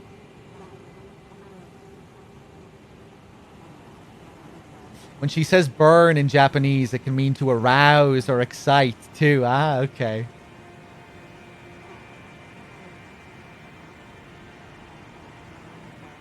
But we never learned Dee's brother's name. Is it implied that they have the same name? They're kind of... It's this duality theme that you keep seeing again and again, you know? Like the armor itself is comprised of gold and silver and like two different faces or something. The two known as D are inseparable twins. And yeah, the sword is the inseparable sword as well, and it has its two spiraling strands. They are of two bodies and two minds, but one single soul. Not once do they stand together, not one word do they speak to one another. Perhaps this armor longs to find its way to the other D. I guess one is gold and one is silver, so they're both Darien, yeah.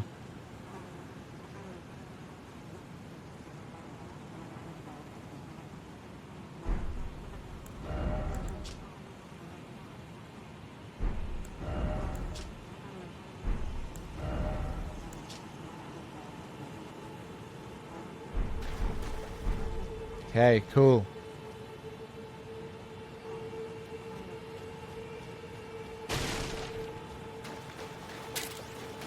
Mont with the 11 months. Thank you.